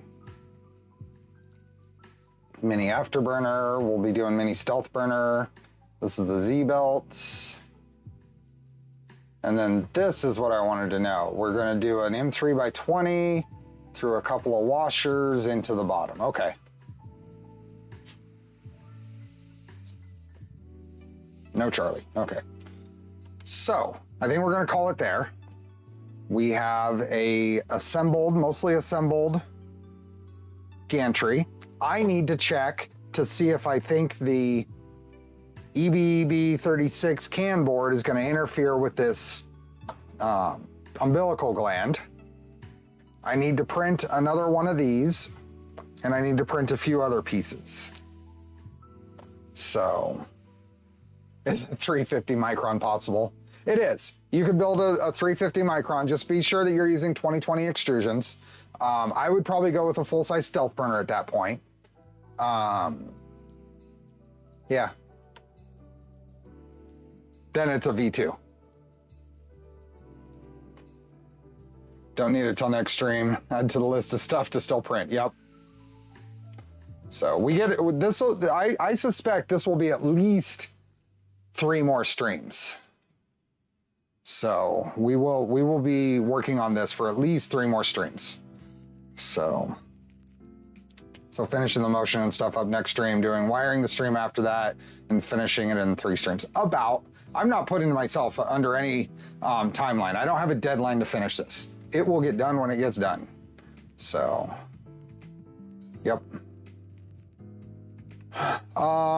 Between now and next week, there isn't anything planned. Although at some point I do want to follow through with what I was saying, is doing some midweek follow-up streams. So the first one there would be the Enderwire. So we're going to follow up the Enderwire. I just don't know when yet, so keep an eye out. And then the next stream would be the Micron next week. We'll do the members only stream this month on, I think it's the 25th, the last Saturday of the month. So, what's the max outside dimensions of this build? The outer dimensions is about 310 millimeters plus panels, square, and about 430 millimeters tall. So with that, thank you. Thanks to LDO for providing the partial kit and the giveaway. Thanks Polymaker for the filament giveaway. Thanks to everybody who gifted memberships and became members. Thank you to Fabrico, provided a couple of things for this, and Big Tree Check provided the controllers. So we will see you next week. Have a good rest of your weekend. Bye.